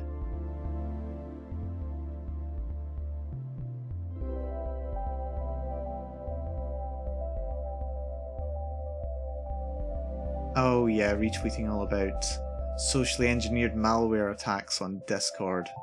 Yeah, be careful out there, people. Don't install software that you don't know where it comes from. It's not good. It's not safe. You don't know where it's been. Don't put it in your mouth. Use protection, but NordVPN won't do the job for you. This isn't sponsored. VPNs won't do the job. Neither will malware. Neither will anti-malware. The only person you should trust when installing software is me. And if I tell you to install software, like, message me on Twitter and say, hey, Mal, I know you just said that I was to install this, but am I really to install this? And then I'll tell you, yes, install this. And even then, don't believe me because my Twitter might have been hacked. You have to wait until I'm on stream and then say in the messages, say, Mal, I know you told me to install this, but is it okay for me to install this? And I will tell you, yes, it is okay. But then can you even trust that it's me behind the screen? I don't know. Can you? Can you really trust me? Yeah, I'm gonna have to include so many disclaimers. If I try and tell people to install some software that I wrote. Like, how am I going to be able to convince you that I'm not just a bot? That I'm not trying to socially engineer you? You know, besides the normal amount of social engineering. We're all here for a bit of social engineering. Deepfake Mal. Oh, come on. Do you really think that this face could be deepfaked? I mean, yeah, it could. Okay, that's true. How do you know I'm real? How do you know I'm real? How do you know we're all real?